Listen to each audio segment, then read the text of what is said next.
Showing Mercy. Mercy Temple Chronicles, Book 8. Written by Ciara.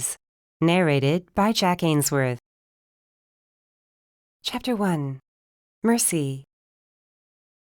I really wasn't in the mood for running today. That's what I'd told Horace when he called me last night, saying he needed help tracking down a bounty. I didn't want to run. I was tired. Pretty sure I'd pulled a quad the week before, and oh yeah, I was tired. We'd been going almost non-stop since accepting the governor's request to start our own team. Rafael was currently with said team, going after more of Cheval's followers. Even after Cheval had been killed, they kept popping up. Not like they had power to do much, but they were causing trouble all the same. A head of long black hair darted through the crowded sidewalk, and I barely caught sight of the shifter sprinting around another corner. I cursed, missing the dragon half that gave me extra strength and endurance, dug deep, and ran full out. I shouted for bystanders to move, taking a few of them down as I rushed past. As my boots pounded the pavement, I pictured an overview of Sector 21. If the target continued on the path he was running, I could cut him off in 3 blocks. I skidded to a stop and darted to my right down an alley, then leaped up to grab the fire escape ladder over my head. The metal clanged and groaned as I rushed the stairs to the rooftop, 5 stories above the street. I quickly oriented myself, then took off again, dodging around air conditioning units and rooftop access doors. Just to be sure I didn't lose the bastard, I quickly cast a tracking spell into my hand.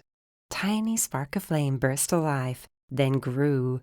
It stretched out in front of me, leading me in the direction I'd been heading. I smirked. Taking a 6-month vacation had been great. Horace had given me crap about losing my mojo.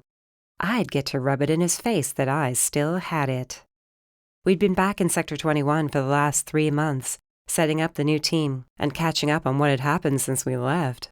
There was a hell of a lot more going on than I'd thought. I'd be a liar, though, if I said I didn't miss running around kicking ass every other day.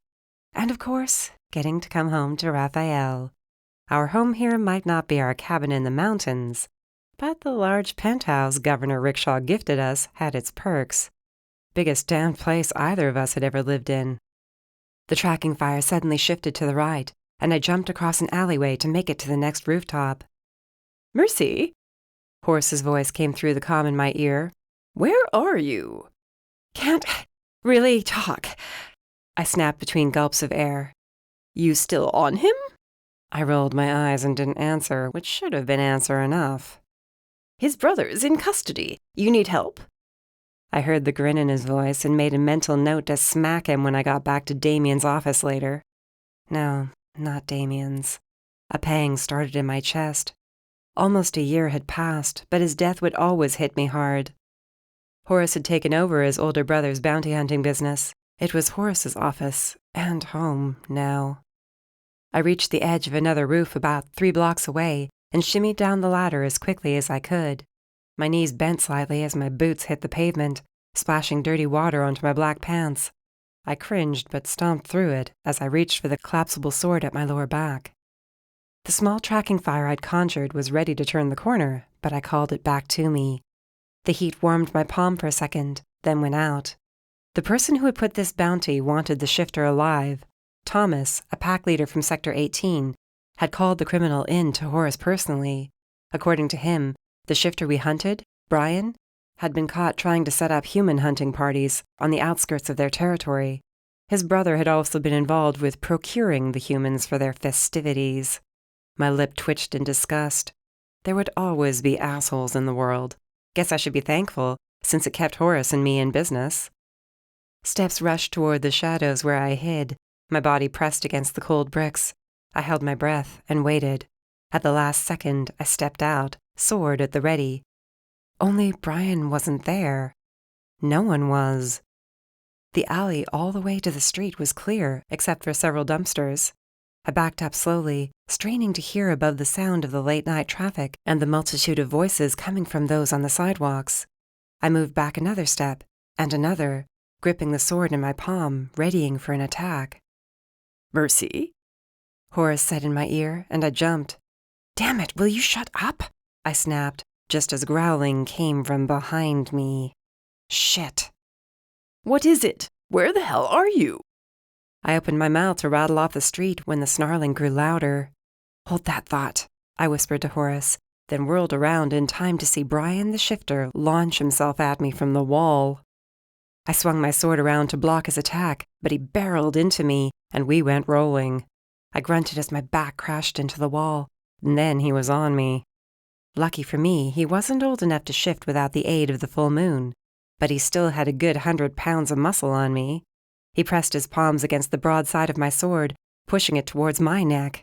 He snarled in my face, snapping his jaws. Bright white canines flashed in the shadows, aiming for my throat. I yelled as I pushed back with everything I had, then blasted him with mage fire. It singed his hair, and he yelped, staggering away from me. Giving him no time to recover, I charged in, ready to put him down for transport, but he swiped at me with sharp claws at the ends of his fingertips. Correction, he was almost old enough to shift entirely. "You could just come quietly," I cautioned as we circled each other. "I'll pass," he said, his voice more of a growl than actual words. "Hunting humans for sport? I mean, really, what did you think would happen?" He snapped his jaws again in answer, and I sighed. This was not how Horace said the night would go. Told me it'd be easy, fun even. We'd go to the bar they'd been spotted at, grab them, shackle them, and take them to Thomas. Easy money. I really needed to punch that half-demon when he finally caught up with me. Brian shifted to the right, then lunged forward.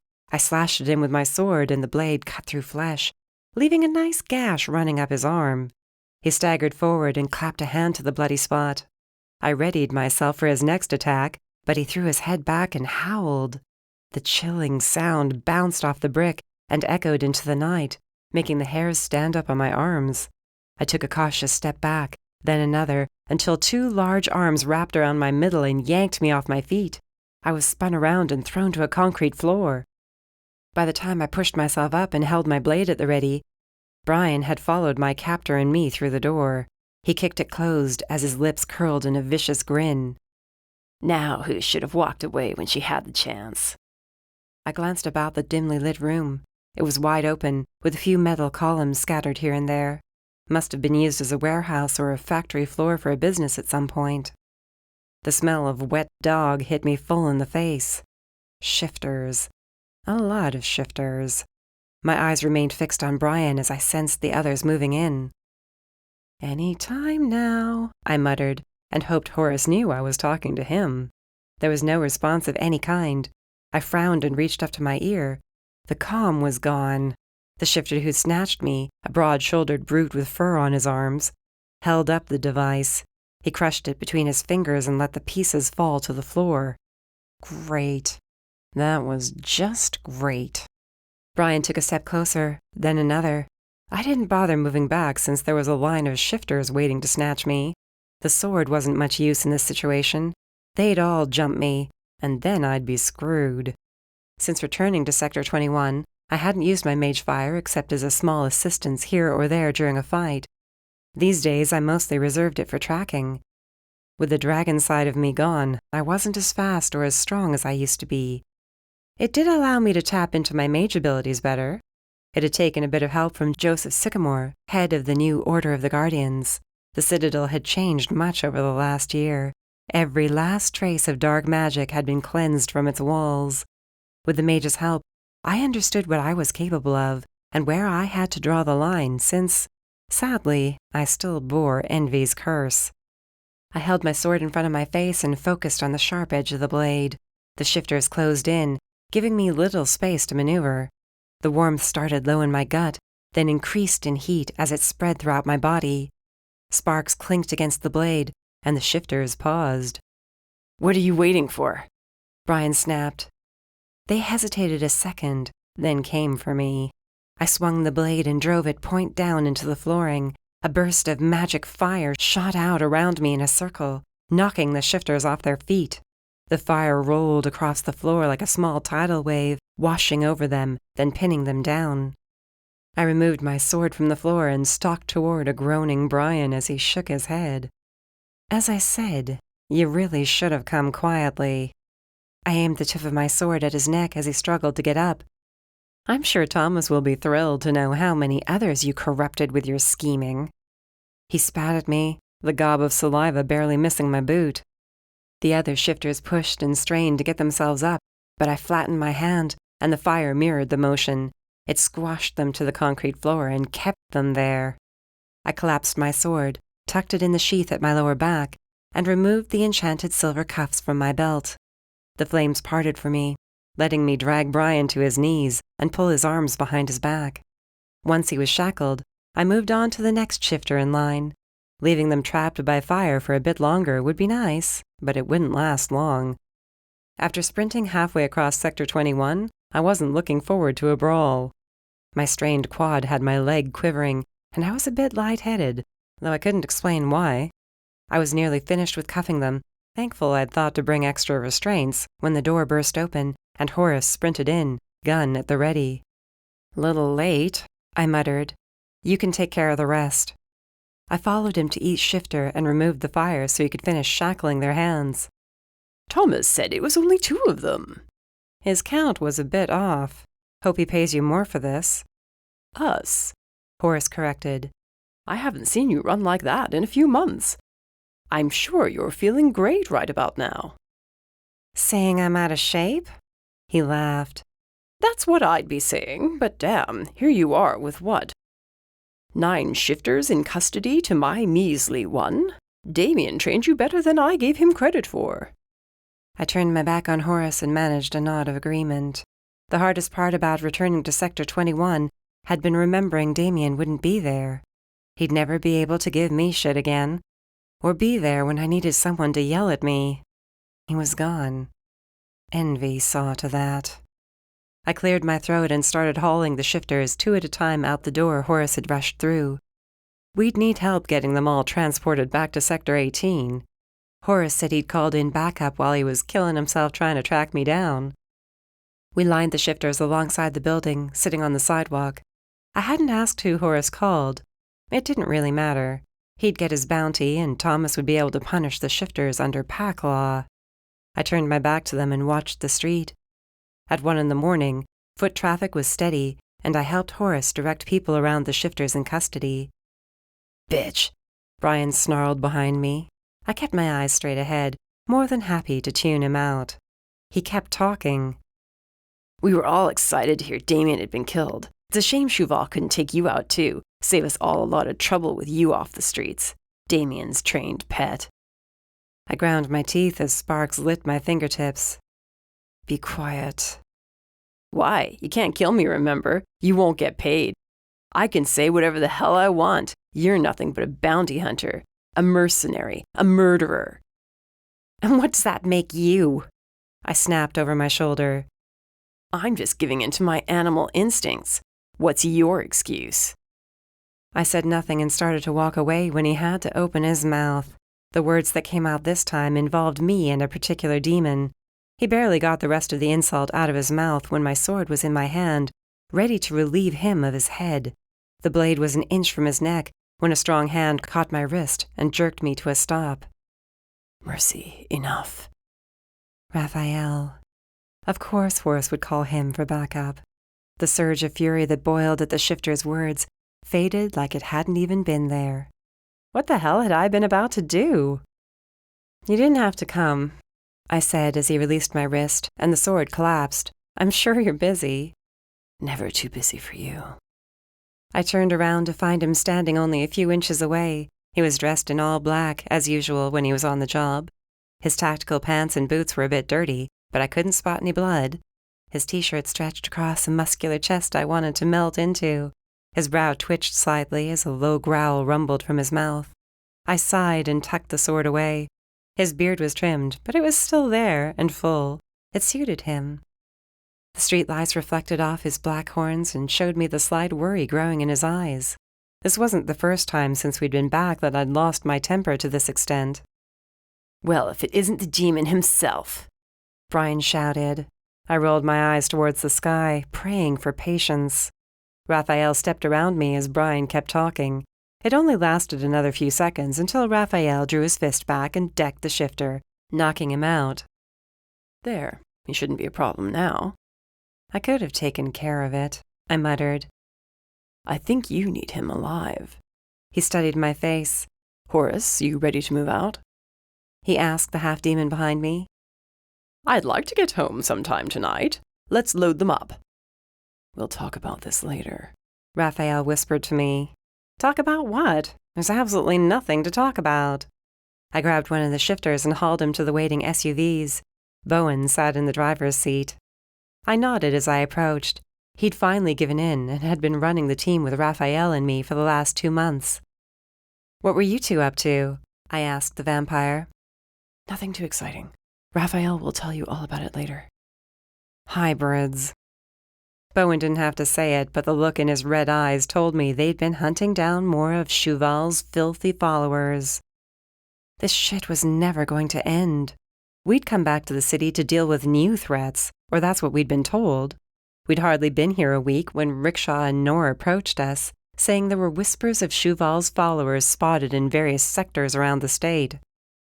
The scar on my face twinged, and I hurriedly turned away from Bowen to grab another prisoner. Once the shifters were loaded into the 3 vehicles, the 2 Fed SUVs and Horace's Suburban, we started off for the vehicle transport. I rode with Horace, not wanting to give Rafael a chance to talk to me about whatever he felt the need to lecture me on today. I hunkered down in the passenger seat, uttering a curse. What's your problem? You should be happy, Horace said as we neared the transport. Why couldn't you call someone else? Other than your husband? Why? You two work so well together. We do, I mumbled and then shook my head. Never mind. I tugged the band out of my hair and ran my fingers through my locks. I heard what he was saying. Horace's fingers tightened around the steering wheel. Brian, I mean, you've got a right to be pissed at him. Not kill him, though. You were just going to scare him, right? I fiddled with my hair, pulled it back into a braid and slung it over my shoulder. Yeah, just scare him. This might have been the first time Horace had seen me lose my temper, but it wasn't for Rafael. I'd been able to brush off his concerns so far, but something told me I wasn't going to make it till morning without his addressing my recent anger issues. Chapter 2. Mercy. I rolled my shoulders as I stepped inside our penthouse apartment a few hours later. Handing over the shifters had taken longer than I'd wanted. My feet hurt, my back was killing me, and I could hardly walk without a limp from the pulled muscle. Rafael walked in behind me and shut the door. I'd barely sat on the overstuffed blue couch when he crossed his arms and gave me that pointed glare of his. Really? You want to do this now? I glanced at the clock in the kitchen. It's 4 a.m. Sleep first, lecture later. I unzipped one knee-high black boot and tossed it aside, quickly followed by the other. Rafael didn't budge. Please? No, now. You're not getting out of this again. I stood with an annoyed grunt and stalked toward the bedroom. I stank of sweat and wet dog. The bed called to me, but a shower would at least get the stench off me before I fell into the covers. There's nothing to talk about. So I've lost my temper a few times. What's the big deal? The big deal is, one of these times you're going to kill someone. Probably because they deserve it, I muttered darkly. I flipped on the bathroom light and turned on the shower. As much as I thought this new home of ours was overkill, the bathroom was spoiling me. The clawfoot tub was more than big enough for me and my demon to enjoy a nice soak together. The walk-in stone shower was even better. It was massive and had 2 shower heads. I was definitely going to miss this when we moved out. If we ever moved out. Sudden longing for our quaint cabin had me angrily tugging out of my clothes and chucking them out the door, past Rafael's head. We initially told Nora we would continue to live outside Sector 21 while we worked. After the first week back, though, it became clear it was not so easy to do. Our hours were all over the place, and Rickshaw offered us this place to crash on the nights we didn't want to go back home. A tiny part of me was worried we'd never leave the city again. Rafael's brow furrowed as the last of my clothes went flying, his eyes checking me over for injuries, as he always did after a bounty or a mission. I told you I wasn't hurt. Perfectly fine, I snapped, then stepped around the half wall under the hot spray of water. You're falling back into your old habits. What old habits? Not talking to me when something's wrong. Shutting me out because you think you can handle whatever's going on all by yourself. He held up his left hand. A black metal band gleamed on his ring finger. You remember the vows we took? I spun a matching black band with a ruby around my finger under the water. I remember. We swore there would never be secrets between us again. Ever. We swore that no matter how much it might hurt or make us mad, we would always tell the other what was going on. Always, Mercy. He stepped closer, standing just outside the water. Talk to me, please. This anger, it's not you. You and I both know that's not true. No, this is different. The look in your eyes. I've never seen it before on you. My hands slowed as they shoved through my wet hair. But you have seen it. Where? If I didn't know any better, I'd say it was demon rage. What? I nervously laughed. I'm not a demon.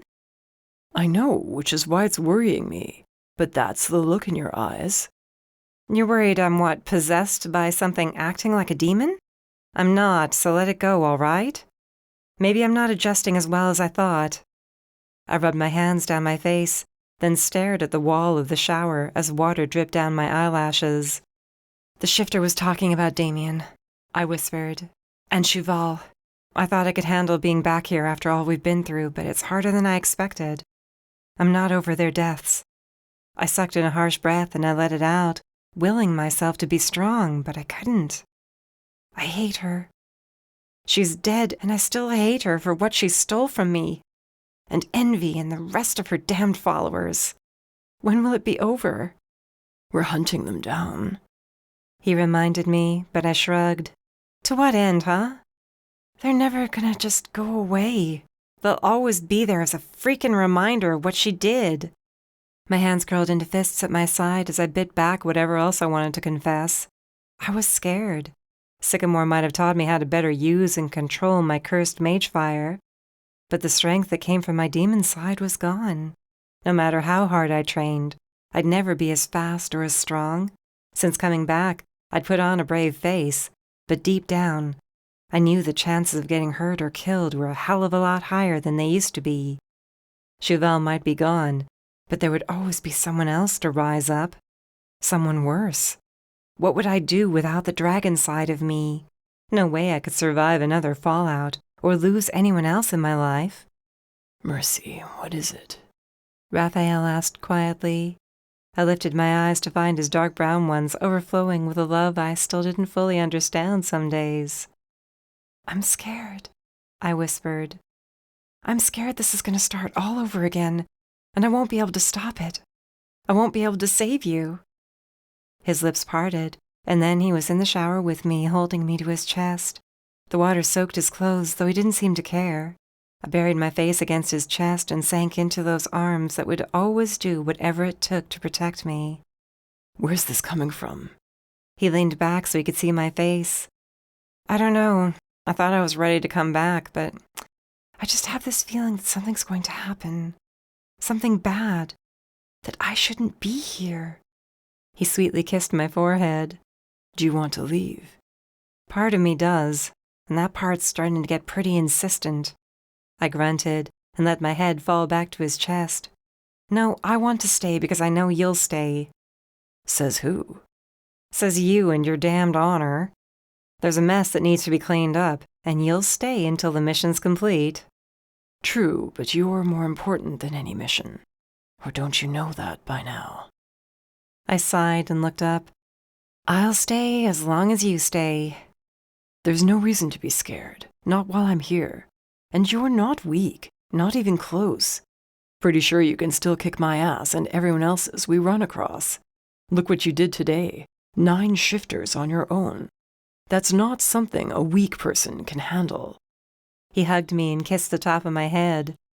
When you do get scared, you tell me. I will always protect you.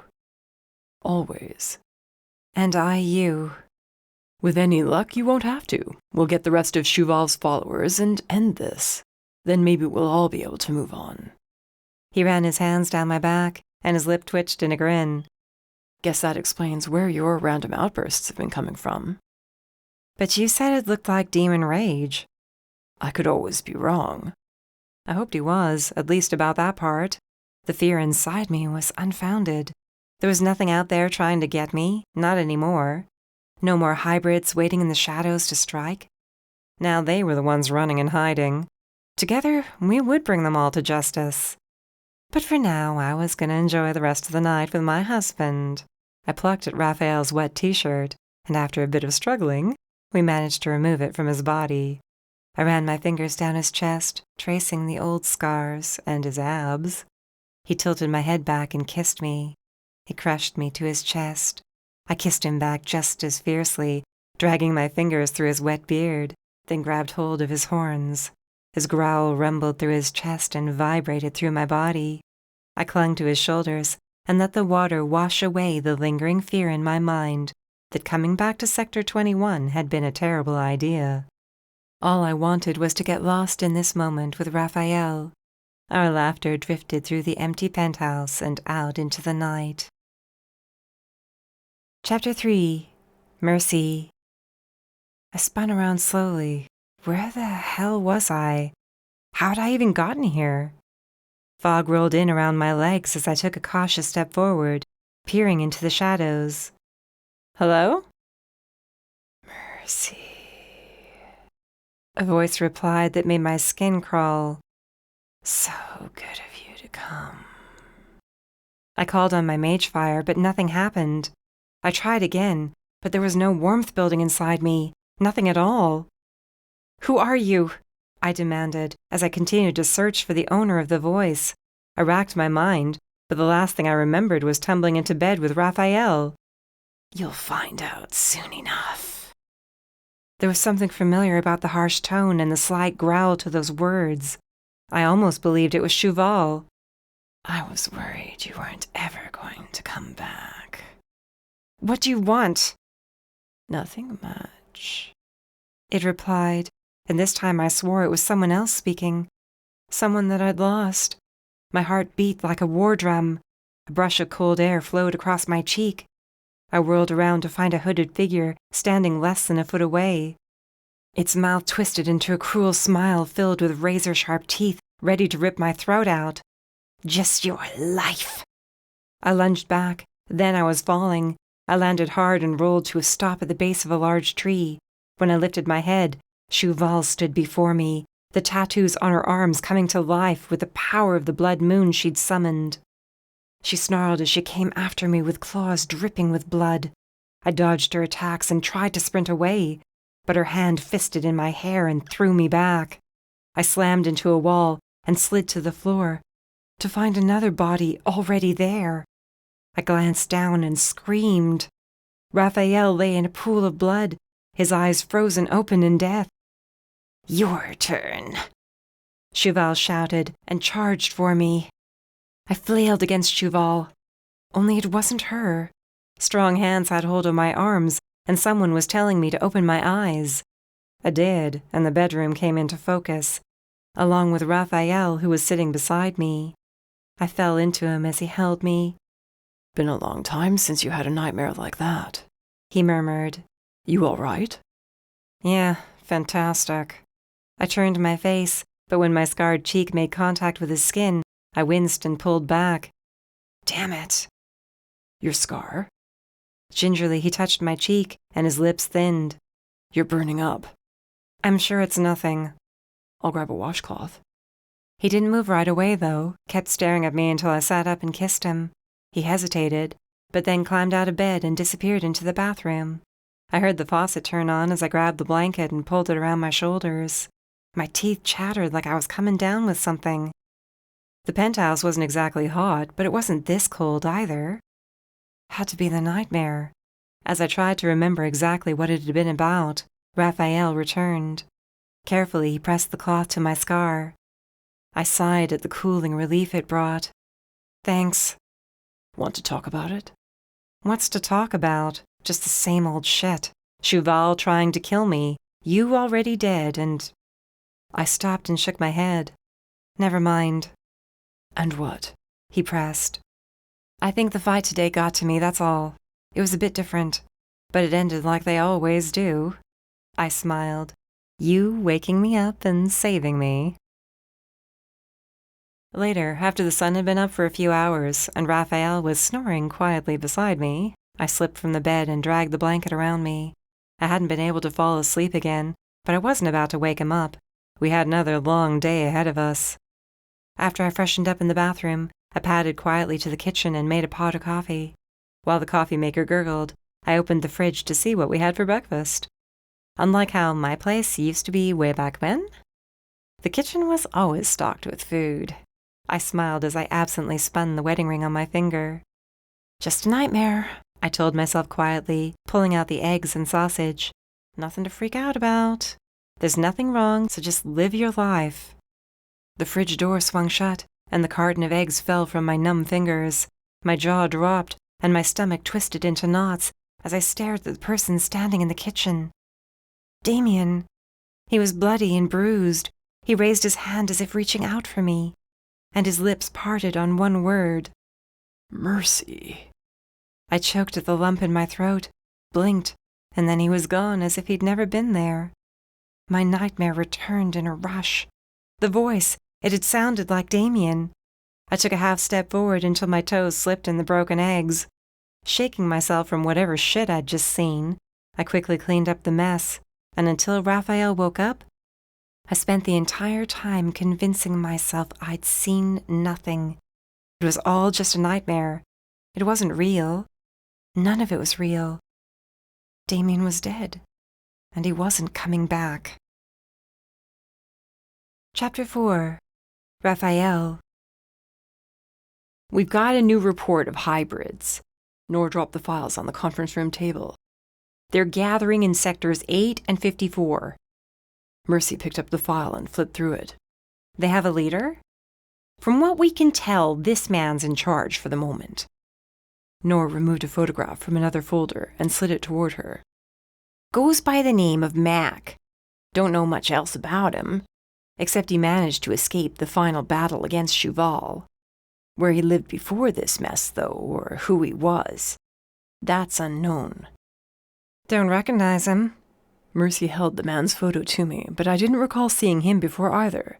She set it down and took the file from Noor. This is what you got on him? Seems he has a bit of a history with us. Noor pulled out a chair and sat. Murder, for one, Mercy mused quietly. Then she whistled. And donor trafficking. I always loved dealing with those assholes. Probably worked directly with Envy. You know where Mac was spotted last? I'd like to get this one off the streets if possible. That's the problem. He's disappeared. No one's seen him in over a week. All we've got to go on are whispers. Some say he's in Sector 8. Others say he's here in town. A few others mention he's roaming around Sector 13, but we all know that's a lie. Noor said firmly. No one goes in or out of that sector without our guys knowing about it. Once the fight was over with Cheval, the feds and the hunters took over Sector 13. They evacuated those who had chosen to live there during the ordeal and relocated them. Then they started working with the Order of the Guardians to purge the entire sector of the dark magic that had seeped into the ground, the buildings, hell, even the air. It had infected every inch of that place like a parasite. Cleanup was ongoing and was predicted to take another year or so to fully decontaminate the area. The Reapers hadn't been too pleased, but seeing as most of their kind had sided with Cheval, Governor Rickshaw hadn't given them much choice, them or the Dark Witches. Many of those that had left were under surveillance. A few had been arrested trying to aid any escaping hybrids or other servants of Cheval. The rest seemed content with getting on with their lives. I guess we're heading to Sector 8, Mercy announced. See what we can find out. We should wait a few days, I suggested. We can send a couple of our men out, see if they can pinpoint his location a bit better. Her eyes narrowed. What's the point? Either way, we're gonna have to go there and flush out the rest of her damned followers. Let's just get this over with. I'll get the team prepped, she said, already making for the door. I almost called her back, but stopped myself. and she walked out of the conference room. I growled quietly, tapping my fingers on the table until Nor cleared his throat. What? Trouble with you two? He glanced out the door after Mercy. It had been a few days since Mercy's nightmare, and her scar had stopped hurting. That's what she told me. But now and then I caught her wincing. She was lying to keep me from worrying. After her confession about being afraid, she seemed to ignore everything we talked about and was back to putting on a brave face. Her fears weren't unfounded after all we'd survived. But she'd never let anyone else know she was scared of Cheval coming back or one of her followers coming to power. The notion was in the back of my mind most days as well. The war hadn't ended as cleanly as we hoped. When we came back to run the team, I hadn't expected to find so many open cases on hybrids still in hiding, or Cheval's priests attempting to recruit more followers. They were out there, and they weren't going to stop. It could take months, years, and I wasn't sure Mercy could keep the fight going that long. Rafael? Nor asked, pulling me from my stressful contemplations. Something on your mind? A lot. She had a nightmare about Cheval the other night. Woke up with her scar burning. When was the last time that happened? Months ago. I shifted in the chair and peered out the floor-to-ceiling windows, looking over the level of cubicles and desks. Mercy was on the far side, talking to our team. She'd kill me if I let Nor know what she said. Instead, I told him she'd been jumpy since then. And I'm sure you've heard about her random angry outbursts. Bowen mentioned it, as did the agents on your team. Seems she's almost killed a few of our targets. If they attacked her, I would understand. But this is just plain fury. Almost like a demon rage. But she's not a demon, Nor said, and I gave him a blank stare. Yes, I know you know that. But it can't be like a demon rage. Her dragon side is gone, and all that's left is the mage. There are no demons in her family tree that I know of. Do you know what triggers it? Damien. I shrugged. And the other times? He pushed. Cheval. They would mention Cheval and she'd lose it, but only for a second. If you don't think she can handle being on this team, I need to know. She's fine as long as she's not left alone with anyone. That's not what you should be telling your boss, he muttered. Can you trust her not to kill someone by accident? Yes, I answered without hesitation, but it was a lie. After the nightmare, something else happened she was keeping from me. I'd woken up early that afternoon to find her in the kitchen, pale and shaky. She was staring at nothing, but there was a hint of fear in her eyes. A couple of times I entered a room she was in, and she jumped. Mercy had never been that easy to sneak up on in all the time I'd known her. There was more to this situation than just the nightmares or her scar bothering her. We came back to Sector 21 too early. Getting her to stand down was going to be impossible. And if she wasn't working with our team, she'd run to Horace and help him with bounties. If anything changes, you're to tell me immediately, Nor said sternly. That's an order, Rafael. Wife or no wife, I won't have a rogue agent out there putting people's lives at risk. Understood, sir. Once he was gone, I grabbed the files on the table and went through them again. I scanned the words, but nothing stuck. For the last 3 months, we'd been hunting down any remaining followers of Cheval. That was mostly all we'd been doing.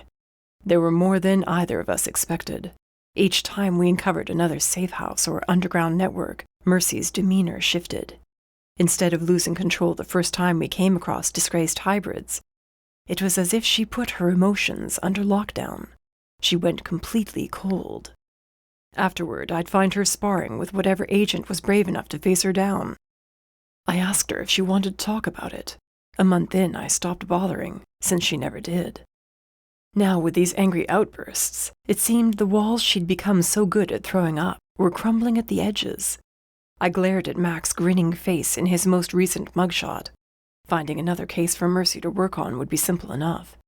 Getting her not to tag along with me to Sector 8 was asking for trouble. Damn stubborn, pain-in-the-ass woman, I grumbled to myself as I left the conference room too. The team was gathered around my and Mercy's desks, but Mercy herself was missing. I frowned at Bowen as he motioned me over. "She all right?" he asked quietly. "What do you mean?" "She kept touching her scar," he said with a slight hiss to his words. "I haven't seen her do that in ages, and she's jumpy. Something I need to know about." I pulled him away from the team and gave him a brief rundown on the nightmare. I considered not telling him everything else Mercy had told me, but aside from Gigi, Bowen was Mercy's closest friend. He should know in case I couldn't be by her side every minute during our next mission. "I need you to keep an eye on her," I told him when I finished. "She needs to talk to someone if the nightmares are back." "Good luck with that. You know how she is, and the only person who might have been able to convince her is dead." Why did Damien, of all people, have to die? His death was the root of all this anger. It had to be. Being out in the mountains all that time, I'd assumed she'd grieved and found a way to move past his death. Now I realized she'd buried her emotions over it, buried her sadness and her anger. Both were going to come back to bite her in the ass if she wasn't careful. "After this mission, I'll see what I can do." "You're sure she should even go?" Bowen asked. I raised my brow. "Never mind, she'll go on her own if not with us." "Which is why she's going with us. Let's just hope for the best." "Why now?" he asked. "That's what's got me worrying," I confessed. "She's been fine this whole time." "You think it has something to do with the hybrids?" "Maybe. If they're stirring up shit again, we need to know, and fast. I won't have Mercy getting dragged into another fight against dark magic. Not after what Cheval did to her last time. Not after what she had to sacrifice." My mind darkened, thinking back to that moment when Mercy lost half of what made her who she was. I glanced around, not seeing any sign of her. "Where is she?" "Break room, I think. Said she needed coffee." Bowen clapped me on the shoulder. "We won't let anything happen to her." I believed he would try, but if the hybrids were attempting to pick up where Cheval left off, there was a chance he and the team wouldn't be able to stop such evil. I headed for the break room to check on my wife. When I found her, a quiet growl vibrated through me. She was hunched over the counter near the fridge, her knuckles white as she gripped the edge.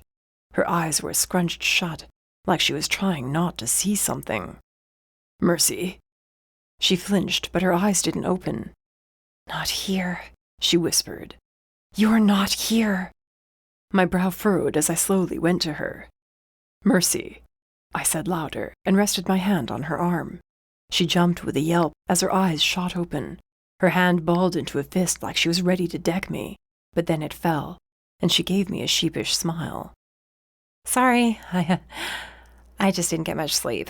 Overtired and all that," she rambled, then attempted to sidle past me. I caught her arm, and she hung her head.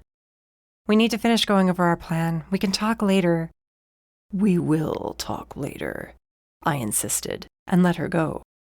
She scowled and made it 2 steps away from me when she swayed on her feet. I stopped her from slamming into the wall and lowered my head to stare into her eyes. She gave herself a shake and went pale. "Lightheaded?" I asked. "Just a bit. It's fine. I didn't eat anything today." "I thought you had something while I was still sleeping." She blanched, then forced a smile. "Right. Guess I didn't have enough." Her skin was warm against my palms, which for me meant she was too warm. I placed my hand to her forehead, but she angrily shoved it away and stormed around me. "Maybe you should sit this one out." She froze in the doorway and turned back to me with a glare. "What was that?" "You might be coming down with a bug. You're no use to anyone if you're not well. Go home and rest. I can handle the team." "I'm not sick." "No? How's your scar?" A flame sparked to life at her fingertips, and she worked her jaw as that same hint of demon rage flared to life in her eyes. Seeing it in her was strange, but then it was gone like it had never been there. "I'm not sick. I want to do this mission, and I'm going to do this mission. Mac needs to be brought in, so let's go get him." "And your scar?" I shouldn't push, but I was ready to take a hit if it came to blows. Wouldn't be the first time I made her pissed enough to hit me. "Nothing wrong with my scar," she snapped, and then she was out the door. I stopped myself short of punching a hole in the wall. Knocking Mercy out and taking her to our cabin was starting to sound like a great plan. She had not been ready to come to work, not even close. I should have seen it right after we came back, but I'd been too ready to track down these assholes and get them off the street to notice what she was going through. If I couldn't figure out what was going on inside her head, I might end up losing her to the ghosts of her past. We'd see this mission through. Then I'd have to sit her down and convince her leaving was what was best for us both. Chapter 5. Rafael. The plan to hit Sector 8 was in place. We'd returned home about 4 hours ago to get some rest. The team would meet us at the transport at midnight, and we'd head out together from there. Mac wasn't going to be easy to find, and I hoped we weren't walking to a fight tonight. I needed to wake Mercy up so we could leave. The second she fell into bed, she'd passed out. She was so exhausted. Leaving her behind and bringing Gigi over to play babysitter was starting to sound like a great idea. I was just about to call Gigi when Mercy screamed. I sprinted to the bedroom to find her fighting against nothing. I took hold of her shoulders and gave her a firm shake to jar her from a nightmare. "You're safe, Mercy. It's just me. You're home. We're both safe," I said over and over.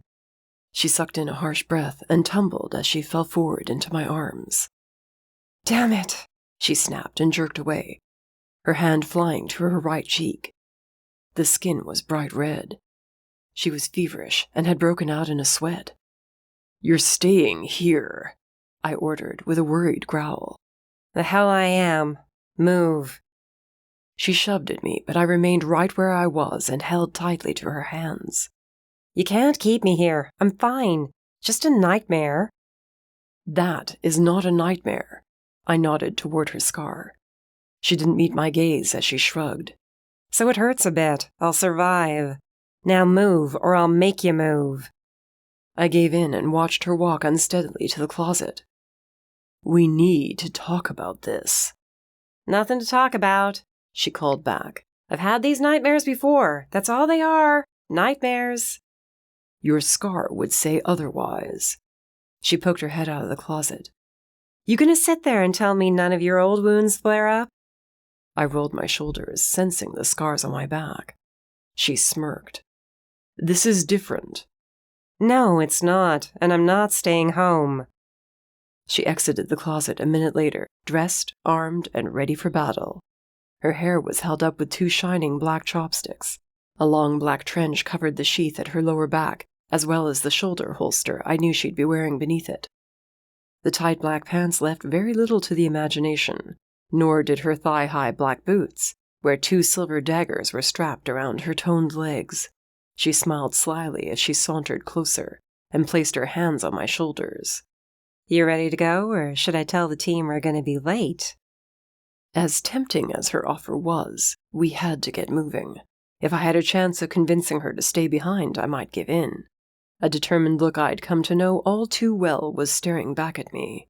She was going on this mission, no matter what I said. I set her back a few steps and grabbed my gear. She waited for me at the front door, the playful smile gone from her face, replaced by the cold, hard stare she wore when we hunted hybrids. Without a word, we set off into the night. The walk from our penthouse to the transport was only a few blocks, and the night air was chilly. Fall was undoubtedly coming early this year. Mercy still said nothing the entire time, and then we were at the transport. Bowen was there, along with our entire team of 12 agents. They gathered around us. "Mission tonight is simple. Keep your eyes and ears open. Our main target is Mac. If you come across any other hybrids or someone talking about Cheval, we'll take them too. But Mac is our priority. Spread out. Stay in radio contact. No one goes anywhere alone. Sector 8 is a small town in the middle of the woods. I won't risk anyone disappearing tonight." I fought the urge to glance at Mercy as I said the last part. I checked the gun at my side, then led the way into the transport. We went in 3 at a time, Bowen, Mercy, and me leading the way. I had a jacket on, too, to cover up my gun. Bowen never used one, but his knives were hidden beneath his long coat. Together we exited the transport and made for the only major road running through Sector 8. Shops, a cafe, a few other eateries, and several two-story log and stone houses lined the way. From the aerial view I studied of the area, 7 side roads led to several more clusters of houses and one ranch. The rest of Sector 8 was dense woods. A lumber company resided on the outskirts of the sector. The nightlife here was far different from where we'd come from. Everyone was out, but everyone here knew each other. We were strangers, and it showed. Tension crackled through the air like electricity. Mercy stiffened at my side. "Something's off," she whispered. "Can't you feel it?" "I feel something." "You want to stick around?" She looked to her left and right, as if waiting for someone to attack us. When she stopped short and cursed, I braced myself for an attack. But there were just a couple of shifters hanging out on the sidewalk. "What is it?" "Nothing," she replied roughly. "Just keep walking." "You saw something," I insisted, and hurried to keep up with her quickening pace. "I said it was nothing. Do you want to find our target or not?" She groused, but her face had gone pale, and her right eye twitched as if her scar bothered her. The order to abort the mission was on the tip of my tongue, but Mac was a big fish. We needed him to dismantle another significant part of the underground network. A sign for the local bar lit up the south end of the street. Reluctantly, I nudged Mercy, and we headed for it. Behind us, our team slowly came through the transport, acting like they were out for the night, looking for a new place to explore. No one gave us any trouble aside from a few glares. Still, I quietly warned everyone to be on high alert. "Think we'd be lucky enough to find him sitting at the bar?" Mercy murmured as we climbed the 3 steps leading to the log cabin-style building.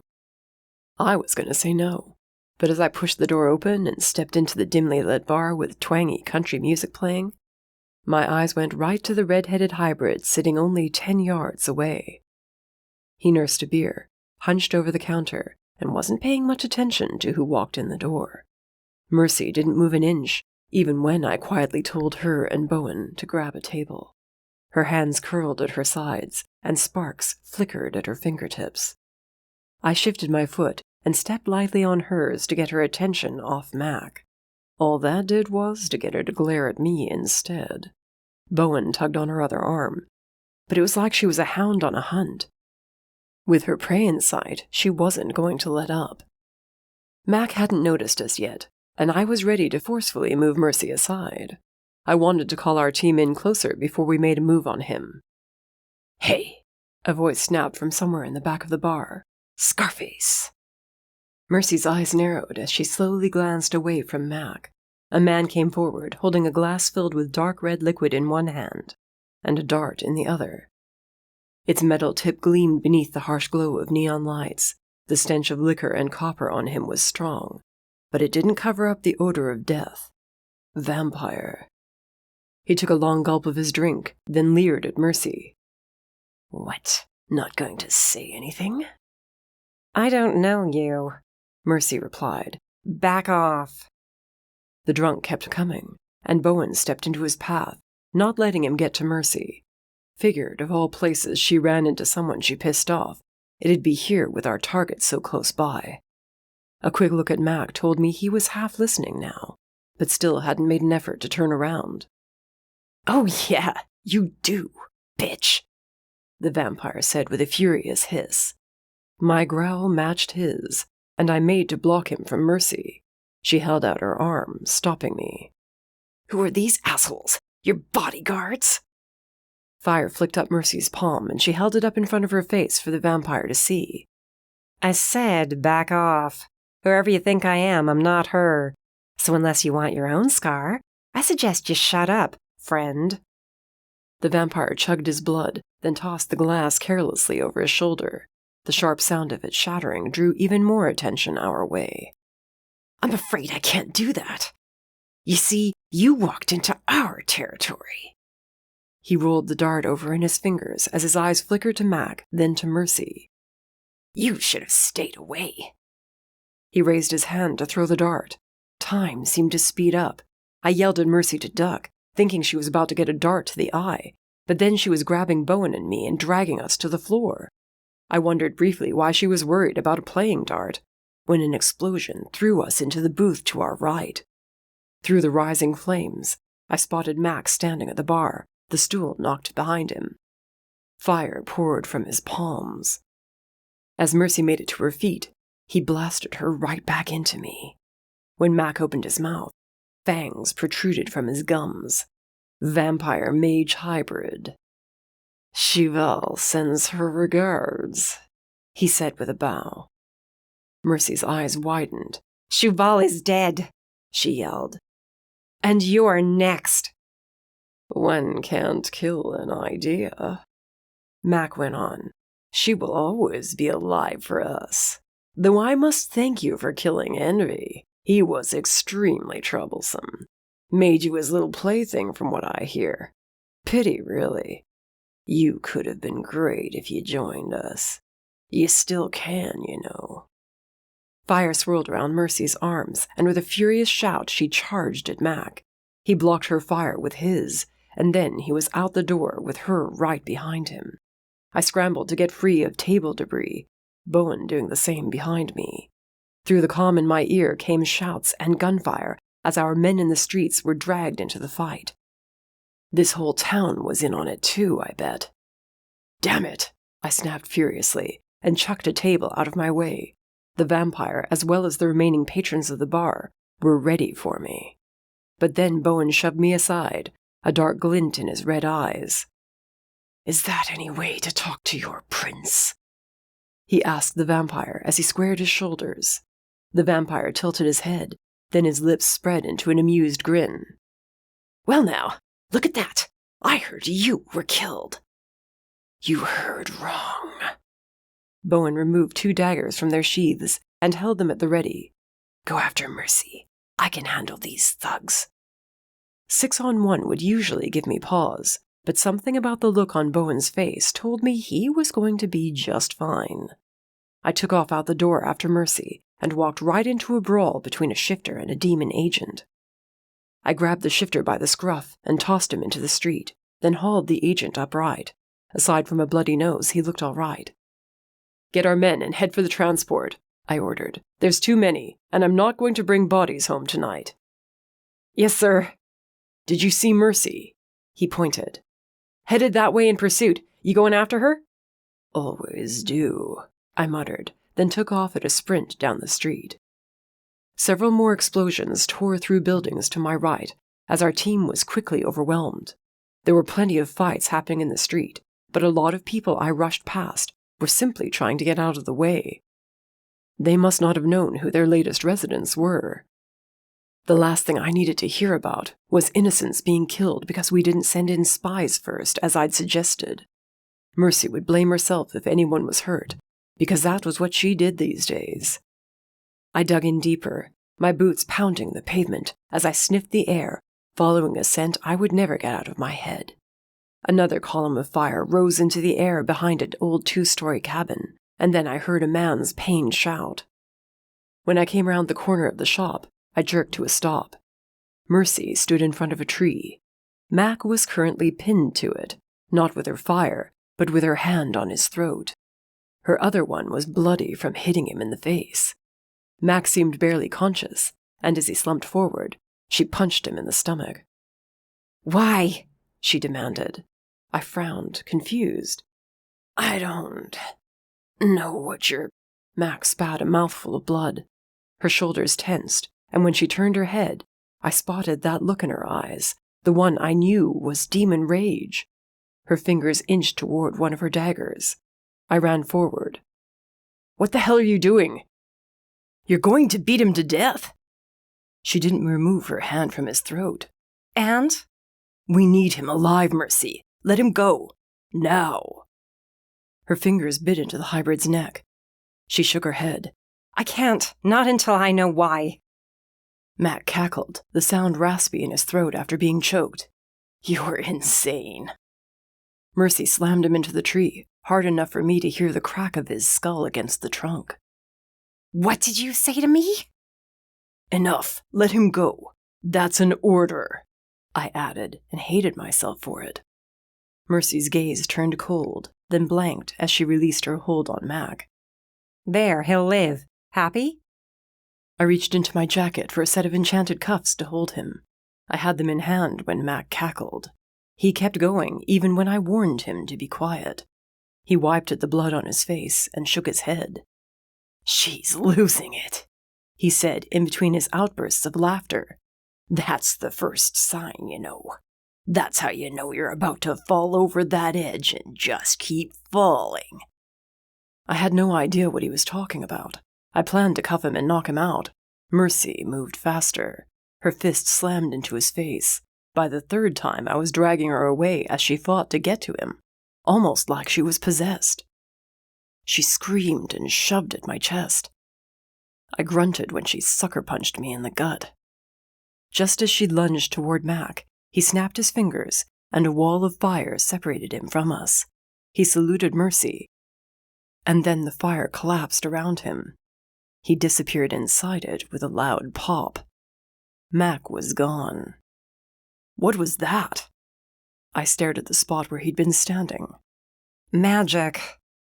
Mercy scoffed, then socked me in the shoulder. You let him get away. I had him, and now he's gone. I stared at her in disbelief.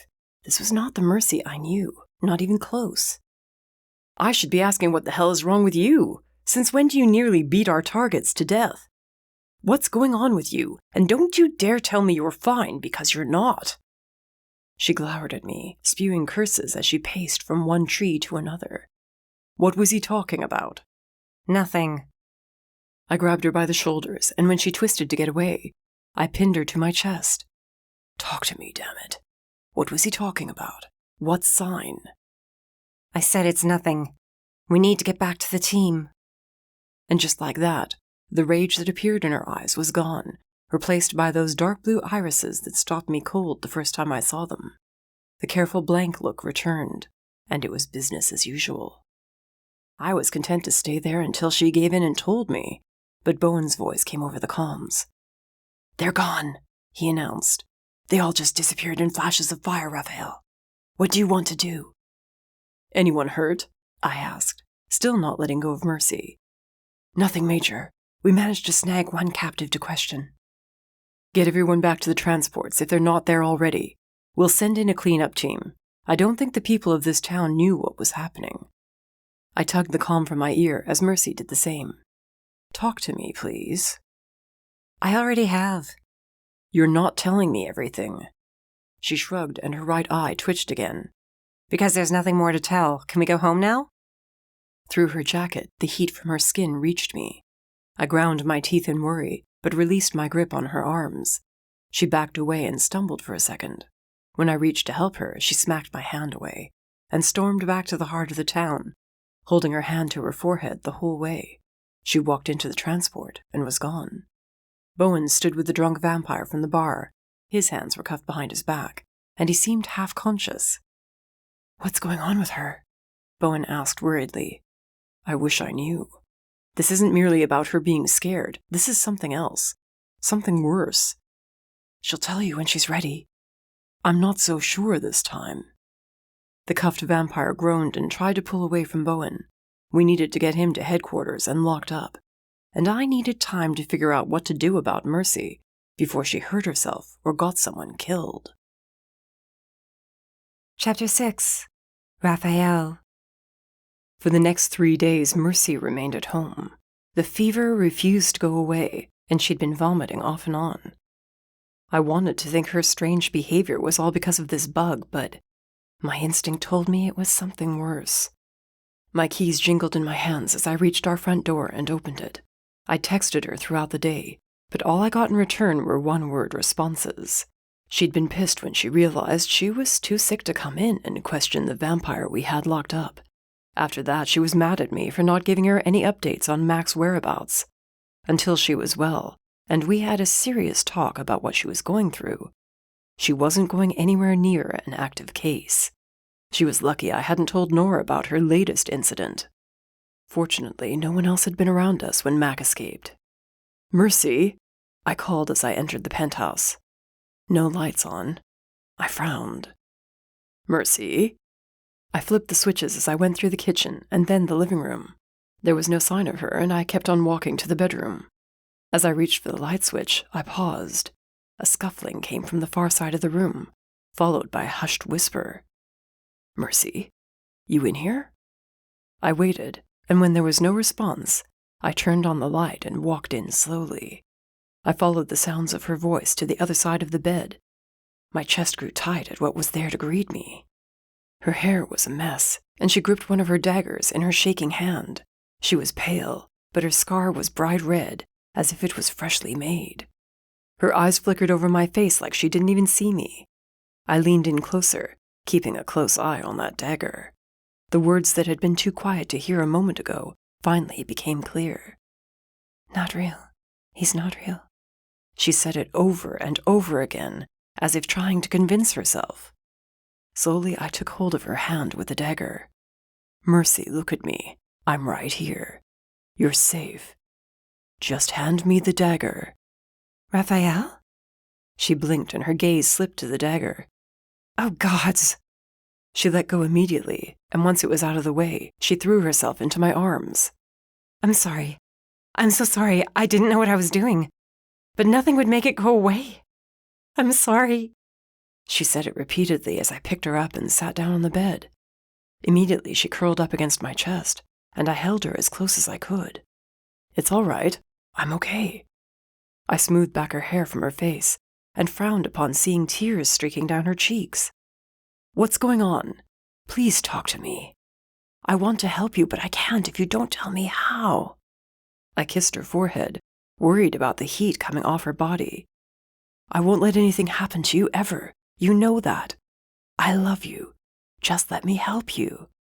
"You'll think I'm crazy," she whispered and hid her face against my shirt. "I think I'm crazy." "This have to do with what Max said to you?" She nodded but didn't look at me. "It's not just nightmares." She took a deep breath, then lifted her head.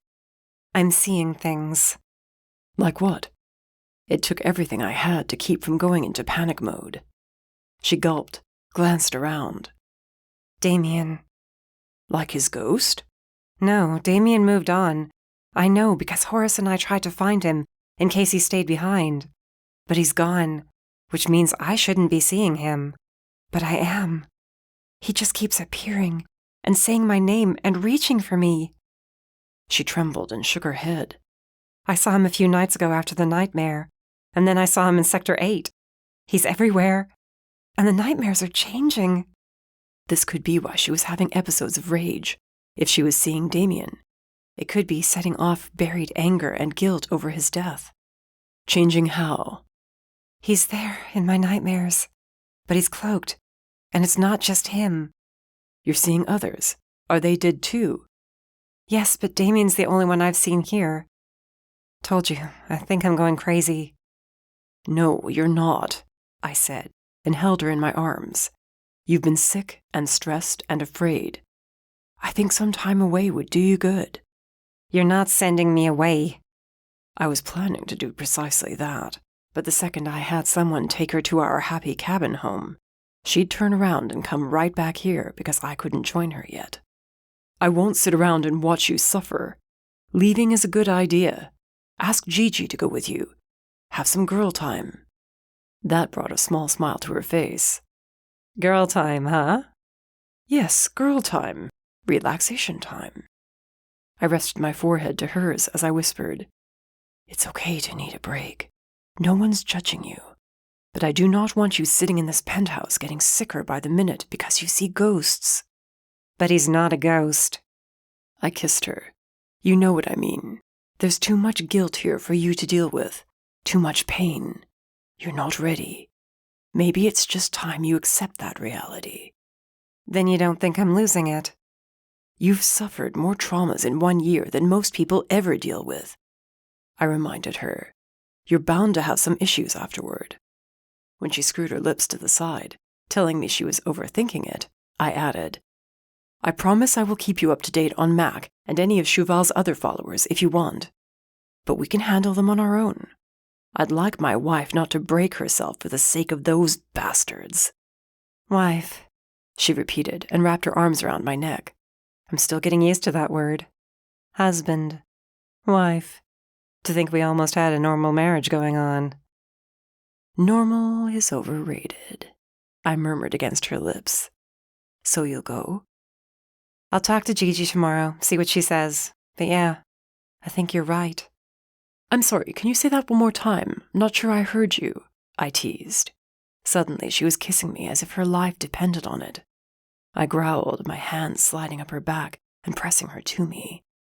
She needed rest. I ended the kiss and set her on the bed. You ready to get some sleep? Do you mind if we put a movie in or something? She burrowed under the mound of blankets on the bed. I don't think I'm ready to shut my eyes just yet. Movie sounds fine.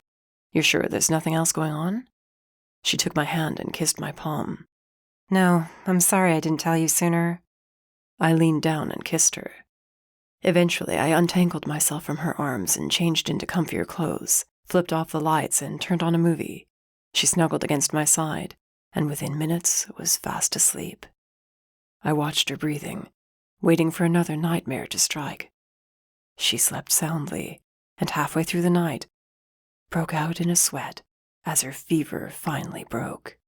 I kissed her forehead, and she curled closer to me.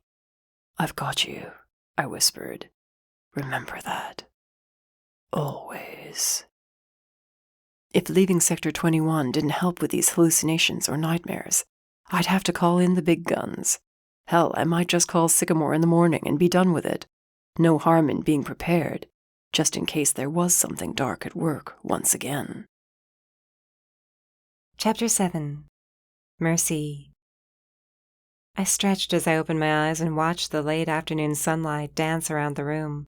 The fever I'd been running for the last few days was gone, and I felt better than I had in a long while. There'd been no nightmares last night, and as I exited the bathroom, my stomach growled. When was the last time I really ate anything? Hey, Rafael said as I entered the kitchen. I wrapped my arms around him, and he kissed the top of my head. You look better. How are you feeling? Good. Really good, actually. Kinda weird. My stomach growled again. Want me to make you something? I was already moving to the fridge and pulled out a steak. I rummaged through the pantry and added anything else to the pile that looked good. Rafael's brow rose, but he started cooking the steak in the cast iron while I worked on some potatoes and some green beans. I threw in some ham steak, too, and added in a package of bacon. You're sure you want to eat all this? He asked, amused. What? I'm starving. Feels like I haven't eaten in ages. Just don't want you to overeat and make yourself sick. I'll be fine. I nibbled on some fruit while he cooked, but it didn't taste as good as I thought it should.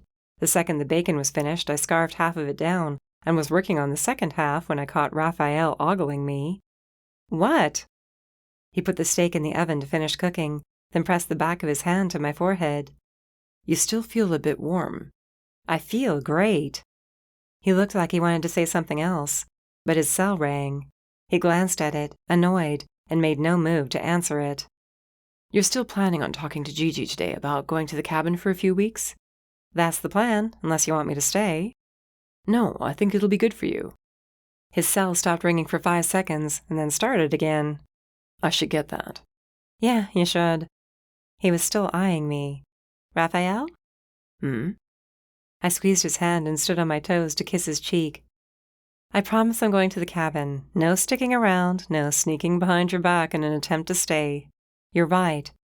You don't have to worry about me. Rafael grumbled about his cell still ringing. I hope you do feel better. He picked up his cell. I traipsed toward the oven to check on the food. By the time he was off the phone, half of the steak was gone, as well as everything else. He gave me another curious look. A smile tugged at the corners of his mouth. I stabbed a hefty hunk of steak and held it out to him. Is my hair really messed up or something? I asked as he leaned in and took the bite. You keep giving me looks. It's nothing. Just happy you're feeling better. Right, sure, that's all. He chewed the steak with a big old grin on his face. I rolled my eyes. Whatever. Who was on the phone? Bowen. We've been assigned a different case until we get a lead on Mac. Anything exciting? Several vampires were murdered over the last 2 weeks. They can't seem to pinpoint who's doing it. There's a slim chance it might be connected to the hybrids, but I doubt it. He came around the corner and hugged me. I've got to head into the office. You want me to take you to Gigi's first? No, I think I can manage. The walk will be good for me. He nuzzled my neck. I'm glad you're feeling better. You had me worried. I'll try not to do that again.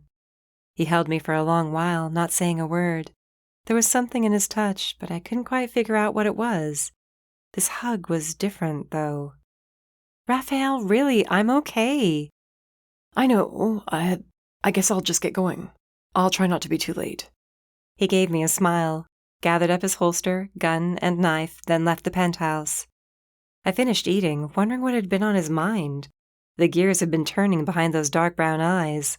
Was he planning something, maybe? It wasn't even close to our anniversary or a birthday. I assumed it was just happiness or my not feeling like shit anymore and left it alone. I cleaned up the kitchen, took a nice long hot shower, and left to go see Gigi. Her shop on the second story was the same as always. The shelves overflowed with crystals, potions, powders, and some of the rarest ingredients she could get her hands on. A new bookcase to my right was stocked full of books, ranging from how to take care of an herb garden to recognizing poisons. Dream catchers and jaws of dream weavers hung from the ceiling. Remembering what had happened between Rafael and me when those little worms put me under made me smile. "Just a minute," Gigi yelled from the back, then bustled out from behind the violet curtain separating the shop from the private back room. "Oh, mercy," she exclaimed and hurried around the counter to hug me. "I didn't know you were stopping by." She immediately put her hand to my forehead. I pushed it away. "What, Raphael said you'd been sick?" I was, but I'm feeling better. "And the nightmares?" I backed away and slowly walked around her shop. How much did he tell you? "Enough to worry me," she said with a huff. "I mean, honestly, how long have we known each other?" She planted her hands on her hips. Her pink skirt swished around her legs as she marched towards me. "Something else is on your mind, I can tell." There is. I had a question I wanted to ask you. I just put on some tea. Come on. From the darkening storm clouds in your eyes, this is going to be one of those fun conversations. At least I'm not bleeding this time. Thank the goddess for small miracles.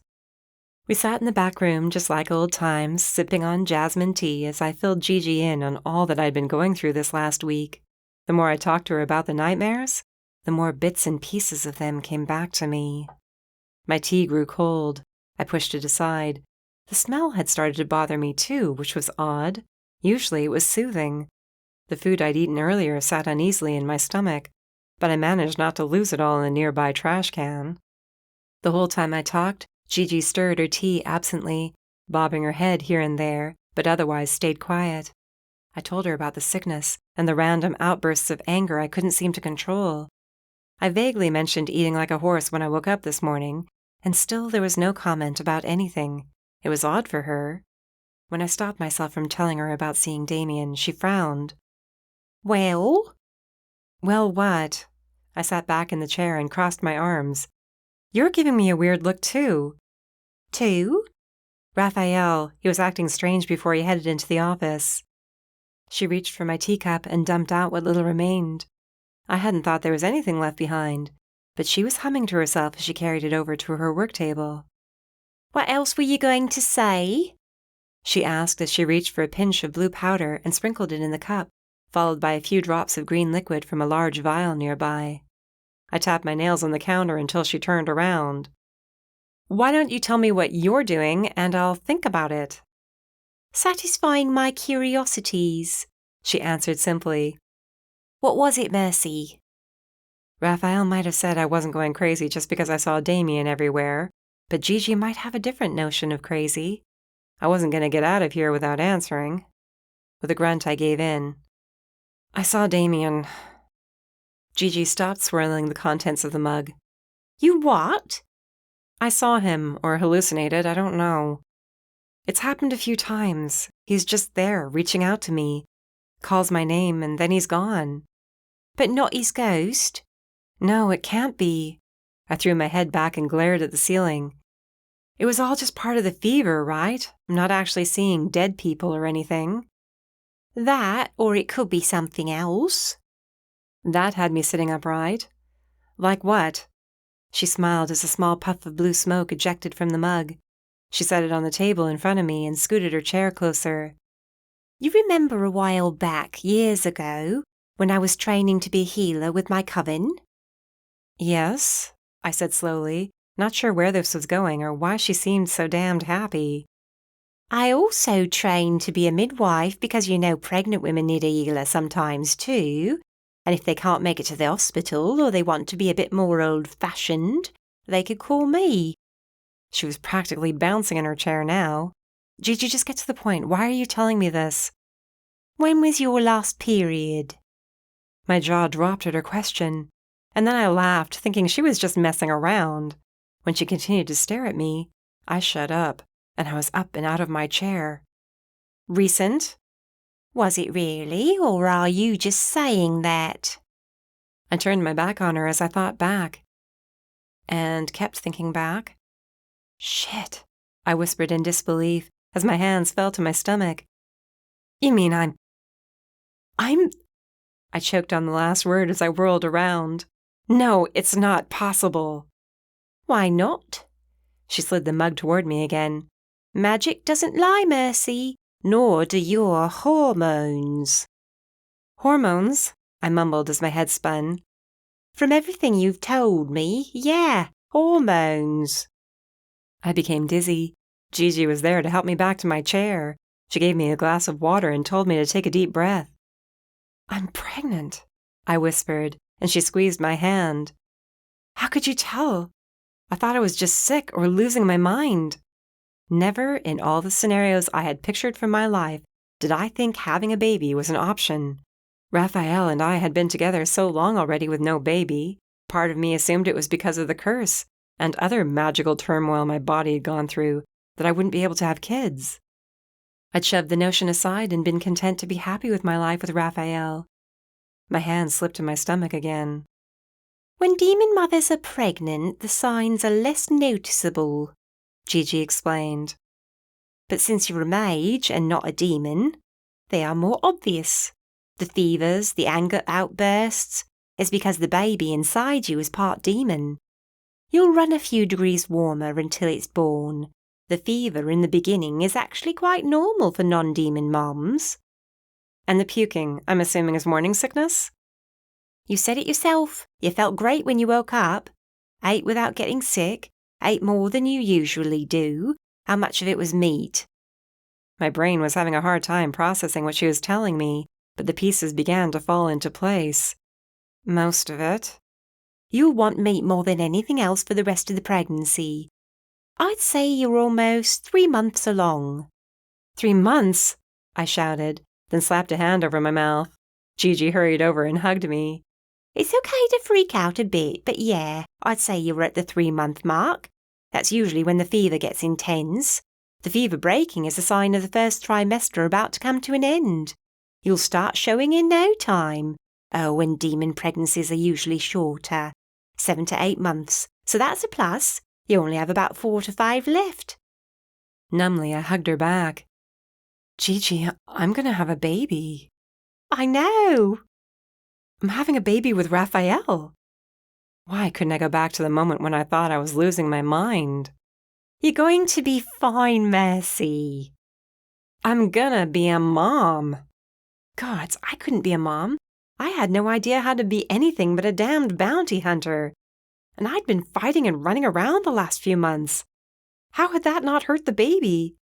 Panic set in, the more I thought over all I'd been doing. I can't do this, I whispered. Yes, you can. You stood up to the toughest dragon bitch in centuries and lived. You can do this. She kneeled by my chair and beamed up at me. You want me to walk you through what to expect? Will that help? Maybe. She dragged her chair over, sat down, and talked to me as she probably did her other pregnant clients. Now, the angry outbursts will keep occurring. That's a demon rage from your baby. It's angry already? I asked, alarmed. No, but it's part of their makeup. And since I've seen how intense Raphael's rages can get, I'm sure your outbursts are going to be on par with those. They shouldn't last long. I recommend you don't use your mage fire during those moments. Right, no fire when I'm angry. And you're going to be temperamental. Your magic also might be a bit wonky, she said with a cringe. Your body temperature will stay a bit warmer, but you won't feel feverish, and it's perfectly safe. Oh, and you'll be hungry a lot, like I said, mostly for meat. And well, there's the other aspect you experienced today. She waggled her eyebrows, then winked. When nothing clicked, she sighed. Sex, Mercy. You and Rafael are going to be going at it like rabbits. I blinked, then burst out laughing. Seriously? Yes, that's what many women report. Your hormones are going to be all over the place. But hey, at least it won't be all bad. This was not what I came here to hear. My plan for leaving the city and returning to our beautiful, quiet life in the mountains was gone. Leaving Rafael was no longer an option. Not when I was... when I was pregnant. You think he'll be happy about this? Suddenly I worried I wasn't the only one about to freak out. Are you kidding me? He loves you. How could he not be? Our lifestyle isn't exactly safe. I wrung my hands. A baby, it's not something we've ever talked about. Well, I suggest you do that as soon as you see him again. I nodded and stopped as I remembered how Rafael had been looking at me all morning. The way he'd breathed me in and held me so tenderly. Is there any way for a demon to tell his mate is pregnant? Gigi tapped her chin in thought, bounded away to the front of her shop. When she came back, she had a thick volume in her hand. I read the title, Facts All Supernatural Midwives Should Know. She flipped through the pages and came to a stop halfway through. Says demons can usually smell a shift in their mate's hormones. And most demon couples know the signs, of course, but since you're not a demon, you just assumed you were sick. And Rafael has never been around a pregnant demon before. I chuckled, realizing how much I was going to kick his ass later. He knows. Who, Rafael? Yes, Rafael, the asshole. This morning I'm pretty sure he came to the conclusion and didn't tell me. I'm gonna strangle him. I stood and stormed around the room. Even if he didn't know for sure, he should have said something, or asked me, not just sauntered out of the penthouse with that grin on his face. He was in so much shit when I saw him again. Mercy? What? I spun around. Gigi was trying hard not to laugh. This is one of those anger outburst moments. No fire, remember? I love you, but don't burn my shop to the ground. I held up my hands to find tiny flames on the ends of my fingertips. I put them out quickly and apologized. Why wouldn't he tell me? He probably wasn't sure and didn't want to freak you out. Besides, if he had, what would you have said? That was a fair point. I would have told him he was the one going crazy. How about you sit down and have another cup of tea while I make you some potions to take with you? Potions for what? Murdering my husband? She clicked her tongue in disapproval and guided me to the table. No, potions to help you sleep and control your nausea in case it comes back. And maybe a few calming ones for the days you feel on edge. What about the nightmares and seeing Damien? I asked, confused. Hormones are extremely powerful things, so is trauma. Throw them together, and I would say yes, the nightmares and you thinking you see Damien are not because you're going crazy. Your body's going through a large adjustment right now. I suggest if you do see Damien again, you tell Rafael right away, and you reason yourself through the moment. She took my hands as her eyes filled with the same sadness that had been eating away at me all this time. Damien is gone, and he's not coming back. Her words were a truth I'd accepted a while ago. He was dead. We'd burned his body and his spirit moved on. Seeing Damien was no longer my biggest issue. When I left Gigi's shop a few hours later, I carried a cloth bag of potions she'd made for me in my hand, while my other hand stayed on my stomach. There was no bump yet, but Gigi assured me I'd be showing in the next week or so. It'd just sort of appear overnight. That was how demon pregnancies worked. I was thankful this hadn't occurred while we were still fighting Cheval. The world wasn't exactly safe. Our trip to Sector 8 had been a great example of how dangerous my life would always be. That vampire had been the friend of another one I'd taken down for a bounty. The target would be on my back for the rest of my life. What happened when our enemies found out we had a child? The overwhelming fear I experienced a week ago rushed back to me. Now I understood where it came from. It wasn't just my life in danger. It was our child's. What if I wasn't strong enough to keep it safe? I'd run after Mac like an idiot the other day. Could have easily hurt me, killed me even. I rushed to get home and barely made it through the front door when the hollow rattling of someone breathing came from my right. Gritting my teeth, I turned to find Damien standing in front of me. He raised his hand, his eyes pleading, and whispered my name. I shut my eyes and told myself firmly he wasn't there. When I opened them, I cursed and staggered back. Instead of Damien, Wesley was there, his blind eyes fixated on my face. "We need you, Mercy," he whispered. "Help us." I was out in the hall and almost to the elevator when I realized what I was doing. I dropped my hand to my side as the doors dinged open. Panicked, I looked around, but there was no sign of Wesley or Damien. I gave myself a hard shake and ran back inside. My gut gave a strange tug as I pressed my back to the front door. Why did I have an urge to visit Sector 13? You're fine. It's just hormones, I told myself. I kicked out of my boots and unpacked the bag of potions. Everything's gonna be just fine. Even as I said it, I recounted all the times I'd said that, and it turned out to be a lie. Chapter 8. Rafael. 2 young agents rushed past me for the door to the small apartment. They didn't make it too far before they were losing their dinners in the stairwell. I grimaced at the strong stench of vomit and death as I followed Bowen down the short hall and into the bedroom of the recently deceased vampire. The last bit of sun for the day was blocked out behind heavy drapes. Someone had turned on 2 bedside lamps, but they'd be bringing in a better light for the lab techs. "Ever seen anything like this?" I asked Bowen as we stood at the foot of the bed. His hands clenched at his sides. "Once, a long time ago. Where? Doesn't matter." He'd been acting strange since we got into the car to come here.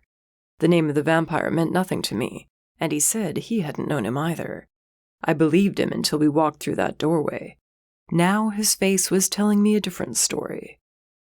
I'd bug him about what he was hiding later. I turned my attention to the reason we were here. This was the 5th murdered vampire to show up. We had no idea of who was doing the killing. Their deaths were violent. Vampires weren't necessarily as full of blood as living beings, but if they'd recently fed, there was enough to leave a gruesome scene behind. The vampire's throat had been slashed to the spine. That hadn't been what killed him. His limbs had all been cut off, as if someone had taken a cleaver to him. The killing blow was a wound to his chest that went straight to his heart. The blood had been drained from his body, and with no new blood going in, his regenerative abilities weren't worth shit. The walls and ceiling were sprayed in crimson, as was the carpet beneath our feet. My boots squished in it. Another agent nearby paled and shut his eyes. "If you can't take it, leave," I ordered. "Won't have anyone else puking in here." "Yes, sir," he mumbled, then sprinted out of the room. I'd have to make a note to bring only seasoned agents to any more of these murders. I moved to the left side of the bed, searching for any clues left behind by our killer. There was no other smell in here except for the metallic odor of blood and the definite scent of death. No odor of wet dog or any sense of magic. This was too messy of a death for a reaper, and they usually didn't go after vampires since they were technically dead too. I checked the notes in my hands, and the report jotted down by the first officers to arrive on the scene. There had been no sign of forced entry. The only reason the murder had been called in was someone heard yelling. By the time the cops arrived less than 10 minutes later, they found the door locked. The landlord let them in to find this grisly scene left behind. "I want to know who his associates were," I told one of the few agents able to stomach the murder scene. "His family, friends, anyone he might have opened his door to. Take that list and compare it to the other victims. See if anyone happens to pop up more than once." "They won't find anyone," Bowen said once we were alone. He hadn't taken his eyes off the vampire's face. Its mouth was frozen open on his dying scream. Pain and fear was etched in his cheek and scrunched forehead. "There's a chance they might." No, they won't. You know more than you're telling me, I accused. This have something to do with who you really are. Bowen's gaze flicked to the door, but there was no one there. Maybe. Care to fill in the blanks? No, because I might be wrong. Until I have proof, we'll treat this like any other murder. We'll treat it like it's yet another victim of a serial killer, I corrected. Bowen nodded, then paused. He tilted his head and moved toward the left side of the body. With his gloved hand, he gingerly turned the arm around, so the light hit the bicep. There was a bloody spot I probably would have overlooked. Bowen smoothed his fingers over it and hung his head. Damn. What is it? He was branded. Someone carved it off his arm. You're sure? He set the arm down and grew even paler than usual. 100% no. But you should check photographs of him. See if you can find out for certain. And I guess I'll be looking into if all the others had similar wounds. Should I be worried about you? He smirked. I wouldn't ask you to do that for me. Fine. Should Mercy be worried about you? If she thinks for a second your life's in danger, you know how she'll react. No, there's no reason for anyone to assume anything right now. I could be wrong. And if you're not... He peeled off the rubber gloves as he made for the door. Let's just hope I'm not. How's she doing, by the way? Fever broke last night. Seems to be back to her usual self, aside from seeing hallucinations of Damien. You left that part out before. She just told me yesterday. I think it's from whatever bug she has, or she wasn't mentally ready for the city and everything left behind. I was starting to sense none of this had to do with her getting sick. I'd kept that bit to myself. No point telling anyone until Mercy came to terms with her situation.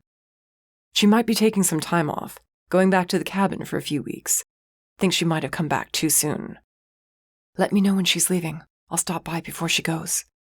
He took one last look at the dead vampire, then said he'd see me tomorrow. I went to look at the victim's arm again. There was indeed a slice of skin that had been carved off the muscle. I made a note of it, then told another agent we needed to check into the same type of marking on the previous victims. I ordered them to keep me apprised of any new findings.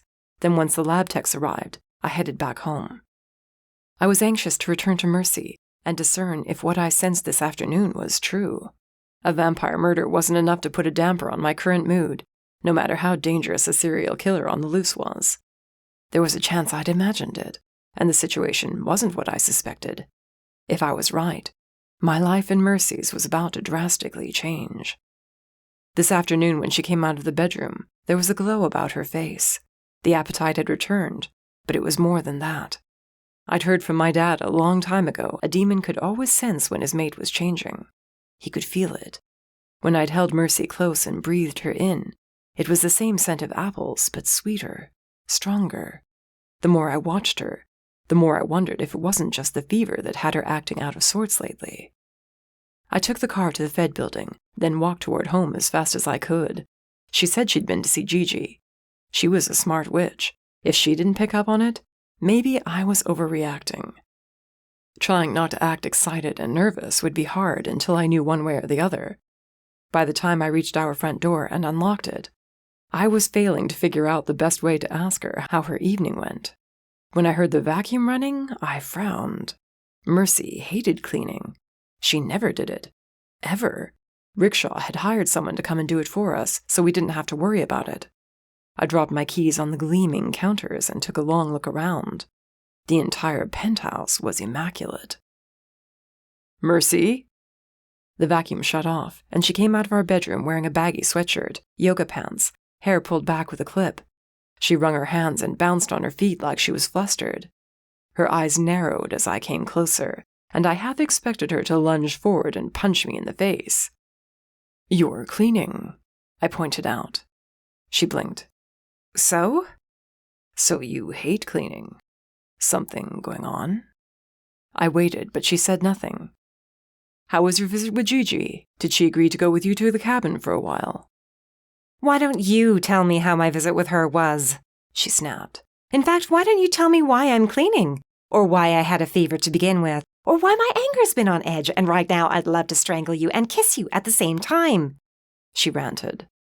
I scratched at my beard and took a half step back. I'm not sure what you're talking about. Don't you dare start with me. She stomped toward me and punched me in the shoulder hard enough to make me wince. You knew. You knew for God's knows how long, and you didn't tell me. Knew what? That we're... She worried her bottom lip, then hung her head and rested against my chest. I'm pregnant. My heart pounded as I gently tilted her face up. You are? As if you didn't already know, she muttered. I might have had a hunch, but not until today. She stood on her toes and kissed me. My arms slid around her waist. I lifted her off her feet as the heat between us grew.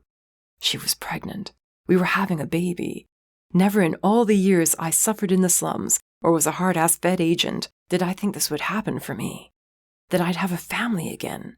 One of my own making. I set her on her feet, then kneeled in front of her. I wanted to be excited, but this was a massive step for both of us, and Mercy hadn't exactly seemed thrilled at the news. She kept biting her lip, and though she ran her hands through my hair and attempted a smile, it didn't reach her eyes. Are you okay with this? I asked quietly. Her laugh was shaky. Honestly? Yeah, honestly. Talk to me, Mercy. I'm right here. She gulped, pulled away, shaking her head. What if I can't do this? She muttered, wrapping her arms around herself as she backed up. What if I'm a terrible mom? Not like I had the best role models in my life. And my life! My gods, Rafael! How am I supposed to raise a kid when I've planted a target the size of the freaking city on my back? If anyone finds out we have a baby, they'll use it against us. It'll never be safe. And me, she rambled on, her hands running madly through her hair as her voice grew louder with each word. All this time I've been running around like an idiot and fighting. What if I already messed this up, huh? What if there's something wrong with the baby because of me? Because I was too blind to realize what was happening. Her hands fell to her stomach. Tears shimmered in her eyes as she sucked in a panicked breath. I rushed to her side, but she threw her hand out to ward me off. With a growl, I shoved it aside and bundled her in my arms, while she fell apart for what could only be the second time since we met. I let her cry and mumble on and on as I guided her toward the couch. I sat down, lifted her into my lap. When the words finally stopped tumbling out of her mouth, she sat up and stared at me, with eyes so filled with fear it tore at me.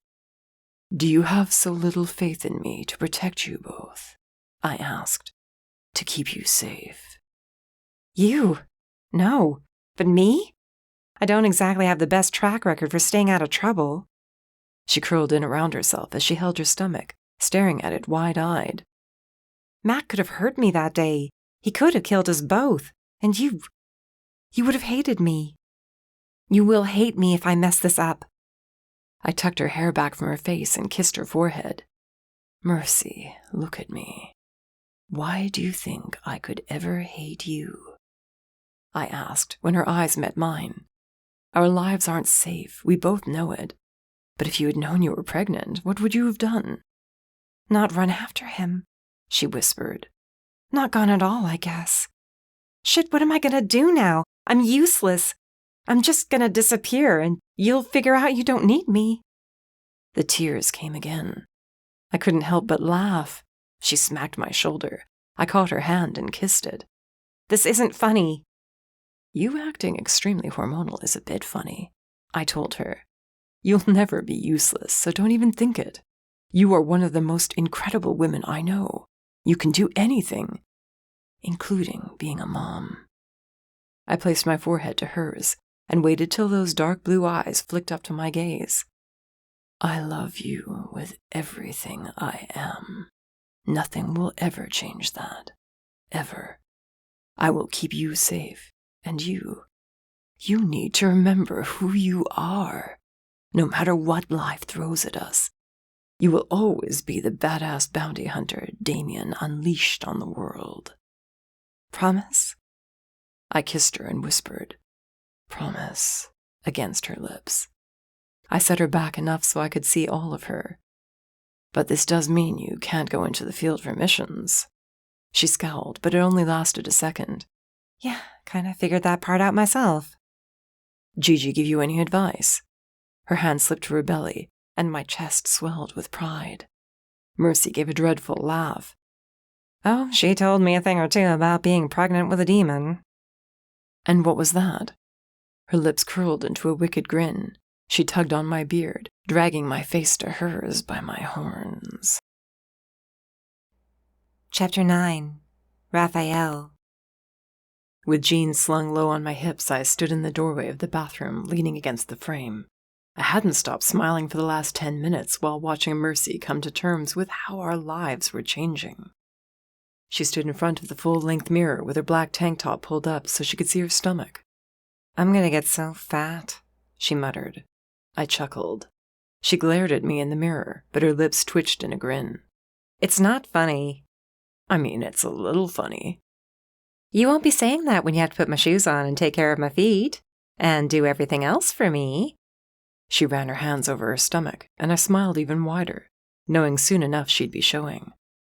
What am I gonna do for 5 months? Might only be 4, and enjoy the pampered lifestyle, I suggested. You can still help with cases, you just can't be chasing after the bad guys.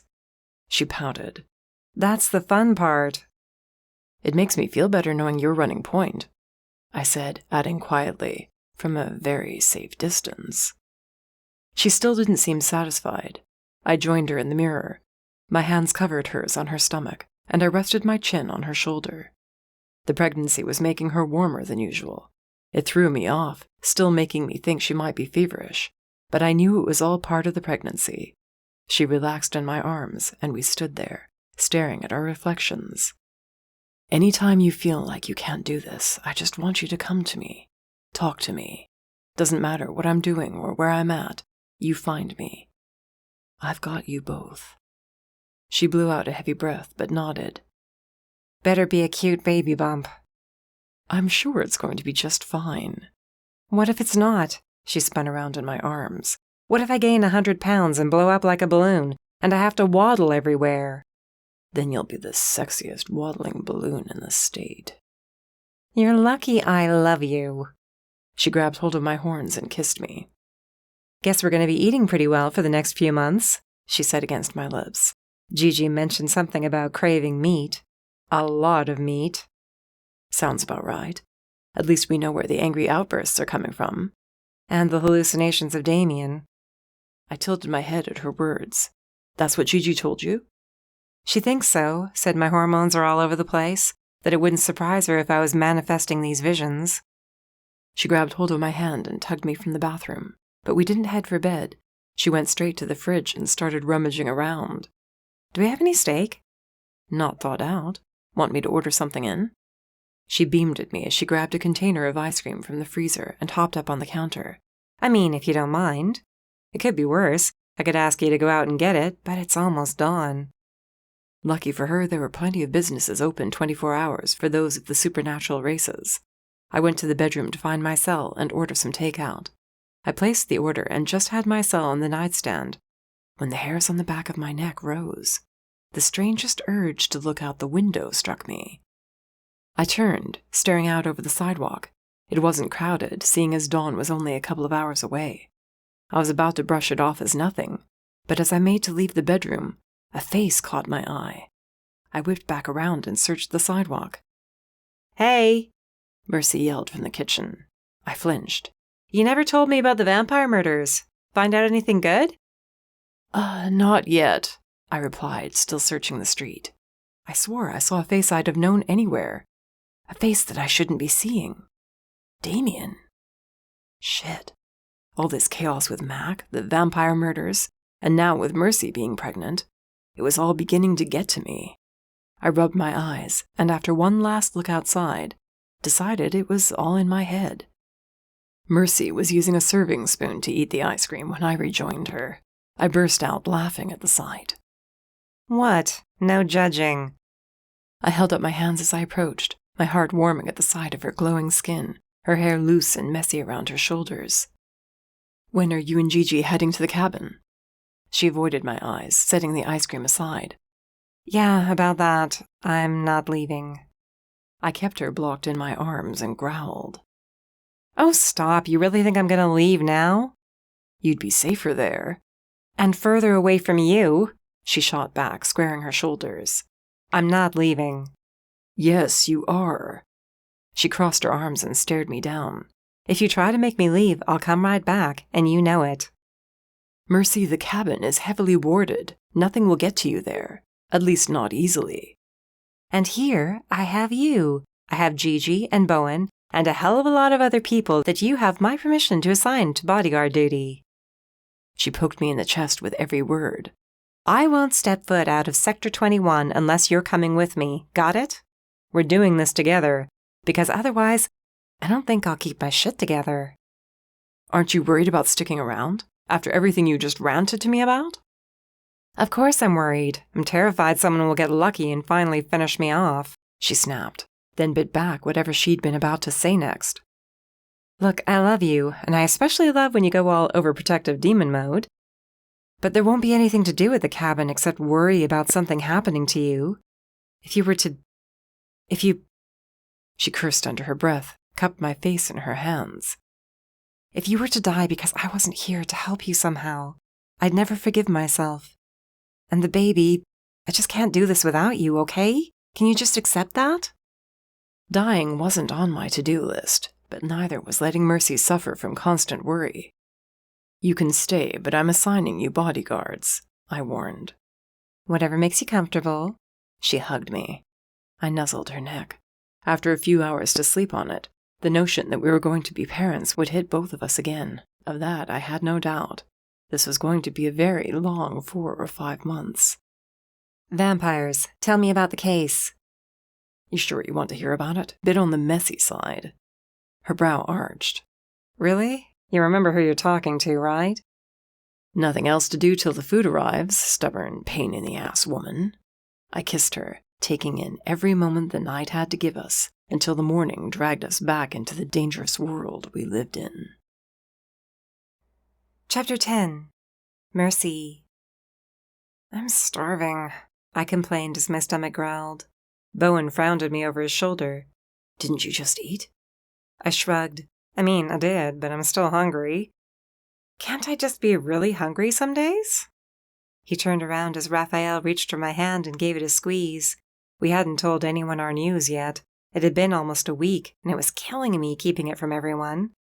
At the same time, I wasn't sure I was ready for our closest friends to know. Once the news was out, I'd be the center of attention, and people would constantly be asking me questions about the baby. I was barely getting better at dealing with the facts. Eventually, I'd let everyone else know. Maybe. They'd figure it out when I started showing, if nothing else. With Bowen walking ahead of me, a chance to feel at my stomach.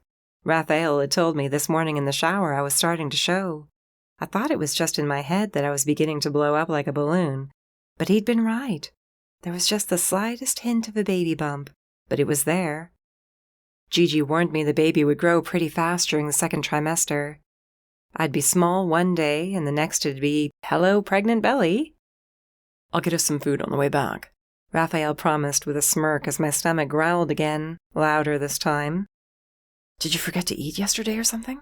Bowen commented. No, I caught up and nudged him.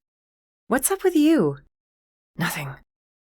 Right, whatever you say, Prince Crab-ass. He stiffened with a hiss. I'm not a crab-ass. She's right, you've been a crab-ass ever since we went to check on the latest vampire victim. Rafael chimed in, coming up on his other side. Care to share what's got you ticked off? Only if you care to share what you're keeping from me. I glanced away with a nervous laugh. No idea what you're talking about. Then I don't either. Can we just get to the Citadel, please? Some of us have places to be tonight. Like where? I pushed. Instead, Bowen's lips thinned, and he blurred away from us. Wow, you weren't kidding about these murders getting to him. He knows more than he's letting on. Rafael had caught me up on all he knew about the vampire murders, including how oddly Bowen was acting. I told him it might have to do with Bowen's past, but I didn't recommend bringing it up. The few times I'd asked the vampire prince how he came to be here in Sector 21 all by himself had ended up with a stream of curses, lots of hissing, and his storming away from me, much as he'd just done. After everything had occurred with Cheval, I hadn't bothered him about it in a while. Looked like that was about to change. What exactly did Joseph tell you about why he wanted to see us? Rafael asked, getting back to the cause of our outing, as his hand slipped back into mine. We strolled down the sidewalk as the crescent moon peeked through the clouds overhead. Not much, except he wanted us to stop by if we had time. Said it was important, but not dire. You know how mages are. Like to be cryptic and not helpful. Did he seem worried? Not really, and he requested for it to be only us two. Not entirely sure why you asked Bowen to tag along. Huh. Pregnancy must be giving you a short memory all of a sudden, he murmured. My face scrunched in confusion until I remembered what I'd told him. I smacked his arm as he laughed. Seriously? He's extra muscle for me? You gave me permission to have you watched over, so yes, he's extra muscle. Someone's going to catch on if you start having agents follow me everywhere. That's why, for right now, it'll be just Bowen. Or Iris, since you two seem to be getting along. Maybe even Horace. Be better if he just gave in and joined our team. I shook my head as a rush of sadness filled me and brought tears to my eyes. Damned hormones. I was crying at just about everything now. Or I was tackling Rafael to whatever soft surface was closest. If I wasn't feeling ridiculously turned on, I felt like decking anyone who sneezed in the office. Getting through another week without anyone figuring out the truth was going to be impossible. You all right? Rafael tugged me to a stop out of the way of other pedestrians. I'm fine. Just, all the things I'd never thought I'd tell Damien. Letting him know he was going to basically be a grandpa was not one of them, I mumbled. A tear slipped down my cheek. I can imagine the look on his face now. Wherever he is, I'm sure he knows. Rafael wiped away my few tears, draped his arm over my shoulder, and we started walking again. Horace might not be Damien, but he lives on through him. And you. Just wish our kid could have gotten to know him, or our parents. A quiet growl rumbled through Rafael. This one was sad and bitter. We'll just have to make sure it hears every last detail we can remember about their extended family. We might want to leave out some of the details until she's older. She? He repeated curiously. Just a feeling. Think it's a girl.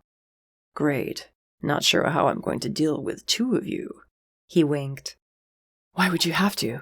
Bowen said as he blurred back to my side. His eyes narrowed. He glanced from Rafael back to me. Were you crying? What? No? I said and rubbed my eyes.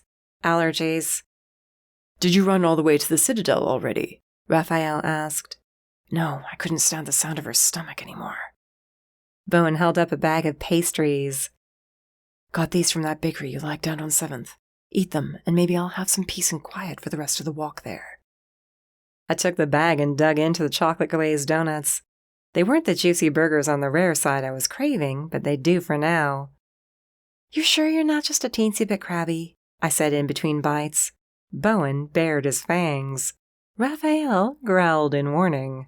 I stepped on his toes and shot them both a look. Now was not the time for Rafael's demon instincts to kick into full throttle over something stupid. For all we knew, I might slip into a moment of demon rage myself. No one needed to see that.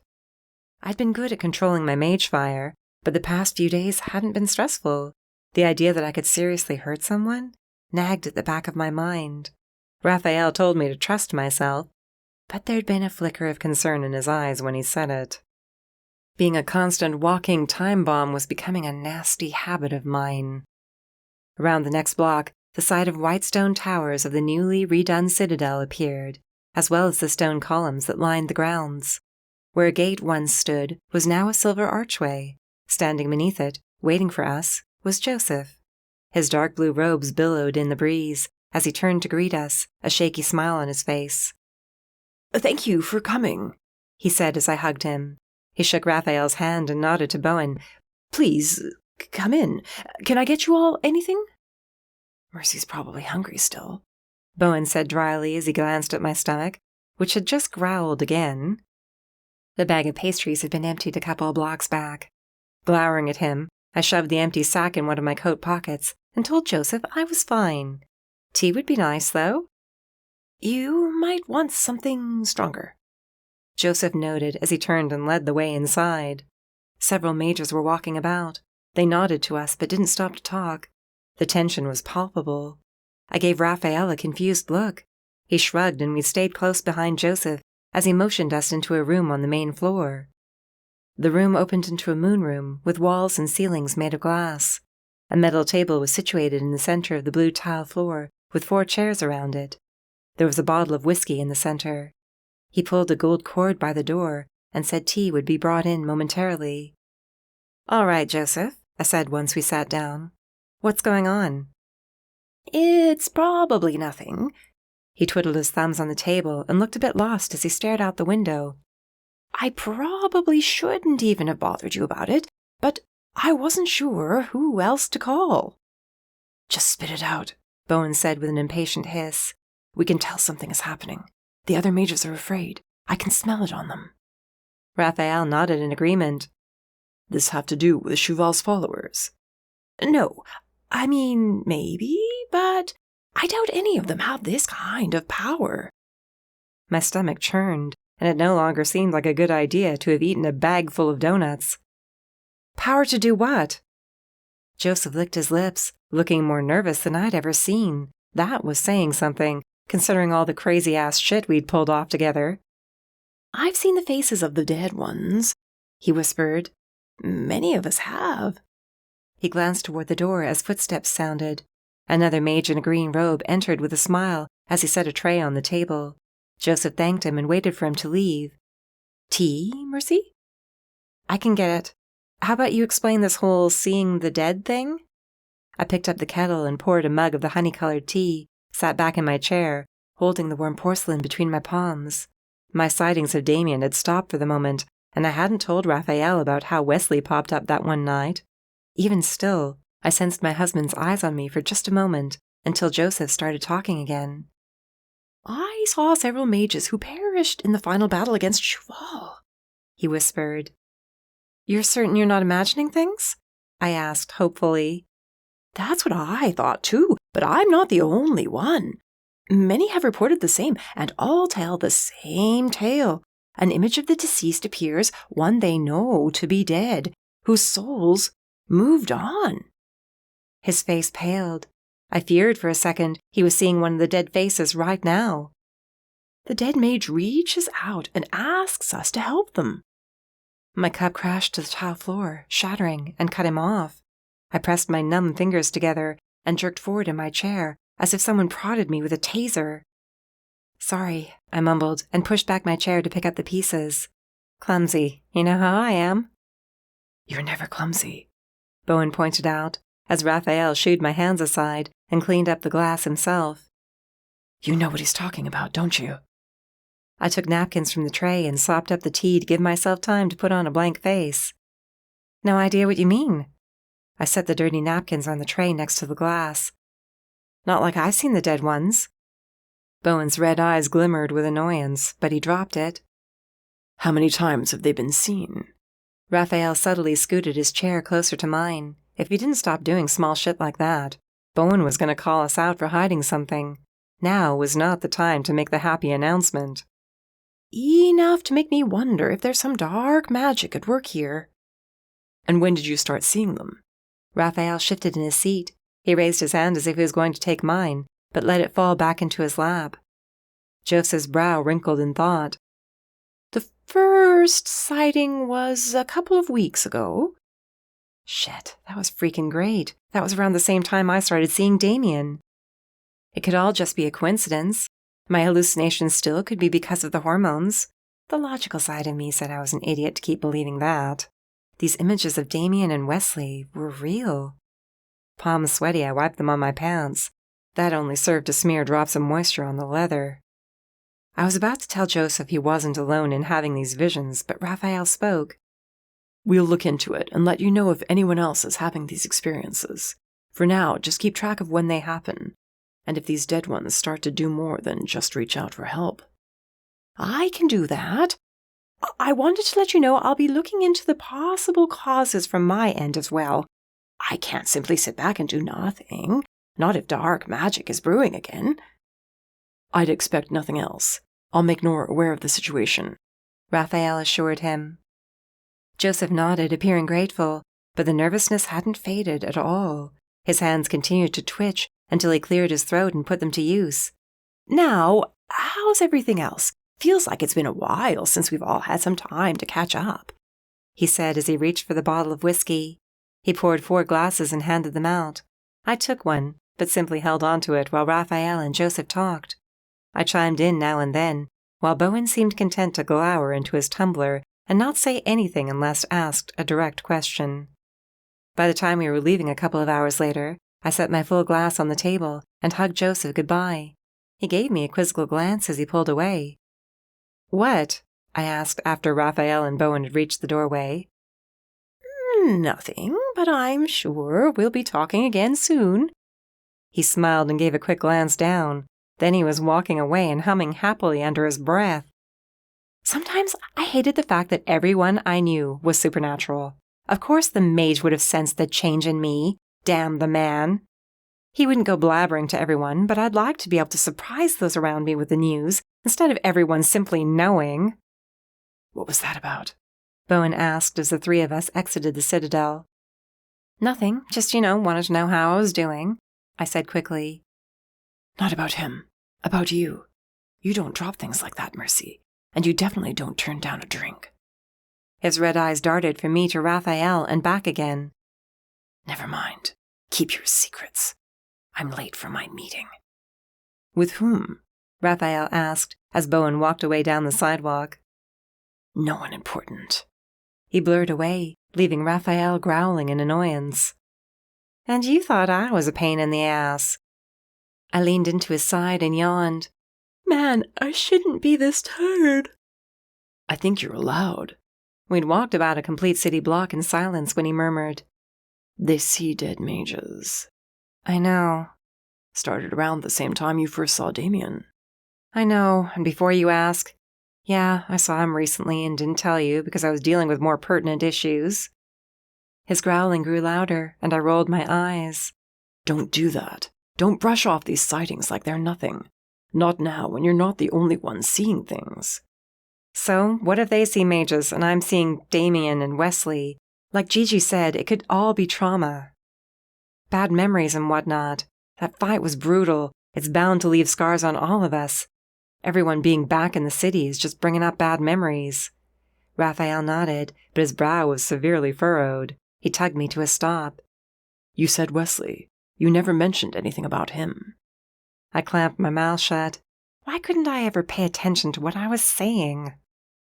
"How many times have you seen him?" "Just the one, I promise, and I haven't seen either of them since." When his rumbling grew louder and he refused to look at me, I pushed him into the nearest wall and held him there. "Look, I know I'm not very good at keeping you up to date on all the crazy shit that goes on with me, but I'm trying. And let's be honest, I'm a bit more preoccupied with the baby situation than with seeing dead people. I promise if they pop up again, I'll let you know." He took my hands and kissed each palm. "I'm starting to think it's not just hormones, and that worries me. Maybe a week at the cabin would be a good idea." "Do you plan on coming with me?" His jaw clenched, and he breathed out heavily through his nose in a way that told me that was a big hell no. I understood completely because I would do the same. I was doing the same. It appeared it wasn't just Cheval's leftover followers we had to deal with. Not anymore. "Didn't think so," I said quietly. "You know the deal. Where you go, I go. I'm not going home without you." He gave in, and we walked hand in hand through the city. "You think Bowen suspects what's going on with you?" he asked after a while. "He might, but I know Joseph does." "He's a powerful mage." We rounded another corner and neared one of the transports for Sector 21. Rafael was talking about Bowen's secret meeting and considering heading to the underground in case we bumped into him. I only half heard what came next. The sounds of traffic died away, and everything except for the transport became fuzzy. I pictured myself standing in it as I entered the code to get me to Sector 13. It had been changed to stop any unauthorized person from stepping foot inside while the purge was underway. I shut my eyes and saw myself striding out of the transport in Sector 13. I started walking in the direction where Cheval's fortress had stood. I was getting closer, so much closer. Voices called out to me, and a smiling mouth appeared beneath a hood. The rest of the face was covered in an impenetrable shadow. "Welcome back, Mercy. We thought you'd left us forever." Help us, Mercy. Help us before it's too late. Mercy? Huh? My eyes shot open to find we were in the same place on the sidewalk. A shiver rushed down my spine, and I clenched my teeth to stop them from chattering at the sudden cold spilling through my veins. What the hell was that? I clutched at Rafael's hand and told myself to get a grip. Rafael glanced around as he moved closer protectively. I wasn't sure if you wanted to eat or just go home and sleep. He took another long look around, tilted his head as he studied my face. You all right? I'm good, just more tired than I thought. I dragged him away. Come on, Bowen will be fine. We can stalk him another night. As we walked on, I fought the urge to glance back at the transport and possibly see whatever was calling me to Sector 13. If Rafael hadn't been with me, I might have gone there. This time, I might never come back. Chapter 11. Mercy. 2 days later, we received a call from Thomas, one of the pack leaders from Sector 18. I asked him about Brian and the rest of the shifters we sent his way, thinking they were causing trouble again. What he said had me sitting upright in my rolling chair and glancing around for any sign of Rafael. You're seeing what now? I asked as I failed to find any sign of my demon. The dead ones, Thomas replied loudly with an aggravated growl. They just keep appearing. I thought it was just me, but it's not. I've had pack member after pack member saying they're losing their minds. For a second I thought they were. Then I saw someone, and I wasn't sure who else to call. The shifters you're seeing, the dead ones, did they fight in the fight against Cheval? He hesitated, but said, They did. Right in front of me. I thought this shit was over. The nightmares, they'd finally stopped, but now... Mercy, what is this? What the hell is going on here? I can't keep seeing the shifters I let down. I can't. His words were filled with pain beneath the furious growl of his inner beast. A crash noise came in the background. He muttered something to another shifter, probably his guard, that he was fine and to go away. I know, but you're not alone, I said after he had a second to calm down. What? I stayed alert for Rafael. I've been seeing Damien and Wesley, and the majors are reporting the same thing. All these people died at the hands of someone in Sector 13, or died in the final battle against her. So what, we're all having one massive hallucination? I'm not sure. Joseph said he was going to look into dark magic, but that was 2 days ago. I glanced across the floor of half-walled cubicles and glass partitions, but Rafael was still nowhere to be found. Can you answer me one thing? If it helps get to the bottom of this shit show, yeah, anything. Have you had any weird urges to visit Sector 13? First, silence met my question.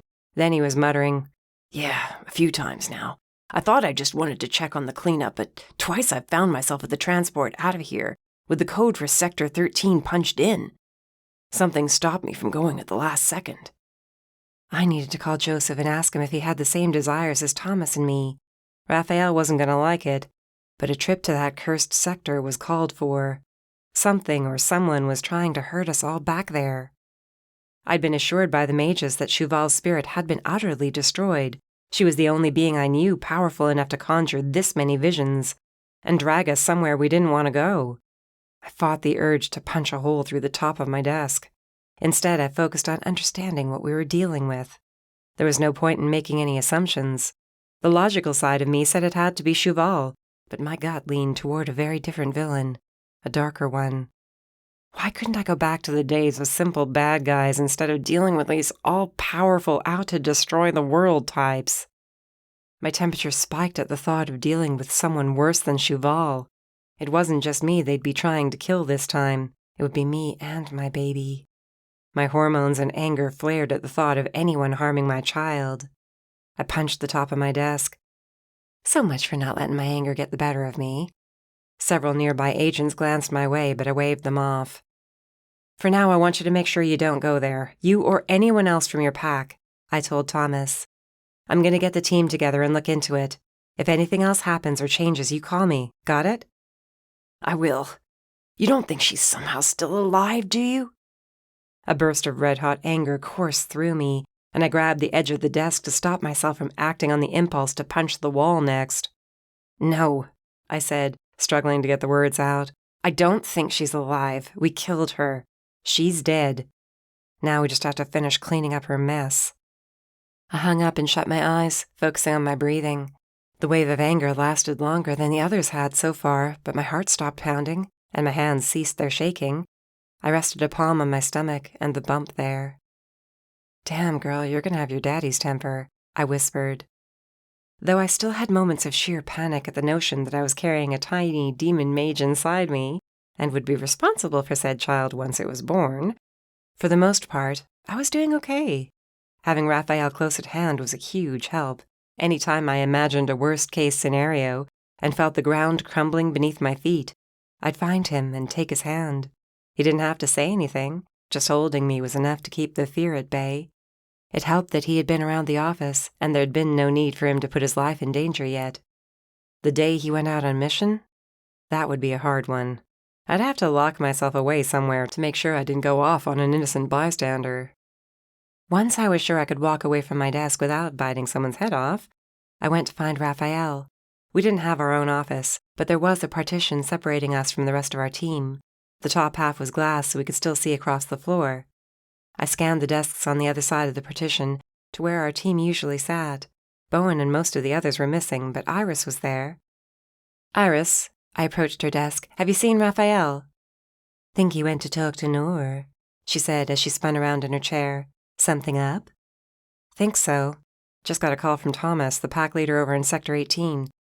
Seeing the dead, too. Fantastic, she said with a sigh. Yeah.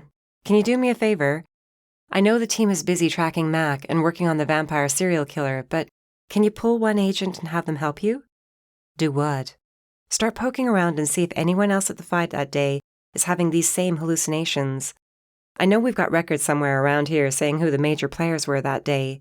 Rickshaw should know a good number of the demons. Shep's a good one to call, too. I should check in with the big shifter myself, but if I started talking to him, I was afraid Wesley would appear. What about Horace? Shit, hadn't even thought of him. He was the last person I wanted to start seeing Damien. I'll check in with him, I told her, since I had more than that topic to cover with him. He should hear it from me that I was pregnant. Thanks. Sure thing. She set to work as I wound my way through the desks and cubicles toward Nora's office. The door was closed when I approached, and peeking in through the side windows, I spotted Rafael and Bowen. I listened from next to the door. I'm not a child, Bowen snapped. I'm older than both of you. And? Nor shot back. I don't care how old you are. There's a vampire serial killer on the loose, and you have information on him. No, I don't. That's bullshit, and we both know it. Rafael growled. Who were you meeting with in the underground the other night? That is none of your business. Does it pertain to this case? Bowen said nothing. Rafael continued. You can't keep information from us. Whatever you think you're doing, you need to stop. You're part of a team now. My team and I will not have you slinking off to track down this killer alone, only to get yourself killed. Bowen laughed bitterly as he stalked around the room. He hadn't noticed me yet. I don't need your protection. I'm not your wife. But you are a prince, Nor said firmly. Exiled or not, you are vampire royalty, and I'll not have you getting killed in my city under my watch.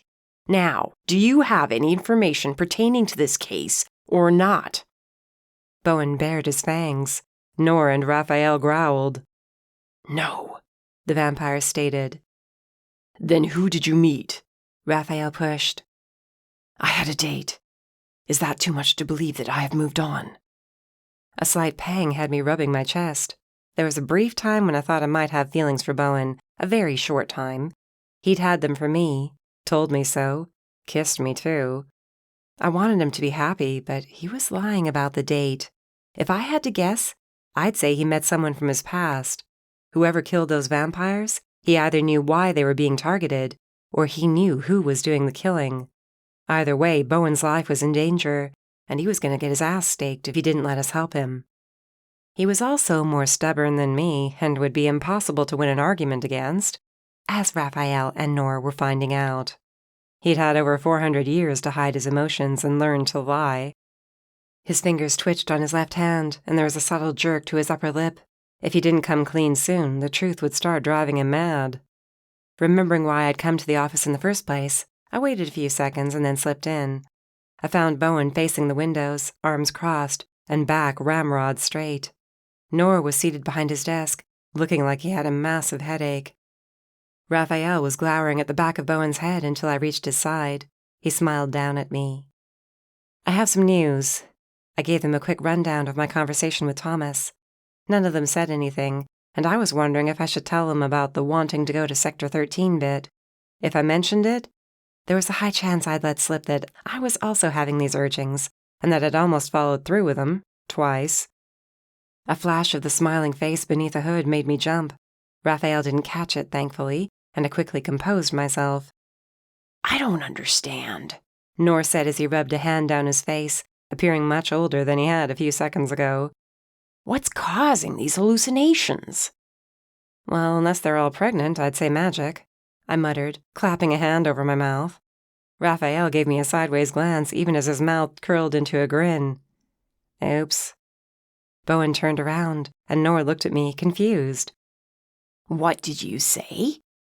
I've been seeing some of these hallucinations, and, well, at first, we thought it might be because of hormones, but it turns out it's not. Hormones? Nor repeated, rising to his feet, a wide grin spreading across his face. You're pregnant? No point in trying to hide it now. Rafael took my hand. I nodded. Yeah, we're having a baby. Holy shit! Nor exclaimed. Then he was around the desk and heartily shaking Rafael's hand. He hugged me, lifting me off my feet as his happy laughter boomed around his office. This is incredible! You two must be thrilled. Sure, we can go with thrilled, I said through laughter. I mean, it's exciting. Just, still sinking in. You two are gonna be amazing parents, Nor told us as he bobbed his head and slapped Rafael on the shoulder. My gods, Rafael, I knew you were keeping something from me. Yes, indeed they were, Bowen said. His hands were clasped behind his back, and his brow crinkled just in the middle. He smiled, but it was half-hearted, and when his gaze met mine, there was a distant look in them, like he wasn't really seeing me. Congratulations, truly. He hugged me, his cooler body seeming much colder since I was running so warm. I tried to hug him for a bit longer, but he pulled away. He quickly shook Rafael's hand, excused himself. The door clicked shut behind him as I shook my head. Something's wrong with him. Aside from lying, Rafael said, annoyed. You think you can get him to tell you the truth? I can try, but he's shutting himself off from all of us. We can worry about the prince and his issues later, Nor said as he hugged me again. I think this calls for a bit of a celebration. How about we throw you two a shower here at the office? A shower? Gods, I hadn't even thought of anyone throwing us a baby shower. That would have been something my mom would have done if she was alive. Or Damien. Gigi was probably planning one. I told Nor he should give her a call. The waterworks started, and I found myself wrapped up in Rafael's arms. Hey, it's just a shower, he said, clearly trying not to laugh. I didn't bother trying to explain what was going on inside my head. I was sad our parents and his brother weren't around for this day, but that wouldn't make me bawl my eyes out like this. I know we're not your blood family, Nor said when my tears slowed. But we are your family, Mercy. We always will be. I smiled as even more tears erupted from my eyes. Why'd you have to go and say that? I complained, as he laughed and hugged me. I hate crying so much, I muttered. Better than setting the building on fire, Rafael said. He had a point. We stayed in Nor's office while he planned out the shower and called Gigi. The two chattered on and on about the party. When they got to the details of what to get us, we were shooed out of Nor's office. By the time we made it to our desks, it was clear someone had been listening at the door. We were met with applause and hollers of excitement and hugs. A few of them asked about whether we knew if it was a boy or a girl yet, or what names we were thinking of. I hadn't even thought of names. Rafael guided us around the partition to give us a semblance of privacy, and shooed the others to their desks. You look a bit pale. Why don't you sit down? He said once they were gone. I found my chair and plopped into it. Names. Have you thought of any? Not yet. This is terrible. Our baby needs a name. We can't just have a nameless baby, I mumbled and held my face in my hands. We have plenty of time. Mercy, look at me. I parted my fingers enough to see him kneeling in front of my chair, that damned charming smile on his face as he rested his hands on my thighs. What? You are going to be a great mom.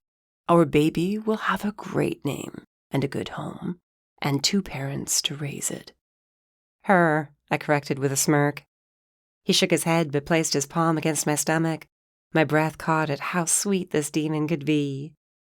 If you say so. He left his hand there and stared up at me. The love shining in his eyes reminded me of all we'd been through, what we'd managed to survive because of the love we had for each other. Gods, I was turning into a sap, but there was no other way to explain it. I dragged him close to kiss him. There was plenty to make me worried, between Bowen's strange behavior, the absence of leads on Mac, and the whole seeing dead people thing. But there was always tomorrow to deal with that mess. Not like we had an evil dragon trying to kill us all. Not yet, anyway. Chapter 12. Rafael. I stepped out of the shower and steam filled the bathroom. I'd been covered in grime and sweat from a long day of hunting down any trace of Mac. Bowen and I had gone to Sector 8 in hopes of picking up some sort of trail. After, we'd hopped over to Sector 54, where he'd been spotted as well.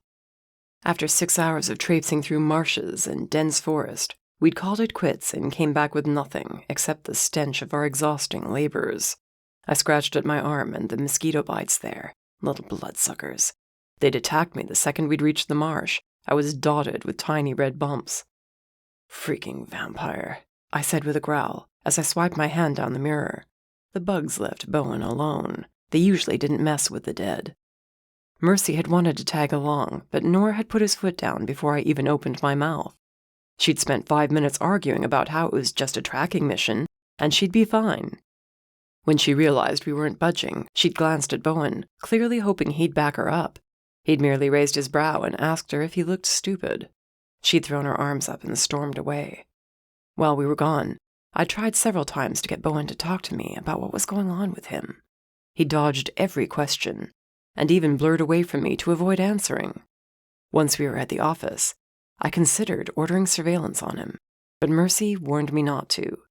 He'd figure it out, and then he'd be even worse to work with than he already was. Instead, she'd invited him to join us at Shep's tonight. Gigi and Horace were going to be there. We were all due a fun night out. Her plan was to corner Bowen and get him to spill his secrets. I hadn't the heart to tell her it wasn't going to work. Whatever Bowen was running from, it was probably as bad as what happened to me in the slums. I doubted he'd talk about it until it was too late. I finished drying off and slipped into clean clothes. A furious grunt came from the bedroom. I opened the door and had to bite back a laugh. Mercy lay on the bed, fighting to button her leather pants. She gave up with a curse and stared at the ceiling. I approached her. Having trouble, love? I'm fat, she spat. I can't wear these anymore. I admired the quickly growing baby bump as I sat down beside her. You're not fat. I tilted my head. You're getting a little bit extra here and there, but you're not fat. I'm what? She snapped as fire sprang to life at her fingertips. Don't burn up the bed. You like this bed. She curled her hands into a fist, stifling the flames, and sat up. I knew this would happen. I don't think any of my pants fit. Maybe time to get you some. Don't say it, she cut me off. We're not there yet. You just said you had no pants to wear. You knew this would happen eventually. What's wrong with maternity clothes? Have you seen what they make for pregnant women? She stalked to the closet, slipped out of her pants, and chucked them at my head. Everything's all flowers and frills and pink. Why is there so much pink? She planted her hands on her hips, standing there in black lace and a red tank top. She kept on ranting as I let myself enjoy the view, until she whipped around and nailed me with a glare. Really? What? Can't a husband be in awe at the sight of his sexy wife while she rants? She smiled, turned her chin up, and marched into the closet. We can always stop somewhere and get you clothes on the way, I said. Several more pairs of pants came flying out of the closet. I don't think everything will be pink. Gigi took me shopping the other day. She poked her head out. Trust me, everything is pink and purple, and gods, it's awful. Why can't they make black leather for pregnant women? I don't think you'll keep wanting to wear leather. You're saying you don't like me in leather? That's not what I said at all. I argued. You're going to drive me insane with this pregnancy, aren't you? That's the plan. A few minutes later, she finally emerged wearing a black flowing dress that came down to her knees. She wore knee-high boots and had a red blouse with black embroidered edges at the hem. Well, how does this look? She spun around slowly. The dress emphasized the baby bump, and gods, she was gorgeous. I smiled as I took her hand and kissed her. I didn't even know you owned a dress. Whatever, let's get going, and maybe I'll let you take me shopping on the way home. By the time we reached the underground, it was packed with people on their way to work or hitting the shops and bars. Shep's place was closed for the night, so we could have the place to ourselves. I knocked after we climbed the steps, and Gigi flung open the door. She stared at Mercy, checking out the dress, and yanked her into a hug. Does this mean we get to go shopping again? Gigi asked. Don't exactly have a choice, Mercy replied sadly. Nothing fits. It happens when you blow up like a balloon, Horace said from the bar. He beamed as Mercy stalked toward him and held her fist in his face. Oh, come on! You look great, and you know it. I'm sure Rafael keeps telling you that. I do, but she doesn't believe me. I'm getting fat. I'm going to start waddling soon, and I'm not sure I can handle that. Horace hugged her, a hint of sadness in his eyes as he smiled. I wish Damien was here to see this. Mercy nodded and wiped at her eyes. Yeah, me too. Leave it to him to get his ass killed too early. He's gonna miss all the fun shit. Horace raised his beer. To Damien, and his bad timing. Gigi handed me another beer, as Mercy took a glass of water from Horace. To Damien, she said, and clinked the glass against Horace's beer. Has anyone else been seeing him? Horace's face went from smiling to worried in a split second. What did you say? Mercy and I had been discussing talking to Horace about the hallucinations, but when she went to give him the news about the baby, she hadn't been up to ruining his good mood. From the confusion that joined the worry on his face, he'd been spared any appearances of his late brother. You talking about the hallucinations? Gigi asked. Yeah, turns out it's not caused by hormones. I drained more of my beer and sat down at our usual table in the center of the bar.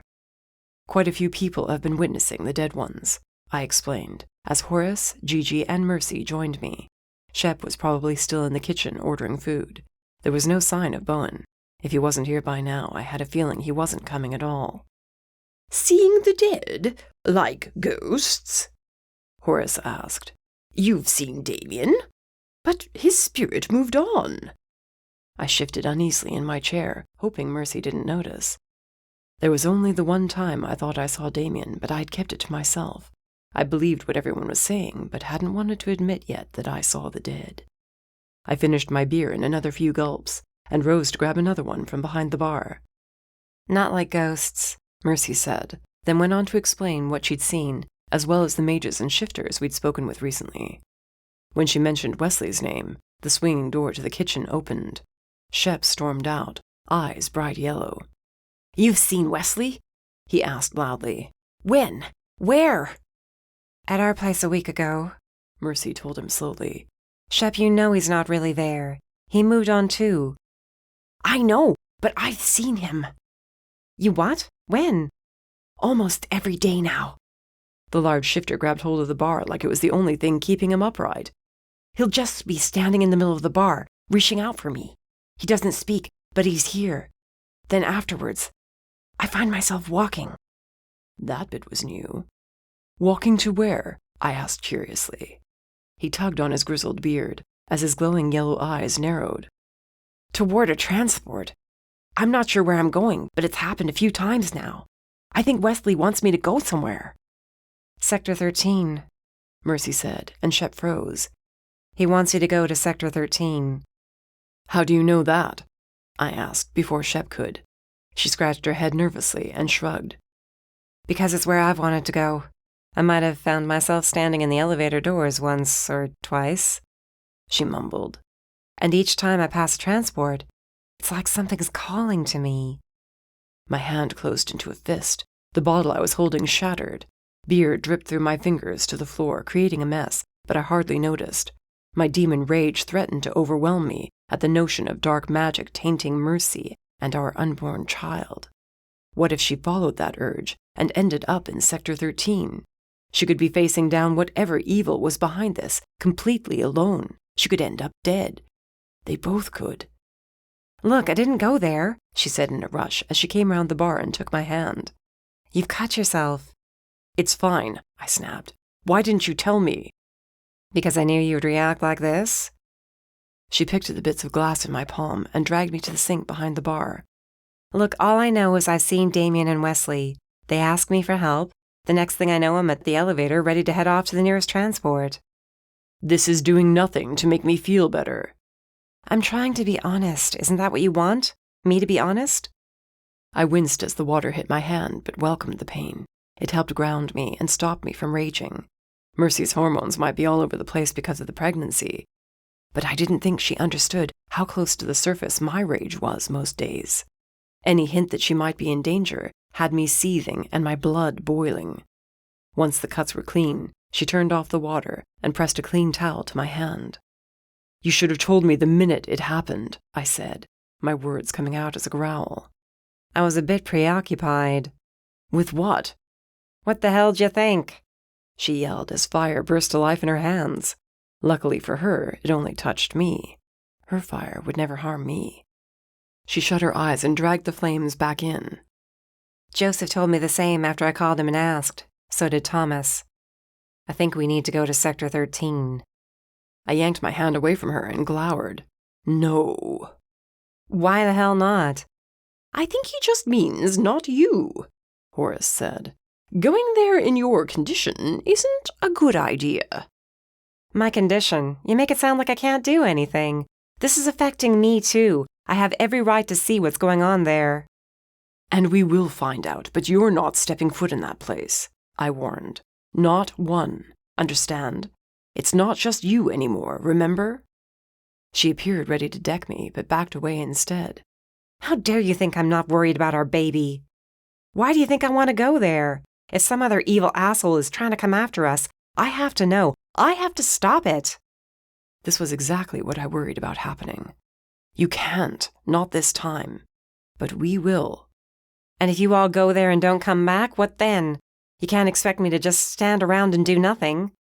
"I can, and you will. This is not your fight." "I'm the one seeing Damien. I should be the one to go." I bit the inside of my cheek, but there was no denying the truth. "I've seen him." Mercy scowled. "What?" "I said I've seen him. It was just the one time, and I brushed it off because I thought it was only because you'd been talking about him. With everyone else coming out about seeing the dead ones, well, I guess I realized I did actually see him." I waited for her to get angry with me, but she laughed as she reached for my injured hand to check the cuts. "And here you get on to me for not telling you everything. Hypocrite." I blinked, still waiting for her to go off on me, but she never did. "I haven't seen him since, if it makes you feel any better." "It doesn't, not really." She dabbed away the last bit of blood, shoved my hand at me. "We need to organize the team and send them to Sector 13, she stated. "I don't care how you make it happen, but something's not right." "Nor won't sign off on it, not without any proof of who or what's behind it. We've got our hands full with Mac and the vampire serial killer." The what now? Gigi asked, eyes wide. Serial killer? "Only goes after vampires so far," Mercy said with a casual wave. "You're safe." And Bowen? I shrugged at Gigi's question. "He was supposed to be here tonight. Don't worry, we're keeping an eye on the bastard." I debated trying to call him and give him an update on the latest revelation, but he'd find out at the office tomorrow.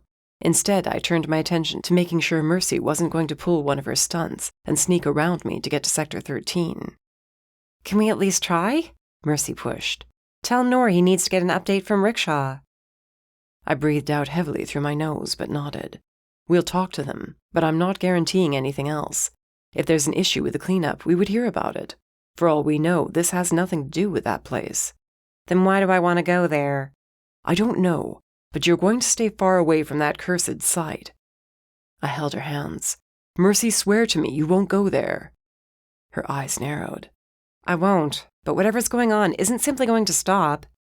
"It will if we catch whoever's doing it, and my gut's telling me it's Mac." Her arched brow said she didn't agree, but she dropped the subject and steered the conversation towards Gigi's business and her coven. Usually I had to be the one to do that. This discussion was definitely far from over.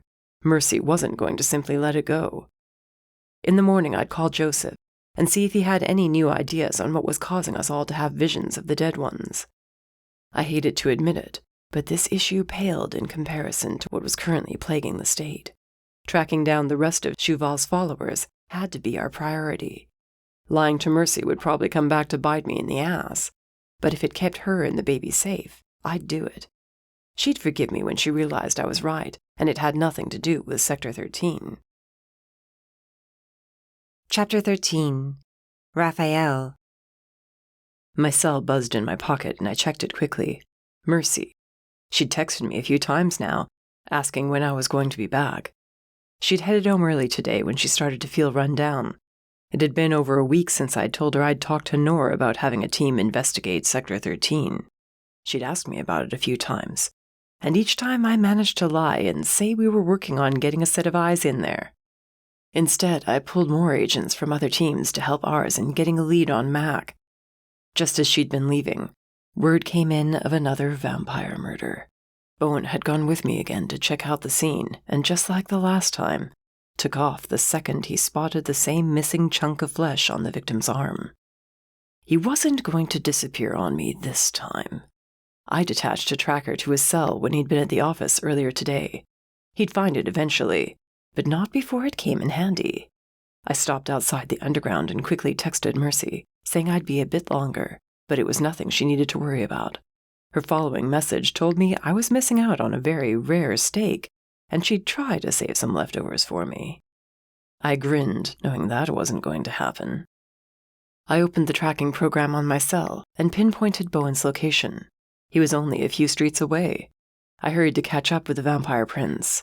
Whoever he was meeting with must have information on the murders. If I couldn't go after Mac, I was going to track down the next best villain. Several witches ran past me, glancing over their shoulders and looking panicked. More people came from down the block, as if they were trying to get away from something. I stopped long enough to listen when the sounds of fierce hissing met my ears.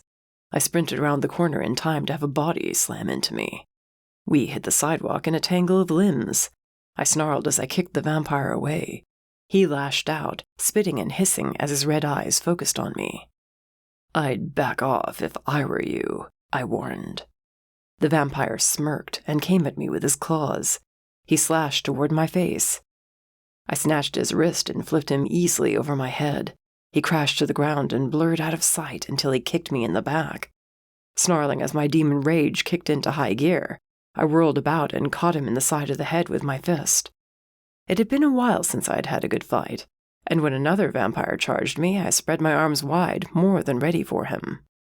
I ducked under his first attack and punched him in the kidney. He flailed. I grabbed him by the shoulders, sending him flying into a nearby brick storefront. The first vampire was back on his feet, and they were blurring around me, getting a punch in here and there, until I threw my head back with a roar and dodged to the right at the last second. They crashed into each other, and I took hold of them, one arm wrapped around each of their necks. They clawed at my forearms until I bashed their foreheads together, at which point they slumped to the ground. I stepped over them and tried to figure out which blurring figure was Bowen. There were 4 more vampires a few yards away, one with long white hair.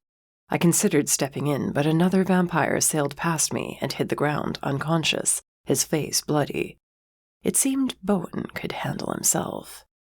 As the fight continued behind me, I checked over the 3 vampires who were now out of commission. None of them had any identification, but when I grabbed the last one and flipped him over, the marking on his upper bicep caught my eye. The mark was small, no bigger than a $50. 3 interwoven vines wrapped around a black sword with a sapphire resting in the pommel. I'd never seen it before, and vampire history was a well-kept secret amongst their kind. Whoever this vampire was, he was somehow connected to the murders, and to the very pissed-off vampire I sensed watching me. What are you doing here?" I glanced up to find Bowen looking down at me, his white hair marred with specks of blood. His red eyes shone with his anger. "Your friends run off?" I asked as I looked around him. "Ah, I see." The vampires were groaning and muttering curses as they tended to their wounds. I pointed to the symbol on the vampire's arm. "This what the murderer's been carving out of his victim's arms?" He hissed quietly in answer. "What's going on?" I demanded as I stood. "Who are these vampires?" "Nobody you need concern yourself with," he muttered bitterly, then spat near them. "Remnants. Nothing more." Remnants that are getting picked off in my sector. I can't just ignore these murders. You can, and you will. You don't give the orders. I do, remember? He grabbed my shirt and tried to shove me, but I was stronger. I braced my feet as I snatched his wrists and threw him away from me. "I'm not ordering you, Rafael. I'm telling you as a friend. Let it go. I'll deal with it." "I can't. You know that. And Mercy won't either." "You and Mercy have more pressing matters to deal with." His eye twitched, and a flicker of regret flashed through his crimson gaze. "Leave the vampires to me." The vampires in various stages of consciousness around us would draw attention if left there. I was going to ask Bowen how he expected me not to arrest them for attacking 2 feds, when just the hint of a whisper brushed across my ear. The question died in my throat as I spun around slowly. The street had been empty except for us, but not anymore. "Bowen," I whispered, not taking my eyes off the figure standing on the other side of the street. "What?" "Damien." I nodded toward the unmistakable half-demon. "You see him too, right?" Bowen stepped up beside me. "He's not the only one." Another figure suddenly blinked into being beside Damien. Wesley. A chill stole over me as more of the dead ones appeared. Shifters and demons, vampires, witches from Gigi's coven. The streetlights flickered, went out one by one, until the last light was directly above us. Bowen and I stood back to back as the dead ones closed in, bringing with them a dense fog that wrapped around our feet. "I can't move," Bowen snapped. I grunted and found myself just as trapped. In the few seconds I'd taken to look down at my feet, the dead ones moved in until they were barely a yard away. Damien approached, his face burned and scarred, reflecting his horrible death. There was no expression in his eyes as he raised his hand and pointed to us. "Rafael," he whispered in a voice sounding like falling gravel. "Help us. You must help us," Wesley whispered. The rest began to chant for help. The last streetlight grew brighter. It crackled as the bulb exploded, raining glass on our heads. I ducked, shielding my eyes, and waited for the touch of cold, dead hands to fall on me. Seconds passed, and when nothing happened, I opened my eyes. "They're gone," I muttered. "What the hell was that?" Aside from the light that exploded, the rest turned back on, as if they'd never gone out. There were no dead ones littering the streets, just the vampires now all conscious and sitting upright. They took one look at Bowen and me, bowed their heads, then scrambled away. I moved to go after them, but an icy hand closed around my arm. "Let them go." With a growl, I yanked my arm free from Bowen's grip. They attacked feds. "They attacked their prince and a demon who came around the corner at the wrong time," he argued. "Let me deal with them." "You want me to pretend like you're not hiding something, that there's not a killer on the loose?" "Yes," he said simply, and turned to leave. "Bowen, wait." "I suggest you figure out what's causing these ghastly visions of the dead ones," he called to me. "That's where your concerns should be. If we're seeing them like this, it's only a matter of time before Mercy's confronted in the same way. That can't be good for her or the baby." My growling grew louder, knowing he was right. "They're Mac and Cheval's pathetic remaining followers. Once we end them, it'll stop." "You truly think it's that easy?" "Yes. Otherwise it means we're dealing with another dark force, and I might not be able to stop it." The fear that had been growing within me for the last week finally broke through. "This all goes back to Cheval, but I need your help." Bowen's lips thinned as he scowled at me. I'm still part of your team, aren't I? I don't know, Prince. Are you? I shot back.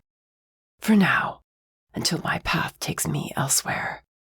He blurred away and I snarled in the direction he'd gone. As I turned toward the entrance to the underground, I wondered if Gigi could make a potion that would prevent Bowen from running away. I'd have to sketch the symbol from memory, but I wasn't about to let him hunt down a serial killer alone. He hadn't asked how I found him, but he was smart. I doubted the tracker would be on his phone by tomorrow night. I should have headed straight home, but seeing the dead ones shook me up more than I'd expected. I figured I'd swing by the office first, check with the team, and give myself some time to calm down. I also needed to clean the blood on my arms and face from the fight. If Mercy saw me out of sorts like this, she'd know something was wrong. As far as I knew, she had no new sightings of Damien or Wesley. Horace had, though. 2 days ago, he stopped by the penthouse. He was pale and shaking. All we got him to say was his brother's name. That was enough. A bit later, he managed to tell us he was halfway to a transport when a blaring car horn jarred him out of the daze. There was no desire in me now to get to Sector 13, and Bowen hadn't appeared to be in a confused state of mind when he took off. Then again, what we experienced seemed to be far different from what everyone else had so far. I'd have to check in with Joseph again to see if his mages came up with a magical explanation yet. A curse or a spell that could be bringing these images to life. By the time I arrived at the Fed building, my mind was all over the place. Bowen's assumption that I was simply going to ignore the vampire serial killer ticked me off. There was also the issue of not being able to find Mac. And to top it all off, the dead weren't simply rising. They appeared in droves with no explanation as to why or what they wanted. Except they couldn't really be the dead unless someone found a way to drag their souls back from the other side. That would take power, far more power than any single being should possess. I stepped out onto my floor and headed for my desk. A voice stopped me cold. I want them to double-check that they found all the shifters. Mercy stood beside Iris's desk. If there's anyone else out there seeing these visions, I want to know. There might be a pattern, or they could be seeing something different from the rest. On it, Iris told her, tapping away at her keyboard. We did hear back from several more on the list Rickshaw gave us. And many of them are frightened, but only a few said they've seen any deceased. Let's hope it stays that way. Mercy snapped, slapping a stack of papers onto a nearby desk. She rubbed her forehead and stifled a yawn. She held her pregnant belly even as she spoke with Iris about tracking down more witnesses to this dark phenomenon. Her doing it, not agents, not a team, but Mercy herself going out there and putting herself in harm's way. See if the demons are willing to come in and talk with me. If not, I'll make the trip out to Sector 2. Maybe they're picking up on something we're not. No, I snarled. Every head in the office turned to stare at me. Mercy's eyes widened slightly, then she sighed. I was wondering when you'd show up and bust me. Sector 2, I growled as I stalked toward her. You're just going to waltz into Sector 2 like it's nothing. It's the new home for many of your kin. You know that. It's perfectly safe now. No evil hybrids or mages. No one being used. I'll be all right. Not like the first time I've gone there since we've been back. First time since you've been pregnant. She tilted her head back and forth as she said, Technically, I've been pregnant the whole time we've been back, remember? My hands curled into fists, and my rumbling grew louder. I never said I was going alone. I planned to ask you if you'd given me the chance. No. You can't just say no and walk away, she argued. And what happened with you and Bowen tonight? Care to share? Nothing, just another murder. She crossed her arms as her eyes narrowed on my face. Doesn't look like nothing. That vampire is being difficult. It's nothing new. What the hell is all of this? I demanded as I waved my hand. Their desks were strewn with papers and lists of names either circled or crossed off. A few had stars beside them. You're not supposed to be getting involved. I said I would take care of it. Iris shot me a look, but quickly glanced away when I subtly shook my head. You're taking care of getting eyes inside Sector 13. I'm working on it from this end. The safe end, she emphasized. I'm not going out in the field. You just said you're going to Sector 2. Yeah, where it's safe. What's gotten into you? I'm not throwing myself in front of a freaking bus here. Calm down and stop telling me what I can and can't do," she warned as fire crackled at her fingertips. Her eyes darkened until they were almost black as the baby's demon rage seeped into her. "I'm still an agent and a bounty hunter. I will not sit by and do nothing because you think it's too dangerous." Remembering the number of dead that surrounded me and Bowen had me shaking my head. "You don't understand." "Understand what?" "Anything," I yelled. Conversations around us stopped. "What did you say?" Mercy said, her quiet tone more dangerous than her yelling. "You heard me. You don't know what I go through every day, worrying about you, seeing you getting into trouble or hurt. Each time I'm away from you, I imagine getting a phone call saying you've been injured or taken from me again. Do you have any idea what it's doing to me? My rage is so close to exploding every day." Mercy scoffed. "Oh, you poor thing," she muttered. "You really think after everything we've talked about, I'm going to do what? Go out and find a dangerous situation to throw myself in? I'm going stir-crazy stuck in that damned penthouse or this cramped office. I want to go kick someone's ass, but I can't because I'm protecting our baby. Gods, do you even hear yourself? Don't you think I worry about you too? About you getting hurt or killed and leaving me alone to raise our kid?" She stormed away, then came right back and punched me in the shoulder. "You're not the only one struggling here, not even close. I feel like I'm losing myself, Rafael, and no matter what you say, that's all I feel." Tears burned in her eyes. "Damned hormones," she mumbled, turned, and marched down the hall toward the break room. Iris let out a whistle behind me, and I glowered at her. "What? She's got a point. The reckless Mercy is gone. She checked out the second she found out she was pregnant." "I never said she was being reckless." A few cringing faces around the office appeared to disagree with me. I thought over what I'd said and hung my head. Damn it. Mercy had kept her word and stayed out of the field. She'd been doing all her work from a safe location. Sector 2 was peaceful now.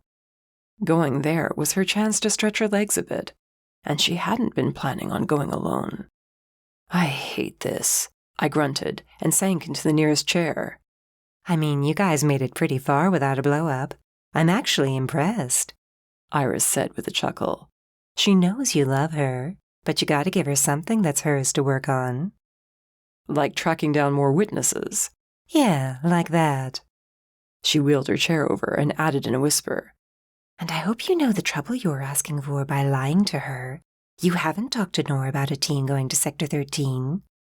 "For good reason. There's nothing there." "I hope you're right."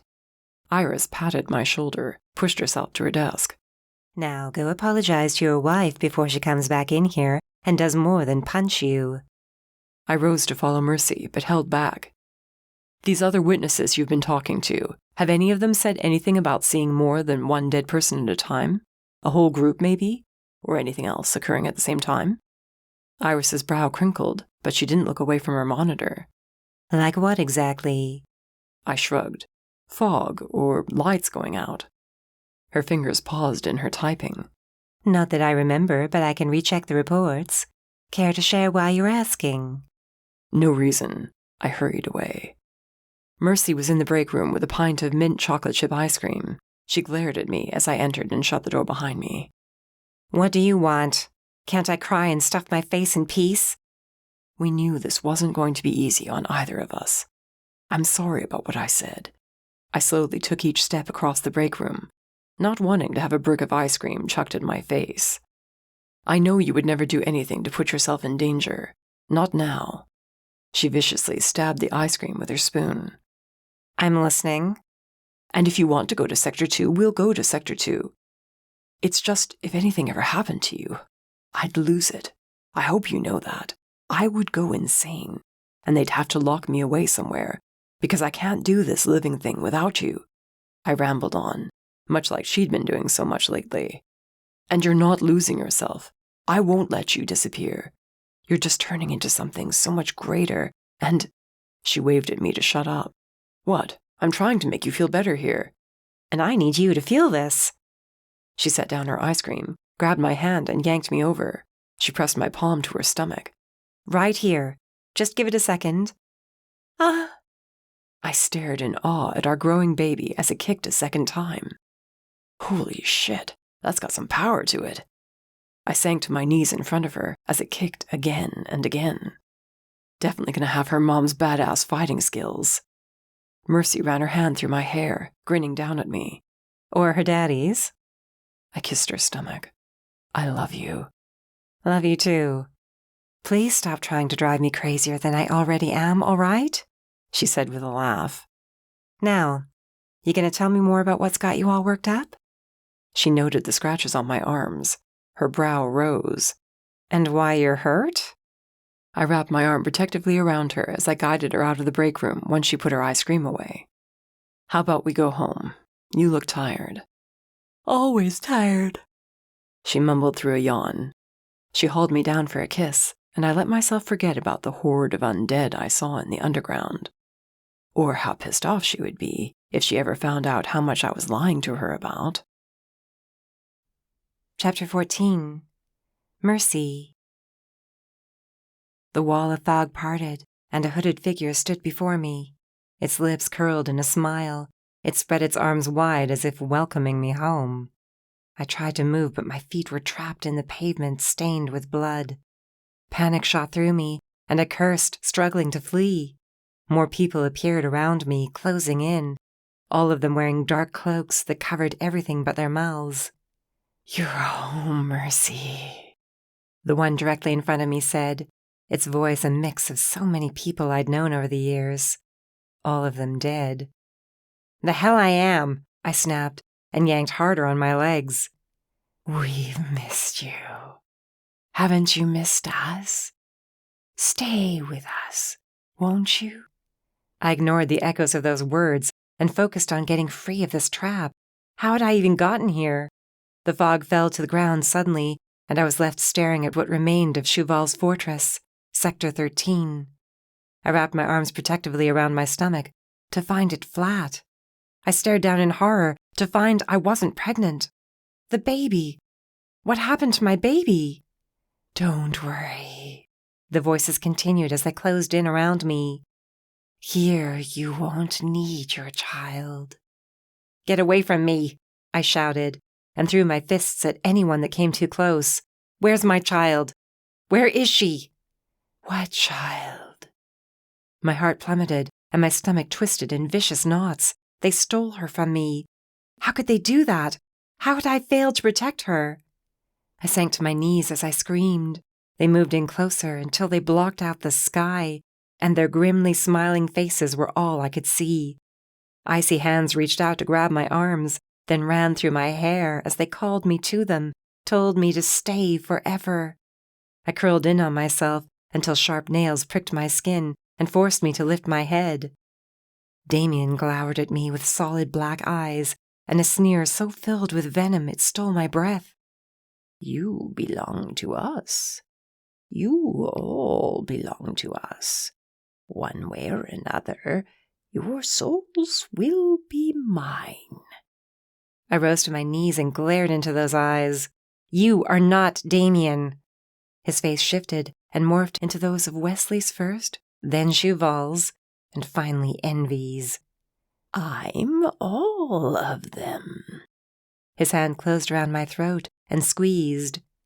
"Welcome home, Mercy."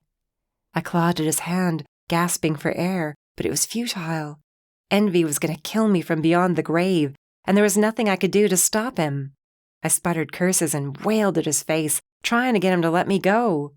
A sharp pain cut into my right arm, as if Envy dug his nails in, clear to the bone. Black spots filled my vision, but someone was calling my name. I focused on it. That voice. Rafael! Was he here? Two strong hands grabbed hold of my shoulders and gave me a firm shake. My eyes fluttered open, and I fought against whatever held me. A light popped on, and there was Rafael's worried face hovering over me. "Mercy, wake up," he growled fiercely. "It's just a nightmare." I pressed a hand to my throat, but there was no bruising, and certainly Envy wasn't here trying to choke the life from me. I threw the blankets back as another terrifying thought jolted me to full alertness. I held my pregnant stomach and curled against Rafael's chest. He hugged me close, kissing the top of my head. Too real, I whispered, shaking. Too effing real. What happened? I swallowed the lump in my throat and told myself not to lose it. The baby was fine. We were both fine. They stole it from me, I mumbled. They took her, Rafael. He growled and held me closer. It won't happen, you hear me? It'll never happen. I wanted to believe him, but the nightmare stayed with me. My teeth chattered from the sudden cold filling me. Rafael tugged the blankets up, covering my shoulders. Envy was dead. They were all dead. No one was coming back from the grave to kill me. And yet, the more alert I became, the more I noticed a slight pain on my right forearm. It was the same place I'd been grabbed in the dream. I lifted my arm to find a thin, red scratch, as though someone had dragged a fingernail across my skin. Rafael frowned down at it, but I told him it was nothing and burrowed my face in his chest. I would have been content to stay like that the rest of the night, only a strong urge to open my eyes overwhelmed me. I stared across the room in horror. My jaw dropped at the sight of that damned robed figure. I grabbed at Rafael, unable to look away as it lifted its head, and glowing green eyes, just like Envy's, glared at me. I had to be seeing things, that's all this was, but when Rafael cursed and climbed from the bed with a snarl, I knew it was real. He grabbed the dagger he kept under his pillow and threw it. The dagger struck the wall. The Envy look-alike was gone. You saw it. Rafael stalked toward the wall and wrenched his dagger from it. Yeah, I saw it, he growled. Envy. We killed him. He's dead, I whispered, then shouted, Why can't they all just stay dead? Rafael rushed to me and I fell into him. I felt him fumbling for something on the nightstand. Then he was talking. Gigi, I know it's early, but can you get to the penthouse? We've got a problem. He hung up, called Horace.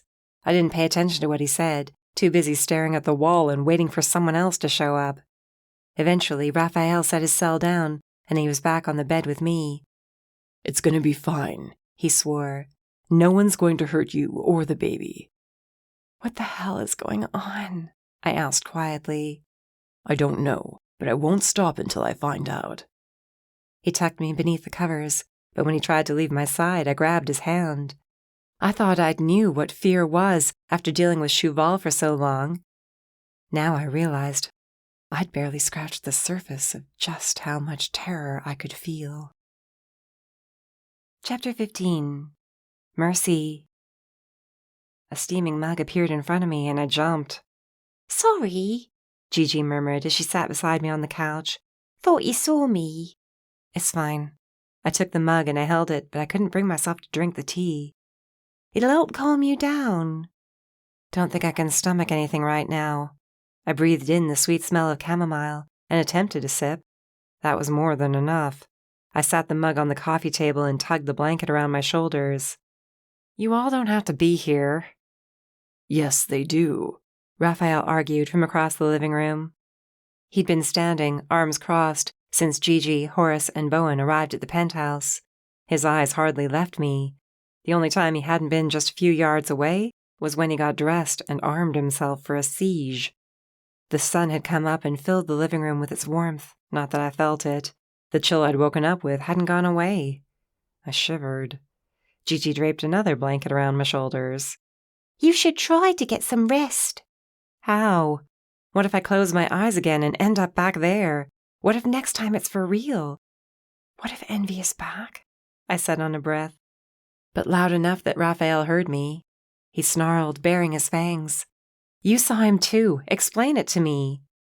It has to be some sort of dark magic, he insisted. It's not. Gigi paced away from the couch, wringing her hands as her fuchsia skirt swirled madly around her legs with each step she took. I've checked this place from top to bottom.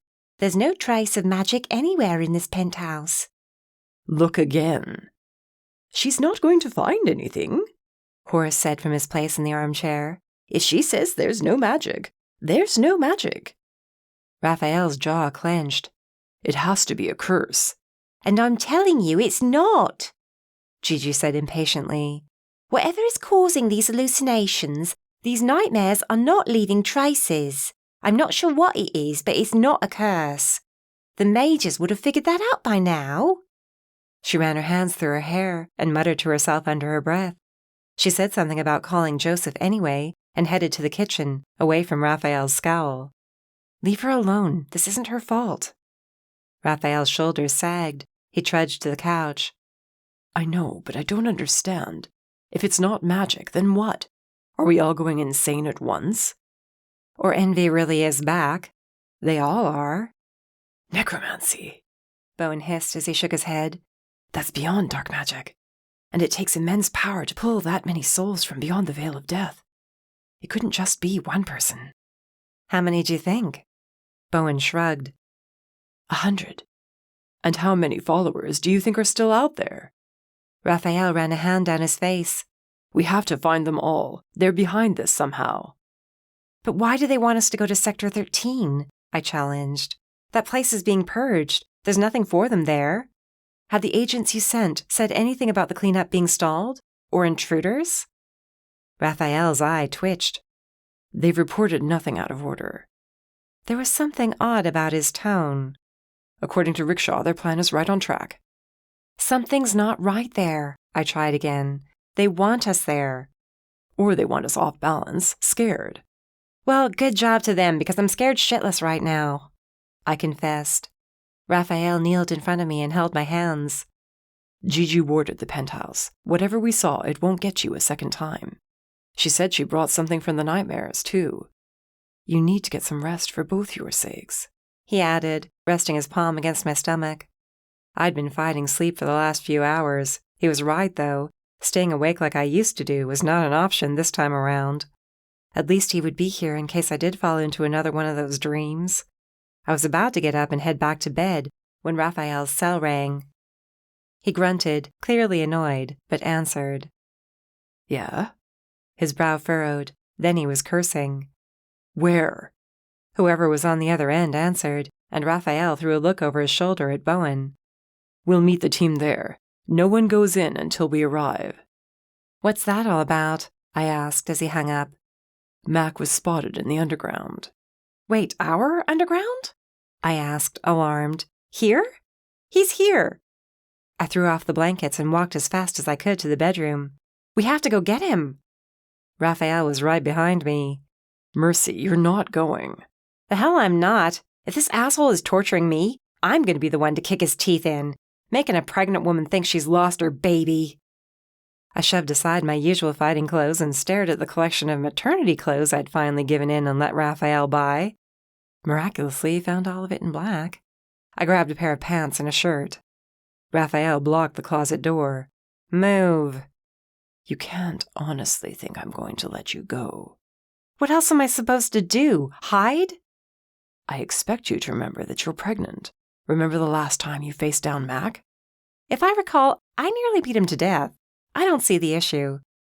The baby gave a hefty kick. Neither does she. I'm going with you.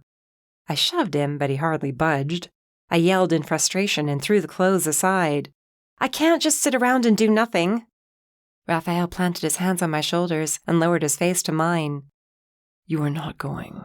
I don't care if I need to have Gigi magically bar the damn door, but you're not coming with me. Bowen and I will deal with him. Every instinct screamed at me to keep fighting, but he was right. I fell into him and shook my head. I'm not sure I can handle this much longer. You're over halfway there already. Yeah, well, next time you get pregnant. How does that sound? His laughter chased away the last bit of cold from my body. His arms closed around me. Not sure how that'll work, but I'll do my best. When you get Mac, you kick him in the nuts for me. That's a low blow. I arched my brow. And sending an envy look-alike isn't? His growl was answer enough. We'll bring him in alive. No one said anything about his being conscious. You gonna be okay here? I'm sure Gigi and Horace won't mind sticking around. I'll call you as soon as we have him in custody. I stood on my toes, grabbed his horns, and pulled him down for a kiss. I nipped his lip, and he growled. Mercy, I have to go. And there's a vampire in the other room with excellent hearing. That didn't stop me from kissing him again, until he was cursing under his breath. You love me. Most days, He teased, lifting my chin. I'll be back as soon as I can. He bent down and kissed my stomach next. Keep your mama safe. He squeezed my hand one more time and was gone. I stayed in the closet until my heart rate returned to normal. I tugged my hair into a braid and stomped out of the bedroom to find Gigi and Horace sitting on the couch. The second they saw me, they broke into grins. What are those for? I grabbed one of the black throw pillows and plopped down in the armchair. What? Gigi asked innocently. Horace slouched on the couch and propped his boots on the coffee table. We're just debating if we're going to have to tie you to that chair or not. I picked at the hem on the pillow. I might have been a bit rash in trying to leave, but I'm not going. I'll sit here and do nothing. Again. All day. I threw my head back with a groan as Gigi and Horace laughed. This is starting to be unbearable. I'm afraid you don't have a choice. How is my little munchkin doing today? Gigi asked. She's got one hell of a kick, I winced as the baby proved me right. And she's definitely a night owl like the rest of us. I shifted around in the chair, trying to get comfortable, but it wasn't happening. I chucked the pillow at Horace's face and stood, walking around the living room, stretching my legs. My feet were swollen, and I definitely filled out more over the last couple of weeks. On the bright side, my hair was the thickest it had ever been and looked fantastic. But my back hurt most of the time, and I was hungry all the time. I padded into the kitchen with Gigi and Horace dutifully trailing behind. I opened the fridge and thanked the gods Rafael had gotten so good at predicting my hunger. 3 steaks had been marinating for a couple of hours and were more than ready to be thrown into the cast iron. I hummed under my breath as I distracted myself with the promise of a juicy, rare steak and some sides. I found a package of instant potatoes and some macaroni and cheese, because why the hell not at this point? Gigi and Horace sat at the breakfast bar, watching with various looks of amusement on their faces. No judging the pregnant lady, I warned once the food was ready. You going to share? Horace gave me a grin. I might if you're nice. I'm being nice. I could be a lot worse, and you know it. I chewed over a delicious bite of steak and gave in, setting out 2 plates for them. Gigi told me to sit down, but I was in no mood. Sitting really made me feel like I was doing nothing. At least by standing, I could convince myself I was burning calories and not packing on more weight. I was just past the 4-month mark, and with potentially 4 more to go. I hated to think how big I was going to be by the time I gave birth. If anyone can catch that bastard, it's Rafael, Horace said after silence had fallen over the penthouse. I know, but as much as he wants to think that'll solve the problem, there's something else going on. Because you saw envy? I forced myself not to drop my fork at the mention of his name. He was in our bedroom. We both saw him. Mac might be a powerful hybrid, but there's darkness to this magic. A taint. It left a bitter taste in my mouth. And I know you said you can't find a trace, I said as Gigi opened her mouth, probably to remind me of that fact. But I'm telling you there's magic involved, and it has nothing to do with Cheval's followers. Or maybe not only with them. You still think there's something in Sector 13, Horace stated bluntly. Mercy, whatever you were thinking of doing, just stop while you're ahead. I'm not thinking of doing anything, I mumbled, pushing around the rest of the food on my plate. I know that look. I saw it enough times on Damien's face. You are not leaving this penthouse until Rafael gets back, understand? And we're sure as hell not about to let you go waltzing into that freaking sector behind your husband's back. I'd like to live through the day, thank you very much. I shoved my plate aside, no longer hungry. I never said I wanted to go there. You don't have to. Fine, but I'm going to do some digging of my own. Am I allowed a phone call in my prison? Gigi rolled her eyes. You don't have to be so overdramatic. I'm not. I'm hormonal and fat and tired, and my husband's out there, potentially putting his life in danger, while I'm standing around doing nothing. I dug my nails into the countertop and backed away to find my cell. Rafael might say he put agents in Sector 13, and all reports came back clean, but my gut told me they'd missed something. I found my cell and went back to the living room. Gigi and Horace lingered close by. As much as I appreciated their company, I hated it at the same time. The place had been warded. They didn't have to stay here for my protection. But they did so because Rafael had asked them to. I had a gnawing feeling that until this mess was cleaned up, I was never going to be alone. I called Nor, put it on speakerphone, and waited for him to pick up. "Mercy, you holding up okay?" the demon asked after answering the call on the second ring. "Rafael told me what happened." "I'm fine, promise. I have my protection detail." I threw a smile at Gigi. She frowned, and Horace shook his head as he sat down on the couch next to me. "You don't sound pleased about that." Nor chuckled.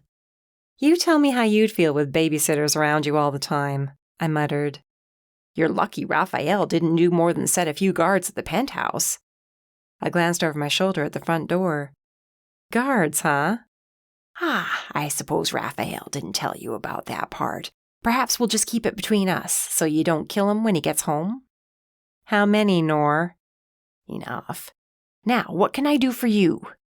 The baby kicked suddenly, mirroring my growing aggravation at my husband. If I looked out the door right now, there'd probably be at least 5 agents out there, and who knew how many in the lobby. Gods, I couldn't wait for this overprotectiveness to go away. "Sector 13, I said, getting myself back to the reason I called. "I want to know the current status of the cleanup." "Well, as far as I know, they're right on schedule. There have been no incidents reported by Governor Rickshaw," he replied as papers shuffled in the background. "No one has tried to halt their progress, and the dark magic left behind by Cheval is being cleared by the mages and the witches who volunteered." "And they haven't come across anything weird?" "Weird, as in seeing the dead rising?" He shook his head. "Nope, not that I've been told. Why are you asking?" "Because I think they're missing something. Them and the agents Rafael sent." There was a long pause on the other end of the call. When Nor came back on, his tone was measured. "Rafael sent agents to Sector 13. "Yeah, a few weeks ago," I said slowly. "Didn't he tell you?" "Did he happen to give you the names of these agents?" A hot burst of anger shot through me. I rolled my head on my shoulders. "No, he did not." "Perhaps he simply forgot to mention it," Nor said in a rush. "He and the team have a lot on their plate right now." "Don't you dare cover for him," I snapped. "He lied to me. The damned horned bastard lied right to my face." I pushed off the couch and stalked around the living room. "I'm going to strangle him when he gets back." "Why was he going to send agents in the first place?" Nor asked. "We're getting steady reports." "Has anyone actually gone there in weeks? Months, even?" His hesitation was enough to tell me that no one had thought to step foot inside Sector 13. "How do you know the reports are genuine?" "If there was a problem, we would know," he insisted. "Mercy, you're reading too much into nothing right now. The nightmares and seeing Damien and the hormones." "It's not hormones," I yelled. "This has nothing to do with me being pregnant. These are old instincts. If I weren't pregnant, I'd be going there right now. But seeing as I am, I would appreciate if someone else would do it for me." "I don't have the manpower to spare right now. You know that." "You can't send 2 agents there for a quick look around." "No, because I'm not going to let you give in to whatever nonsense these hybrids are causing. Joseph called this morning. He and the mages are starting to believe it's all tied to Cheval's followers somehow, which means it has nothing to do with Sector 13. Lay off it, Mercy. That's an order." "And if they're wrong?" "What if you were wrong and I send men over there when they could be more useful elsewhere, like searching for Mac or finding the vampire serial killer we have on the loose?" he argued. I could just see him now standing in his office, leaning heavily on his desk as his eyes darkened. "How do you know this hunch of yours isn't tied to that urge everyone keeps getting to go there? How do you know you or anyone else wouldn't be walking into a trap?" "I just know." "I don't have to tell you that's a bullshit answer," he growled, and I knew I'd pushed too far. "Without hard proof, no agent is stepping foot in Sector 13, and that most certainly includes you." "But Nor—" "No," he raged. "I'm not going to listen to this anymore. Rafael and Bowen are leading a team to bring Mac in. Once we have him, we'll put a stop to this madness taking over my damned city. Again. I suggest until he gets back, you rest and stop obsessing." My jaw dropped at some point during his rant, and I glowered at the phone. I might not have known Nor for a long time, but I knew him well enough to recognize that he wasn't just pissed at me. Rafael would be getting an earful whenever he and Bowen returned. I, however, was more pissed. Rafael had lied to me. Not just once. Oh no, he'd been lying to me this entire time. Gigi asked if I wanted some more tea. I shook my head and said I was going to go lay down for a bit. It wasn't true, but all they were going to do was watch me as if I were a bomb waiting to explode. I snatched my cell and stormed to the bedroom, slamming the door behind me. My skin burned hot as I walked from one end of the room to the other, spinning my black wedding ring the entire time. Months ago, he called me out for keeping secrets from him, and I came clean. I told him everything I was hiding. Now he'd turned around and done the exact same thing. This was going to be our lives. We were continually going to be hiding shit from the other one. I knew precisely what he was going to say, too. He was trying to keep me safe, protect me in my fragile state. I held my growing pregnant belly and studied my reflection in the windows. I was the same Mercy, aside from the fact that I was growing a mini demon mage inside me. He was the one who told me he would treat me like any other agent, just with field limitations. Lying bastard, I snarled and watched my eyes darken. He should have known by now what happened when we kept the truth from each other. It never ended well. Ever. I wasn't sure how much time had passed when I heard the front door open. Rafael's deep voice reached me through the bedroom door, and I paused my mad pacing. The flare of demon rage I'd suppressed a while ago flooded right back. Fire sparked at my fingertips as his heavy footsteps approached the bedroom. He knocked quietly and pushed the door open. Mercy, Gigi and Horace said you were resting. Not resting, I replied without turning around. How can I rest when I know you're out there, probably getting into trouble? What about Mac? Did you get him? The eyewitness was lying. We captured 6 others, but there was no sign of Mac. He might not have been in the sector, which means they were causing a distraction while he moved elsewhere. He came closer, his presence pushing against my back. We'll get him. I know. You're mad. I get it. Do you? I whirled around and shoved him. Do you happen to know why I'm mad? His eyes narrowed, and he caught my hands when I tried to push him again. I failed. I laughed bitterly. No, I'm not mad about that. Annoyed, but not at you. I called Nor while you were gone. His face went completely blank. I scowled. You lied to me, you asshole. You never sent anyone to Sector 13, and now Nor thinks I'm losing my mind.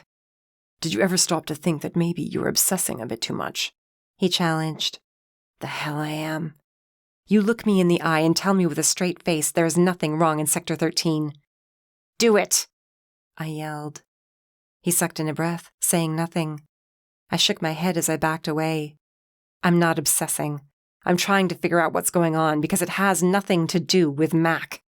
It has everything to do with him, he shouted. I noticed Horace, Gigi, and Bowen moving toward the open doorway. He continued, Whatever is happening to you was caused by him. I can prove it once I get my hands on him. And that justifies your lying to me? I grabbed his left hand and held it in front of his face. What does this ring mean, Rafael? Really? What does it mean? I said, this time louder. Answer me, damn it. His fingers twitched, but he didn't yank his hand away. Means we swore to always tell the truth. Always. No matter what. Remember? I threw his hand to the side. If you don't want to send men to Sector 13, fine. Tell me so, and I'll take care of it myself. Or I would have, I added, realizing that had never happened now. Except Nor will kick me off the team if I do so much as sneeze in that direction. I'm trying to keep you safe. This isn't like old times. Yeah, think I know that by now. I ran my hands through my hair, then let them fall to our unborn baby.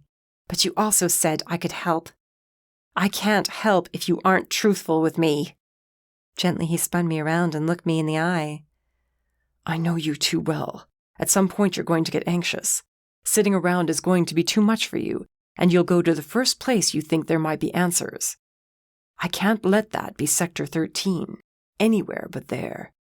And I told you I'm not just going to fling myself into a dangerous situation. But if you don't find a way to get agents there, I'll find a way to get there, with or without you. I said seriously, I'll find whatever agents I can convince to tag along, but I will get eyes on that rotten place. You and Nor and everyone else are blind. No, he growled fiercely. You don't understand. Understand what? How dangerous it is, he ranted. You have no idea. Then talk to me, damn it. What am I missing? You might as well tell her all of it, Bowen called from the living room. You should have told her the night it happened. Rafael's jaw clenched so hard, I thought he was going to crack his teeth. Tell me what? I said. Rafael. Envy's not the only one I've seen like that, he said quietly. What do you mean? A few weeks ago, I followed Bowen to the underground. He got in a fight with some vampires, and when it was over, we found ourselves surrounded by the dead. He swallowed loudly, adding, Damien was there. My mind raced to comprehend what he just told me. Surrounded? What do you mean surrounded? I peered around Rafael to Bowen. And why the hell are you getting into fights with vampires, you moron? That is none of your concern, he replied with a hiss. The hell it's not. Vampires are getting murdered, and now dead ones are mobbing people, and you don't think it's a big deal you're adding to the danger by starting a fight? I did not start it, he stated. I merely finished it. Either way, Rafael said loudly, cutting off my next words. The situation is getting worse, which is why I don't want you wandering around alone. Shit, I don't want you wandering around at all. Not if there's a chance you're going to end up in that situation. From the way his eyes widened and his brow crinkled, he was still shaken up by what he witnessed. I squeezed his hand and cupped his cheek. You can't stop every boogeyman from getting to me by lying. He hung his head, turned it so he could kiss my palm. I can damned well try. No. No more lying. I'm sick of it. But don't you see? The dead are massing. You can't tell me this has nothing to do with— Don't say it, he interrupted. Just don't. I'm not going to hear another word about it. You're impossible. No, I'm being logical. Nor would tell us if anything was wrong. There have been no negative reports, so leave it be. He appeared more than ready to keep lecturing me about my obsession when his cell went off. Grunting, he dug it out of his pocket. What? I couldn't hear what was being said, but when Rafael lowered his cell, my gut sank. Bad news? I know what you're going to say, so just save it, he said firmly. This changes nothing. What happened? He licked his lips. There have been several frantic calls over the last 2 hours. Shifters and demons have gone missing. The same one on your list of witnesses. Shit. This changed everything. Chapter 16. Rafael. The knife flew by my head and thudded into the wooden fence post behind me. I glanced from it to the hybrid which threw it and snarled, baring my fangs. He gulped and turned tail to run. I gave chase, my rage on the verge of taking over.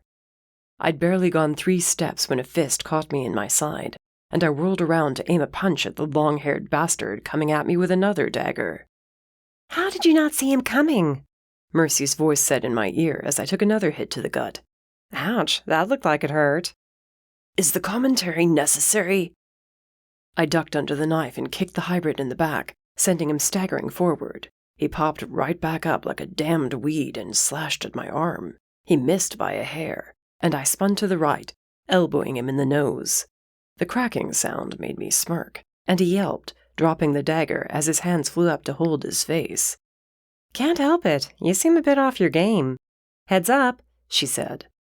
I caught movement to my left just in time to hit the ground, roll, and come up behind the first hybrid, who'd returned for an attack. I put him in a chokehold and growled in warning at the second hybrid, blood coursing down his face. See, I'm helping. I snorted in reply and waited for the first hybrid to go unconscious in my grip. I tossed him aside and rolled my shoulders, ready for the second one. You're not even supposed to be at the office right now, I muttered, when the hybrid took too long to attack. I was bored out of my mind, and besides, Iris called to say they needed to test out the new mage drones. I have to say, these are pretty awesome. A quick glance upward revealed a small black drone hovering about 20 yards over my head. These were powered by magic, unlike human drones. Their transport capabilities were supposed to be the best on the market. Not only could the drone magically escape if it was discovered, but if the user was powerful enough, it could bring with it up to 5 people in the vicinity. Nor had been going on about them for months now, but I hadn't thought we'd see one for another year. Leave it to Iris to think Mercy would be the mage best suited for the job. Oh, get that sour look off your face. This is the most fun I've had in weeks, she said with a laugh. I fought the urge to smile and braced as the hybrid finally launched himself at me, fists flying. I took him down in 3 hits, the last a punch which knocked the air from his lungs. He gasped as he collapsed to the ground. I pushed him over with my boot. Best if you stay down, I informed him. His eyes rolled back and he flattened to the dirt. Sounds of fighting came from further down the dirt road. We'd been on our way to a farmhouse in Sector 19, where rumors came of a red-headed hybrid setting up shop. The road was long and wound through an orchard to the house. We barely set a foot on it when hybrids came flying at us from all directions. None of them were Mac, which meant he either wasn't here or he was holed up in the house. Can you see the rest of them? I asked Mercy as I dragged the 2 unconscious hybrids to a tree and cuffed them to it. Yeah, no one appears to be having too much trouble. Think Bowen just ducked inside the house. The drone rose into the sky as I made my way down the road. Almost as good as having you here, I told her, and she sighed. I'm itching to kick someone's ass. That's probably the hormones talking. And I thought you were going to work on the nursery today. When I'd left the penthouse around noon, she'd just woken up after sleeping a good 10 hours, and said she finally felt the urge to work on the baby's room. The shower had taken place a week ago, and we had plenty of items that needed to be organized and put together. Mercy? Huh? You okay? Yeah, I'm great, she said too fast. Just, I don't know. The drone seemed a bit more exciting than working on a crib.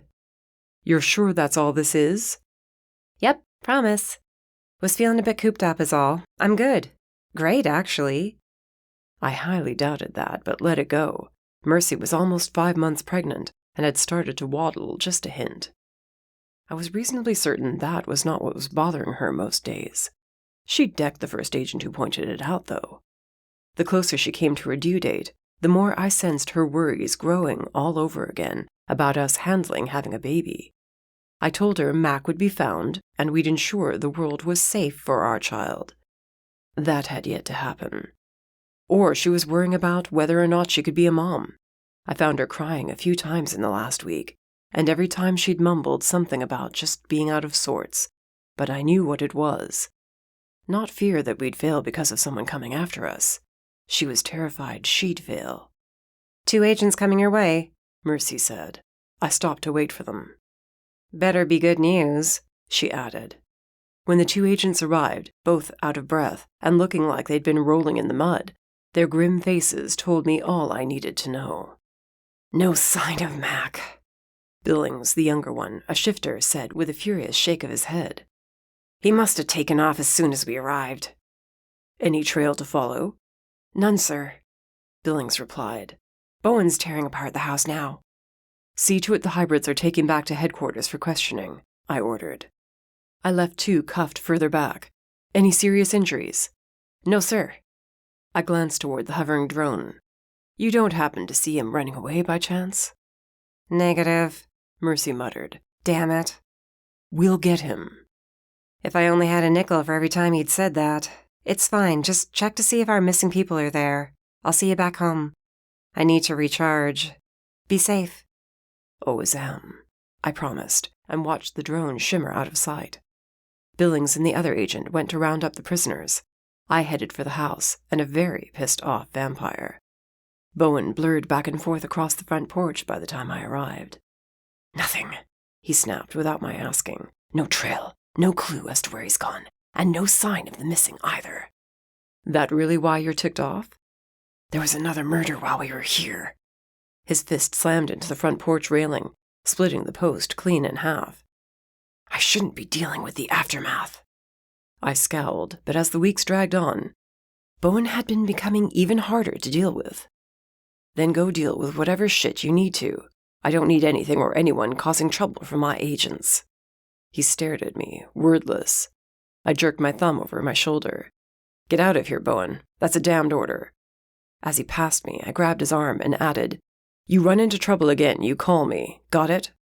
His red eyes glimmered in response, and then he was gone. He wouldn't call if he needed help, and that arrogance was going to get him killed. Guilt trips meant nothing to him. I'd tried countless times. If he died, Mercy would lose it. She'd already lost Damien, and so many others. If Bowen got himself killed while she was pregnant, and already feeling helpless, she'd never forgive herself. All the vampire had said was she would learn to stop caring so much. I'd given up on the guilt trips, and I'd moved to ordering him around. All that did was make him an even bigger pain in the ass. Billings approached the house, out of breath and glancing around nervously. "Sir, the prisoners are loaded and ready to be transported." "Something wrong?" "No, sir," he said, but his eyes kept darting to the left and right, as if waiting for someone to pop out of the bushes to attack him. Billings. "Sorry, sir, I just thought I saw someone on my way back to the house." "Someone? Another hybrid?" He clasped his hands behind his back as his eyes widened. "No, sir. George. He was killed in the fight against Cheval, but on my way here, I was sure he was walking—" He went pale, his body shook, and his eyes widened as he glanced past me toward the front door of the house. "Sir, he's here." "He's not real." If Billings heard me, he made no indication of it. The shaking grew worse. He backed away as if getting ready to make a run for it. It had been a while since I caught glimpses of Damien or any other dead ones. But it had been just that, glimpses. No hordes, none of them hovering over me as I woke from a chilling dream. I reached out to grab Billings and prove to him George wasn't actually there when a crash came from behind me. My hand went to my holstered pistol as I spun around and faced the door. A shadow moved behind the glass storm door. "All agents are accounted for?" I asked Billings as he stepped up beside me, gun at the ready. "Yes, sir. Bowen cleared the house after our initial breach." "George still here?" "No, sir, but that doesn't mean he won't come back." "Steady. Just remember he's not real. No matter what you see, no matter who appears, the dead don't come back, you hear me?" He nodded, but the fear in his eyes said he didn't believe a damned word I said. With me leading, we moved to the front door. I carefully pulled it open and stepped to the right as he took a left. Only a few lights were on, hanging from brass fixtures covered in years of dust and cobwebs. A set of stairs was directly in front of us. I waited, straining to hear a hint of where the figure had gone, but the silence weighed heavy on my shoulders. Had I seen George instead of a hybrid? My fingers twitched around the butt of my pistol as I scolded myself. If there was anyone in the house, they were very much alive. I motioned for Billings to keep heading toward the left as I went right. The living room was easy enough to clear, as there was no furniture to hide behind or doors leading off, except an exit at the far end. That led me to a short hall that wrapped right back around to the kitchen, and an even more shook-up shifter. Billings appeared ready to pass out. When I gave him a questioning look, he shook his head, glanced toward the ceiling. Light footsteps sounded overhead. The lights flickered in the house as we circled back to the front door and the staircase. "George still here?" I whispered over my shoulder. "Right behind me." "He's not real," I said. "Look at me. He's not here. It's just you and me and some low-life hybrid upstairs."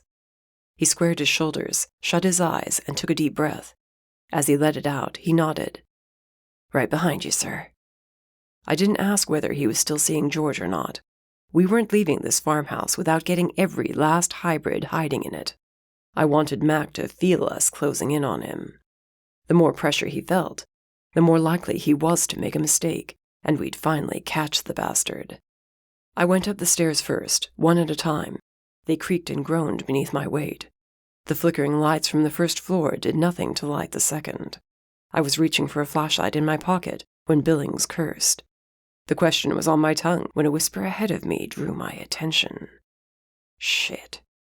Standing at the top of the stairs was Damien, and right behind him were several demons, along with Wesley. Fog slipped around their legs and poured down the steps. Rafael, there's more of them, Billings whispered. Keep your head. They're not real, I said through gritted teeth. Damien's bloody lips stretched into a smile, much like the one Envy had been wearing when he appeared in our bathroom. He raised his hand, beckoning me closer. I looked down the stairs to find more of the dead ones, gathered right behind Billings. His hands kept shifting on his gun, but his eyes were frozen in front of him. The hybrid in the house had to be doing this. I pictured Mercy, imagined holding her in my arms, and the images helped keep me grounded enough to press forward. The fog swirled around my legs, and the only sound was the eerie creaking of the steps. The lights flickered once again, and went out completely. I paused long enough to grab my flashlight and turned it on. Damien hadn't moved from the top of the stairs. I'd have to go around him to find the hybrid. Reminding myself that none of this was real, I reached the top step and veered to the left.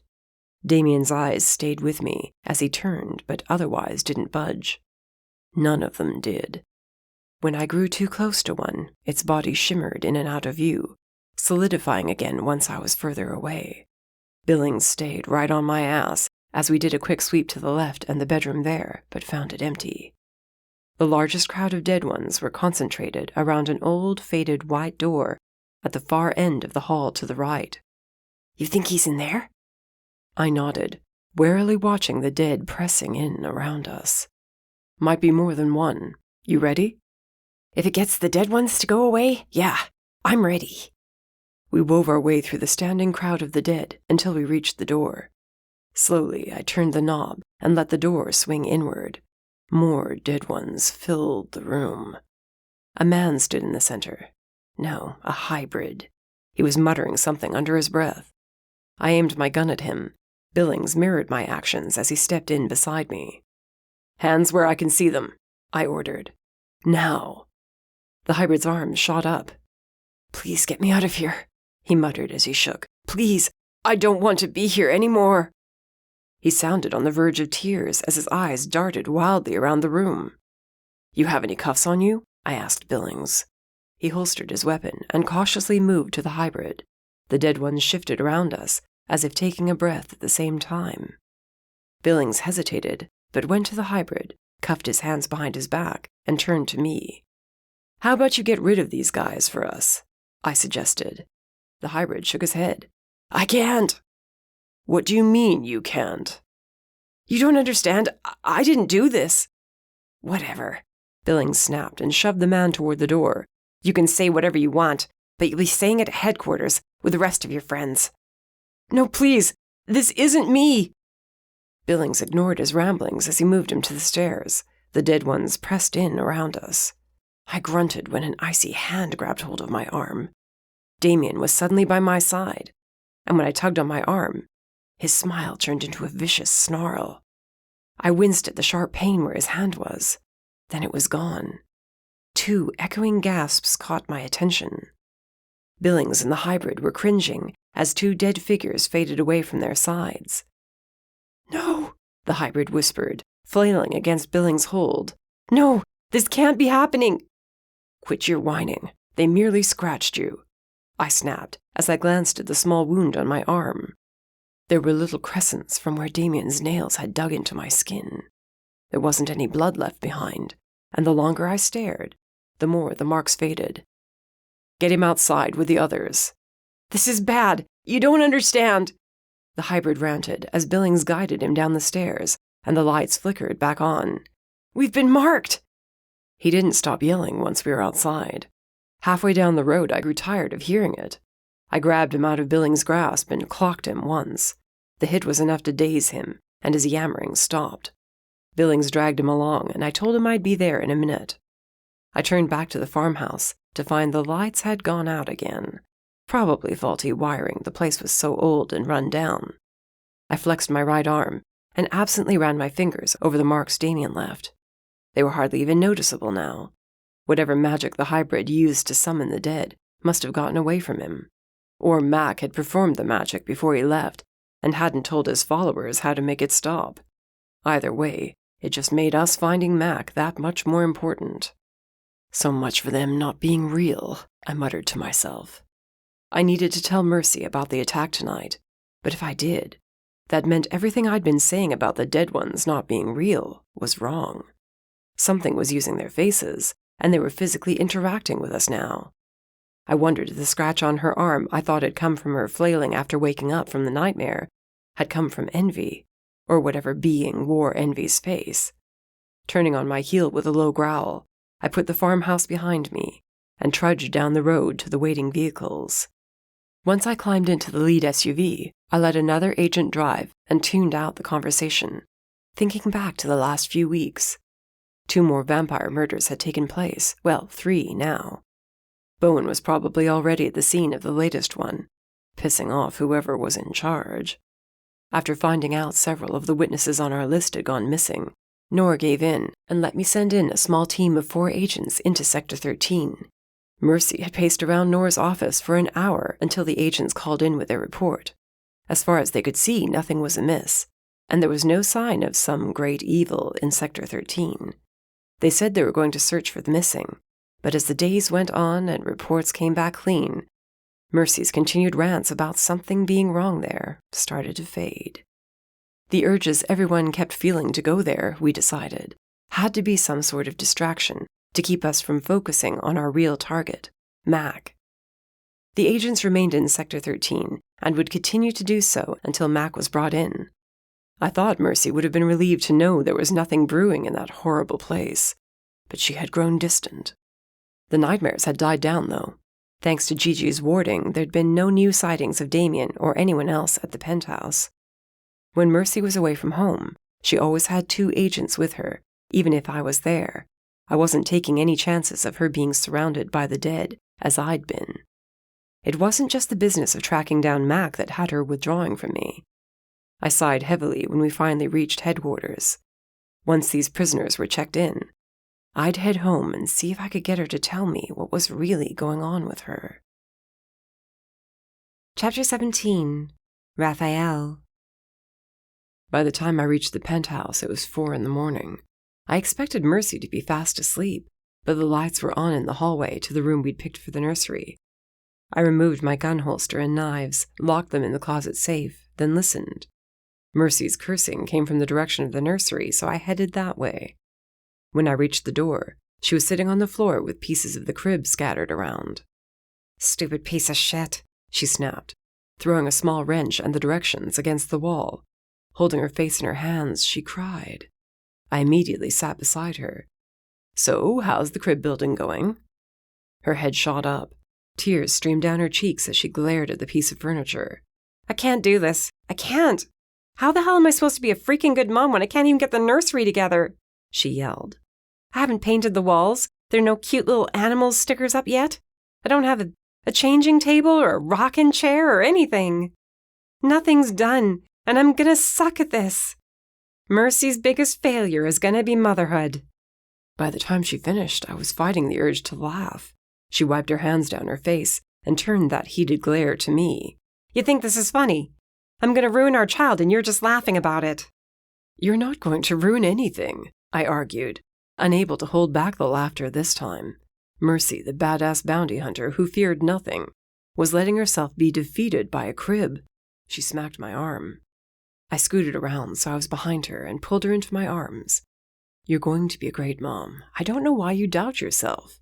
Because is not an answer." I kissed her neck and nuzzled her until she sighed and let herself relax against my chest. "Talk to me, oh sweet wife of mine. What's going on all of a sudden?" She blew out a breath like she was deflating, then rested her hands on her pregnant belly. "Aside from my being huge now and fat, I'm waddling, Rafael. Me. I don't think I can leave the penthouse anymore." "You have the sexiest waddle I've ever seen." "You're not helping," she said as she laughed. "It's awful. And this nursery? I was watching TV today while I was stuffing my face, which is another bad thing. And this show came on. These new moms, they have everything just ready to go. And I mean everything. Their nurseries look adorable and perfect. They look perfect with their stupid perfect baby bellies and not looking frumpy in their clothes, and I can't even put together a stupid crib." She kicked it in emphasis and sent it careening into the wall. How about you let me deal with the crib?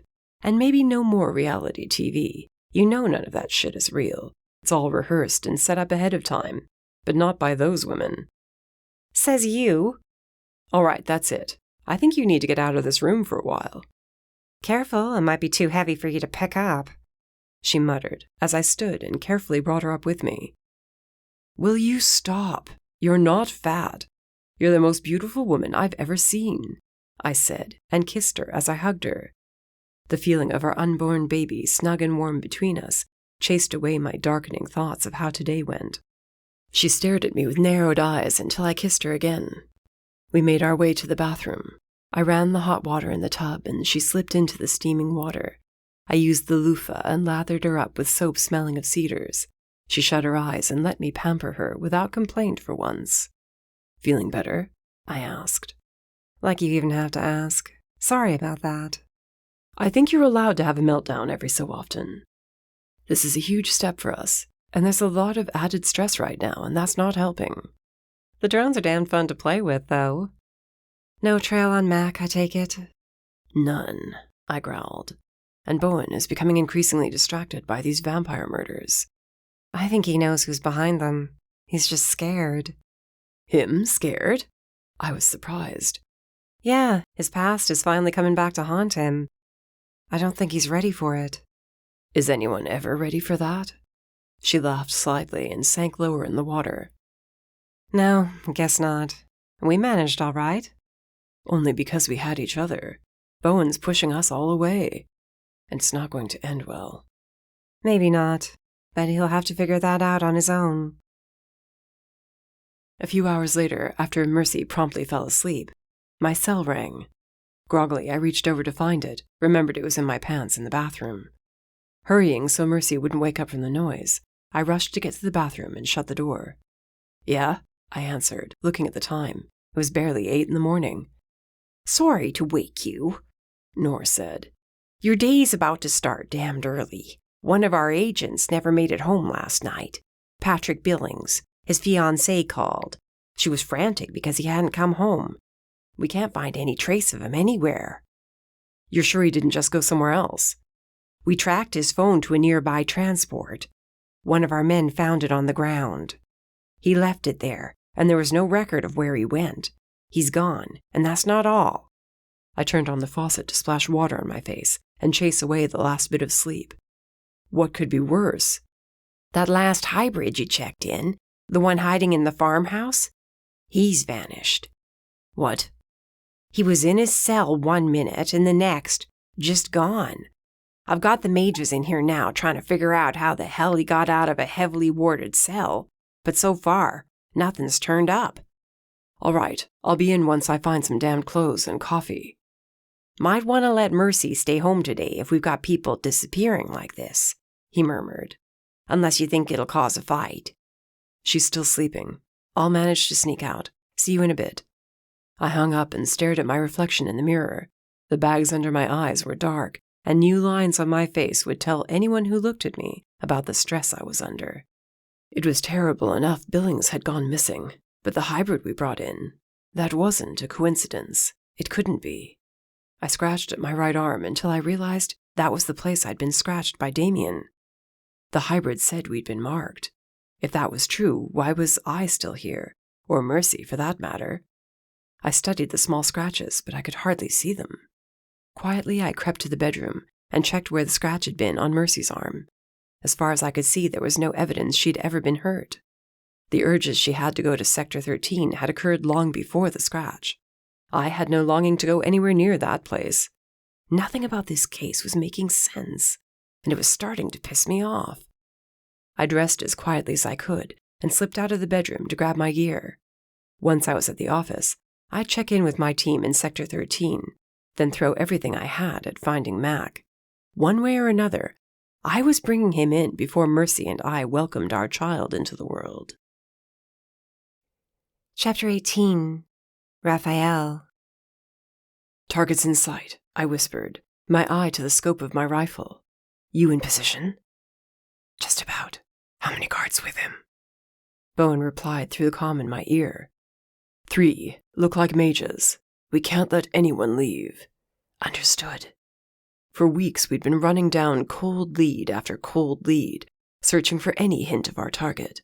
Finally, a rumor panned out to be more than just idle gossip at the local bars. Hopefully, after this evening was over, I'd be bringing back good news, and this nonsense about the dead ones popping up all over the damned state would be over. I shifted my elbows a bit and slowly moved the rifle to take in more of the road. The setting sun cast long shadows over the overgrown and broken asphalt 2 stories down. Bowen and I were on the outskirts of Sector 5. Most of it had been abandoned a long time ago. The farms had dried up, and no one bothered taking over the property. At least not legally. The mark on my arm burned suddenly, the same one I thought had disappeared shortly after receiving it from dead Damien. I sensed myself being pulled away from my position. I fought the urge every time it happened. So far, Mercy hadn't noticed I was acting odd. It helped her hormones were keeping her distracted. She went from crying the other day to cursing worse than I'd heard in months, over our takeout being late and our order wrong. After a breakdown at the office, Nor suggested she start staying home more. After a long, hard stare-down, she'd agreed. I was surprised at first, but as much as she might say she didn't, I had a feeling she was enjoying the pampered lifestyle of late. And that meant she was staying out of harm's way when it came to hunting down Mac or dealing with even more disappearances. "In position," Bowen said. "Take the shot. I'll make sure the others don't escape." My fingers shifted to the trigger, ready to line up my shot. Our target, the red-headed mage Mac, had been leading Cheval's followers to this latest hideout. Taking him out was key to stopping the hybrids from fleeing so easily. The stone ledge beneath my elbows dug into my skin, but if I readjusted too much now, they might notice I was perched overhead. The small group walked at a steady pace toward the large brick building at the end of the road. Must have been a school once upon a time. I planned to shoot him and stop him from reaching the building. We weren't sure how many were holed up inside or what they were capable of. I might have a whole team at my disposal, but we were spread thin. The mission today was to take down Mac, then stop the others from fleeing. Our hope was they were too beaten down to fight back. If they did, we'd take out who we could, then call in for backup. "Wait," Bowen said, just as I was about to squeeze the trigger. "I've got movement on the south side of the street." "Who?" "Not sure. Stand by." I counted off the seconds. Bowen cursed. "What?" I asked, keeping a close eye on Mac. He and his group were about 40 yards from the brick building. "Bowen, we've got company. Call it in." "Shit, how many?" 20, and these don't look like tired refugees. They're well armed and ready for a fight. Sun's not fully setting for another 5 minutes. Do you want to take them or call it in?" If Mercy were here, along with 5 more agents, I might say go for it. As it was, Mercy would have my hide if she heard about Bowen and me taking on this many of Cheval's followers alone, especially if Mac ended up getting away. Again. I sighed and lowered the rifle. "I'll see if we can get back up here. Stay out of sight," I ordered, then switched my comm to contact the main office. "Raf to home base. We have a situation here." "Well now, why doesn't that surprise me?" "Mercy," I said with a growl. "What are you doing there? You're supposed to be at our place." "I was until I grew anxious and figured I'd see what was going on at the office. So, anything exciting?" "Must be if you're contacting home base. Give me the details. I'm all ears." "No. Where's Nor?" "He's around," she said, a little too cheerfully. "Come on, share." "What trouble are you in now?" I rolled my eyes and debated lying. "Nothing. Just wanted to give Nor an update." "Wow, you know that doesn't work, right? Spill, Rafael, what's going on? I already know you two have Mac cornered, and I would like to hear good news. This does not sound like good news, so spit it out already." I tried to think of something else to say, then gave in. Stress wasn't exactly good for her right now, which was one of the reasons she was supposed to be at home resting. I knew I should have called Gigi to stay with her today. I doubted she'd planned on heading to the office until she somehow caught wind of what we were up to. "We're a bit outnumbered. I need to see who's available," I finally said. "How outnumbered?" "Not bad, just making it hard to do our job. Nothing to worry about." "Uh-huh. You know, saying that makes me think I should be worrying. I put my eye back to the scope when voices reached my ears. The group of fighters Bowen had spotted joined Mac on the street. Damn. There went my chance to take him down without causing a ruckus.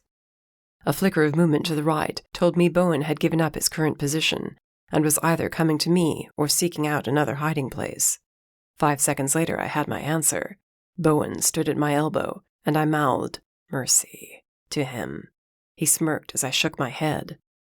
"Mercy, can you please find Noor and then get your ass home?" Yeah, whatever you say, Bossy Pants. "You're going to stay there until we get back, aren't you?" I said, adding a sigh. What do you think? Hang on, let me see if there's anyone close to you. Sector 5, right? "Yeah." Just the two of you? She asked, and this time I caught an edge to her words. "Everybody else is busy tracking down other leads. Bowen and I can handle one hybrid." Right, except it's no longer just one hybrid, is it? She snapped. She cursed a bit more and came back on. You do remember the promise you made me, you haven't forgotten. I gripped the rifle harder as I muttered, "Yes, I remember." Good. Care to explain to me why I'm looking at you and Bowen on a rooftop surrounded by, gee, how many hybrids is that? 30? Oh, and look what's coming out of the building. How are you seeing this?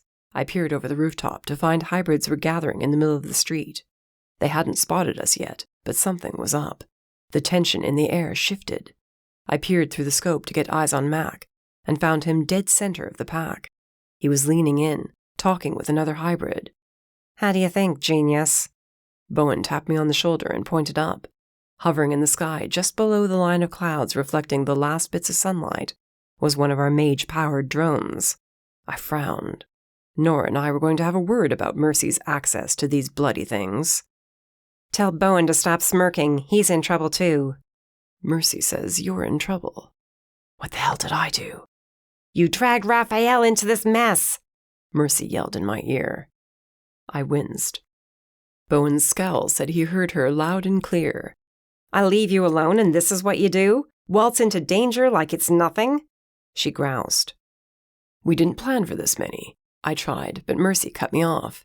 Just don't move. I'm finding you back up before you get yourselves killed. Mercy, I started, but a high-pitched squawk sounded in the comm. I winced, called her name again, but she wasn't there. Why couldn't she just stay home? She's your wife, Bowen replied. Don't I know it? My very temperamental, hormonal, pregnant wife. Gigi warned us Mercy's moods would be shifting more than they had been so far. Mercy had laughed off her words of caution.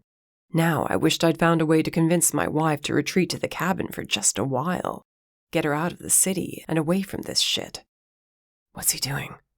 I put my eye back to the scope to find Mac, just standing there. Are they forming a circle? The hybrids with Mac had spread out and formed some sort of ritualistic design. There was a crescent shape and 2 circles that overlapped each other. More hybrids joined them from the old school building. The hair on the back of my neck stood on end as the mark on my right arm itched, then gave a twinge of pain. A fog moved in from the outskirts of town, and dark clouds blocked out the final rays of the setting sun. You seeing this? I asked Bowen. That heaviness in the air is how it was that night in the underground, he said with a snarl. He's summoning them. He has to be. With my eye to the scope, I kept a close eye on Mac.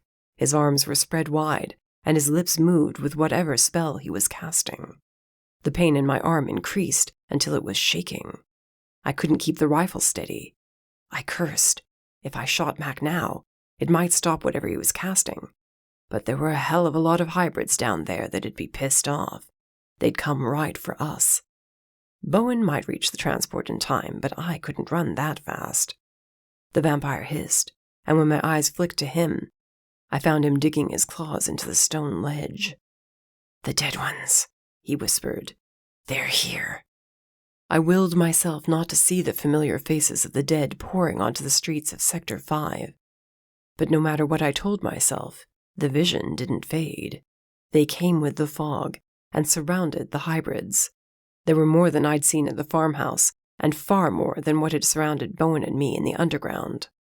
Breathing suddenly became hard, and I clutched at my chest. Bowen's eyes widened as he reached for me as I faltered. Mac. I tried to motion him to shoot the bastard, but he became distracted when the door to the rooftop swung open. Damien, Wesley, and the vampires I recognized from Bowen's home walked towards us, their arms uplifted, beckoning. "Help us," Damien whispered harshly. "Come with us, please." Rafael, can you hear me? Mercy said back on the comms. Rafael? "Dead ones," I grunted, and searched the darkened sky for the drone. I can't see you. What's going on? Answer me, damn it! She yelled frantically. I desperately tried to force the words out, but a burst of dark green light shot from the street, and the dead screeched as one being. I clapped my hands to my ears. The rifle clattered to the rooftop. The shrieking grew louder and drowned out the sound of Mercy's voice completely. I scrambled to the edge of the roof as the green light became blinding. Squinting, I made out Mac, his head thrown back, the light from the markings beneath his feet streaming upward. The dead ones had surrounded him and his followers, but moved no closer. They must be waiting for orders. This was all Mac's doing. Gritting my teeth, I fumbled for the rifle, cringing as the shrieking rose an octave and warmth spilled from my ears. Bowen snarled from somewhere nearby, but there was no time to see if he was still standing. My foot bumped the rifle. I snagged it, placed it back on the edge of the roof, and peered through the scope. Rafael! Mercy yelled over the shrieking. Talk to me! "Going to end this," I whispered, as my fingers slipped to the trigger, and I lined up my shot to maim him. Some questions needed answers, and I was going to get them out of the bastard. Just as my fingers squeezed the trigger, a sharp pain tore through my right arm, jerking the gun. The shot boomed from the rifle, and all I saw was Mac drop to the ground. "Shit." Did you shoot him? Mercy asked, her voice shaking. Rafael, I can't see anything. You need to talk to me. Tell me what's going on. Rafael! My ears were ringing. I grunted in response as the rifle fell from my suddenly numb hands and flew over the edge of the roof. The shrieking exploded into chaotic screaming as I shrank down to the rooftop. Bowen hunched over beside me. "Mac!" Bowen yelled over the screams. "Did you get him?" I opened my mouth to reply when the terrible noise cut off sharply, and the dead ones vanished into thin air. The fog slowly rolled away. We straightened cautiously. "The dead ones are gone. I'd say that's a yes."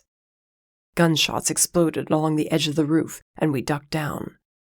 "Great, you just pissed off the whole bunch of them." Bowen grabbed his pistol from its holster with his left hand, and a knife appeared in his right. I had 2 pistols with me this time. I checked one, then the other.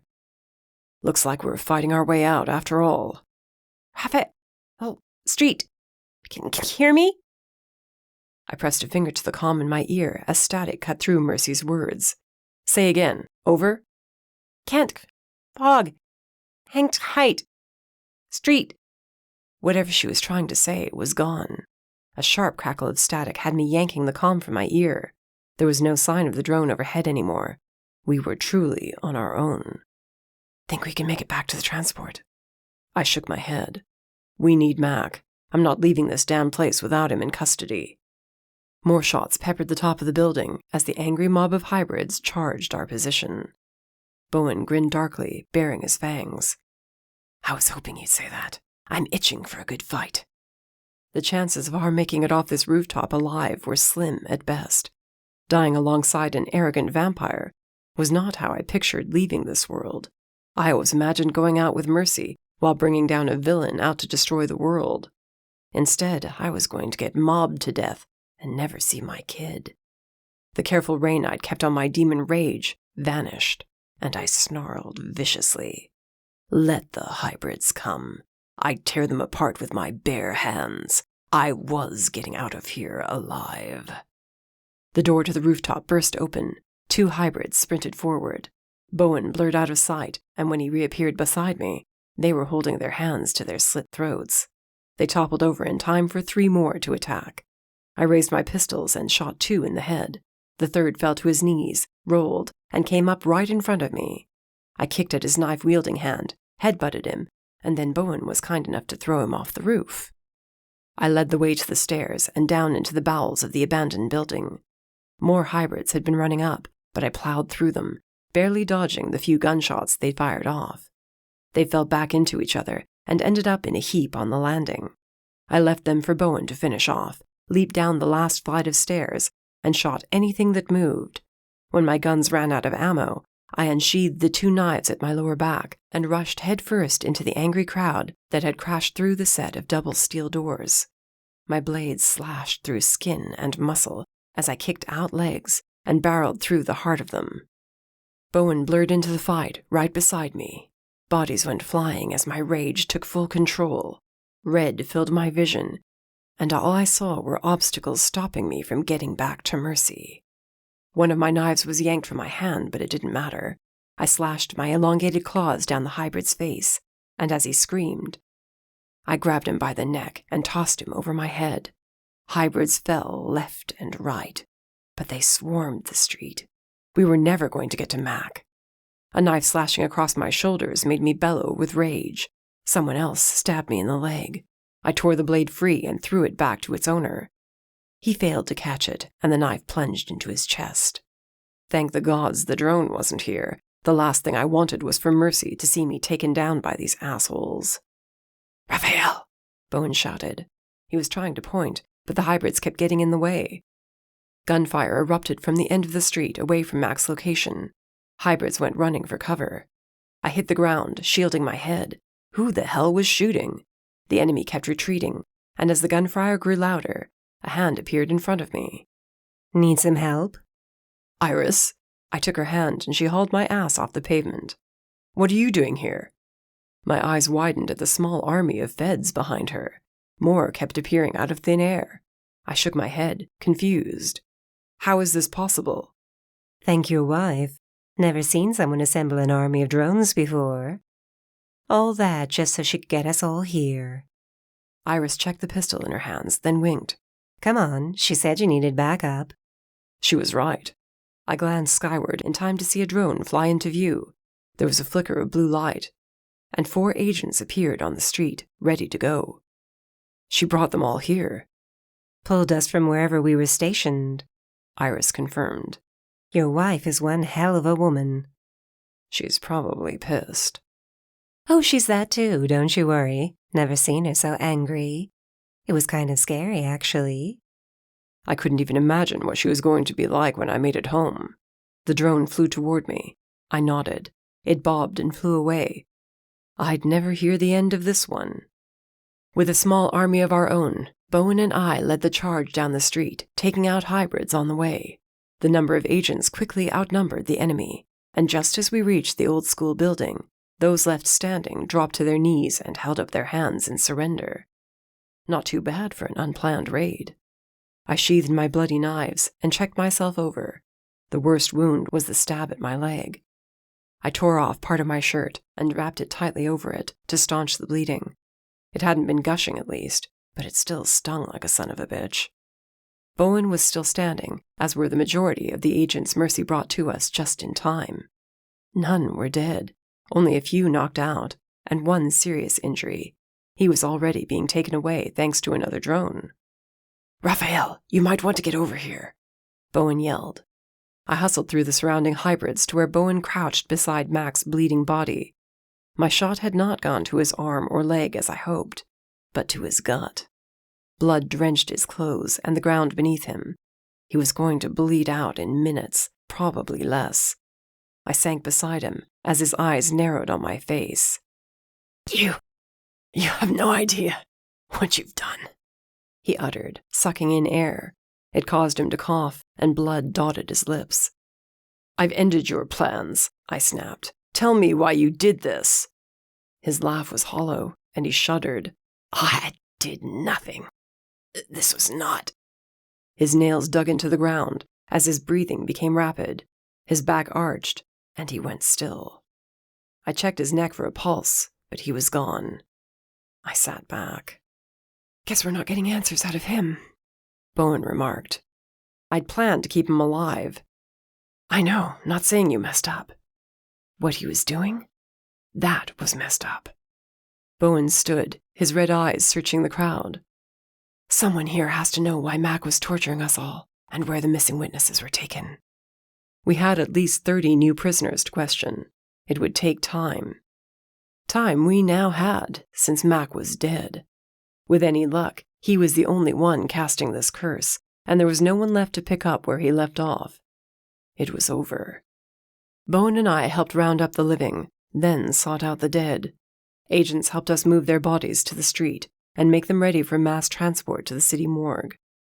There wouldn't be anyone to claim them, and they'd end up being burned.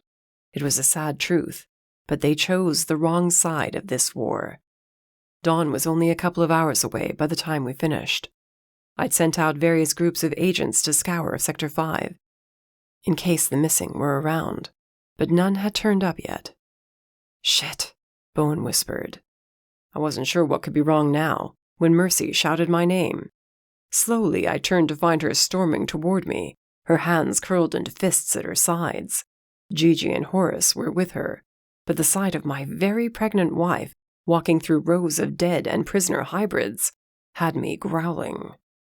I started to tell her she should have waited for me when she punched me. "You stupid, idiotic, moronic, pain-in-the-ass demon!" she shouted.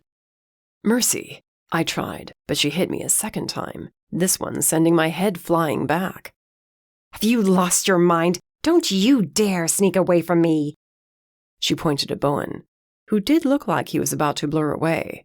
"Both of you are in deep shit." "You are not my wife." Mercy marched over to Bowen and grabbed him by his ear, yanking him down to her level. "I'm the closest thing you have to a family right now. I'm pregnant, I'm tired, I'm in pain, and I just watched you two nearly get your asses killed. Don't push me, vampire." She let go. Bowen rubbed his ear as he gulped. Iris was right. I didn't think I'd ever seen Mercy this pissed off. Had to be the demon rage mixing with her hormones. She whirled toward me and poked me in the chest. "You lecture me all the time about being reckless, and you and Bowen waltz in here like it's nothing?" Our intel said it would be a small number of hybrids. "You told me that already, and I don't care. Next time, you bring backup, got it? I will not raise this child alone because you decided to be a dumbass." "I'm alive, aren't I?" "Thanks to me," she argued. "You're damned lucky I know how to use those drones." I hung my head. "You're right. I'm sorry." She crossed her arms and sniffed. "You better be. Did you get him at least?" "Yeah, Mac's dead. All that's left to do is to find the missing, and it'll finally be over." Her lip twitched as she nodded. "Good. And Rafael?" "Yeah." She grabbed me by my shirt and tucked me toward her. "Don't you ever scare me like that again," she whispered, then kissed me. It only lasted a few seconds, then she pushed me away and stormed off in the direction she came. Gigi waved at me, and Horace was laughing as he joined Mercy and Gigi. "Could have been worse," Bowen commented as he stepped up beside me. "Yeah, she could have staked you." "She didn't see the wound on your leg, I guess." "Oh, she saw it. I'm sure I'll get another earful when I get home."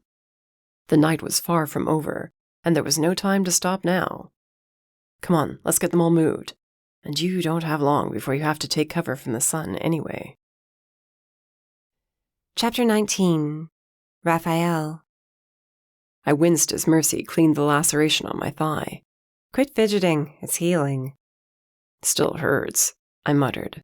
She glared at me, and when she went to rub the salve in, she pressed harder than was necessary. I growled, and she smirked. "Oops." It had been 3 days since the raid on Sector 5. I thought by now she would have forgiven me, but she was being difficult. "How many more times do you want me to say I'm sorry?" "I don't know. There's not really a number for something like this." "You're ridiculous." "Maybe, but I'm pregnant. I'm allowed." She took the fresh bandaging and wrapped my thigh. I braced for pain as she tied off the fabric, but she was gentle about it. "Have the hybrids said anything about the missing witnesses?" "Not yet, but we haven't had much of a chance to question them." I pushed myself up against the pillows as she shifted around so her back was to the headboard. "From what I've heard, they keep claiming Mac wasn't summoning the dead." "Then why were they all there?" "That's what we keep asking, but they claim they have no idea where the witnesses are, and that some of their own simply vanished too." They're on a sinking ship and they're looking for a way off," she mumbled as she leaned into my side. "Guess we can't trust anything they say at this point." She yawned and scratched at her right arm. I frowned at the motion. She'd been doing that a lot these last couple of days. "Your arm bothering you?" "Huh? Oh, no, just an itch. Why?" The spot she was itching was where she'd been scratched. Mac was dead, which meant this whole mess with the dead ones and the people randomly disappearing was over with. Done. "No reason. Why don't you get some sleep?" She mumbled something in reply, but the second she shut her eyes, she fell asleep. The last few days had been long for all of us. Processing the new prisoners had taken its toll, but Mercy and I had spent the previous 2 days setting up the rest of the nursery. It had started as my way of apologizing for nearly getting myself killed. Once we started, we didn't stop until it was just about perfect. I flipped off the lamp and tucked us under the blankets. In the afternoon, I'd be heading to headquarters to question any hybrid willing to talk. Sometime during the later morning hours, when it was still dark outside, something jarred me awake. I scanned the bedroom, but there was no one here. It must have been a nightmare. I rolled over, intending to pull Mercy to me, but the bed was empty. "Mercy?" I turned the lamp on and climbed out of bed. The bathroom was empty. She'd been getting hungry in the middle of the night lately, but as I exited the bedroom, I found the entire penthouse in darkness. "Mercy?" I called louder as my heart pounded. "Shit, Mercy! Where are you?" There was no answer. I scrambled to find a shirt and my cell. I called her phone and it rang, but I didn't hear it anywhere in the penthouse. I ran for the front door, skipped the elevator, and burst into the lobby. The 2 agents on duty jumped at my sudden appearance. "Sir? Did you see Mercy leave?" Their eyes widened as the witch replied, "No, sir. No one's come through the lobby." The call went to Mercy's voicemail, and I tried again, cursing the whole time. "She's gone." The agents exchanged a panicked look, then asked me what they should do. I gave up on Mercy answering her cell and told them to call the office and track her cell phone. The GPS should be turned on. With them on my heels, I rushed barefoot out of the building and searched the sidewalks. There was no sign of her in the billowing wind. I sniffed the air, praying to catch a hint of apples, but all I smelled was rain coming. The seconds dragged by, each one without a word from Mercy, pushing me closer to the edge. I stalked up and down the sidewalk, willing her to come back to me. "Got her," an agent finally exclaimed. "She's near the transport off Grand." That was too far to run. The agents had their keys in hand. We grabbed a vehicle and floored it through the streets to the transport. The tires squealed as the witch made a right turn, and there, making her way slowly through the flower gardens surrounding the transport, was Mercy. Not waiting for the vehicle to stop, I jumped out and sprinted to her. I cut her off and grabbed hold of her shoulders. She kept trying to walk, and her eyes were glazed over like she was sleepwalking. "Mercy, snap out of it," I growled loudly. She flinched and her eyes fluttered. "Rafael?" She stared around, confused. "What are we doing out here?" I hugged her, lifting her off her feet. "Let's get you home." She didn't argue, and I carefully set her in the back seat of the Suburban, then climbed in behind her. She rubbed her forehead and cringed. "Gods, I have the worst headache right now. Why are we in the park?" "You don't remember anything?" "No. We were in bed and I fell asleep." She wrung her hands until I took them and held them. "What's going on?" I hesitated, but she needed to know. "I woke up and you were gone." "Gone? Just gone?" "We tracked your cell to the transport." She gulped and curled in on herself. "I was dreaming about Damien. That's all I remember. It wasn't a nightmare, though, not this time. We were just talking. Do you think I was going there? To Sector 13? "No, you weren't." "You're lying," she whispered, a hint of fear seeping into her words. I wrapped my arm around her shoulders and said nothing else. Mac was dead. We were supposed to be safe from his dark magic. Unless it hadn't been him all along, and Mercy was right. I held her close all the way to the penthouse, vowing silently she would not slip away from me again, no matter what evil power was at work. Sector 13. could not have her. Chapter 20. Mercy. My feet were cold. I wasn't sure why it bothered me so much, but my feet shouldn't be cold. Last I remembered, I was being tucked into bed beside Rafael. We'd fallen asleep watching some cheesy old romance movie. I'd been warm and covered in blankets. My feet had definitely not felt like ice cubes. I shifted them, trying to cover them with the quilt, but realized quite suddenly I wasn't even lying down. I was standing. I blinked, then opened my eyes wide in panic. A transport was a few feet away from me. I was standing on the cold sidewalk, barefoot, in the sweatshirt and yoga pants I'd fallen asleep in. My head throbbed, and even as I told myself to turn away, a strong force tugged me right back around. I dug my feet into the concrete, ignoring the pain. I had to stop myself from walking in there. Against my will, I took another step forward, then another. "Not happening," I grunted with the effort it took to stop moving. "Just turn around, Mercy. Turn your ass around and go home." "But you are coming home," Damien's voice whispered against my ear. "You're so close." "Get out of my head," I shouted, as the whispering grew louder and more insistent. I was almost inside the transport when car doors slammed somewhere close by. I didn't have to glance behind me to know it was Rafael. The whispering turned angry, and the moment Rafael's arms closed around me, the sound cut off completely. "Cutting a bit close," I muttered as I clung to his shirt, trembling and far colder than I'd been a few seconds ago. "You remember this time?" "No, I just woke up before you got here."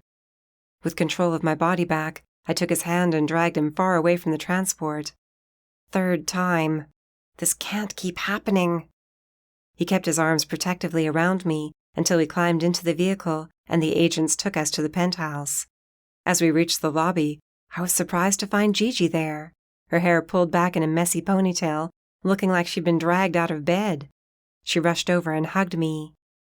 "Rafael called the second he woke up," she explained. "The warding should be stopping this from happening."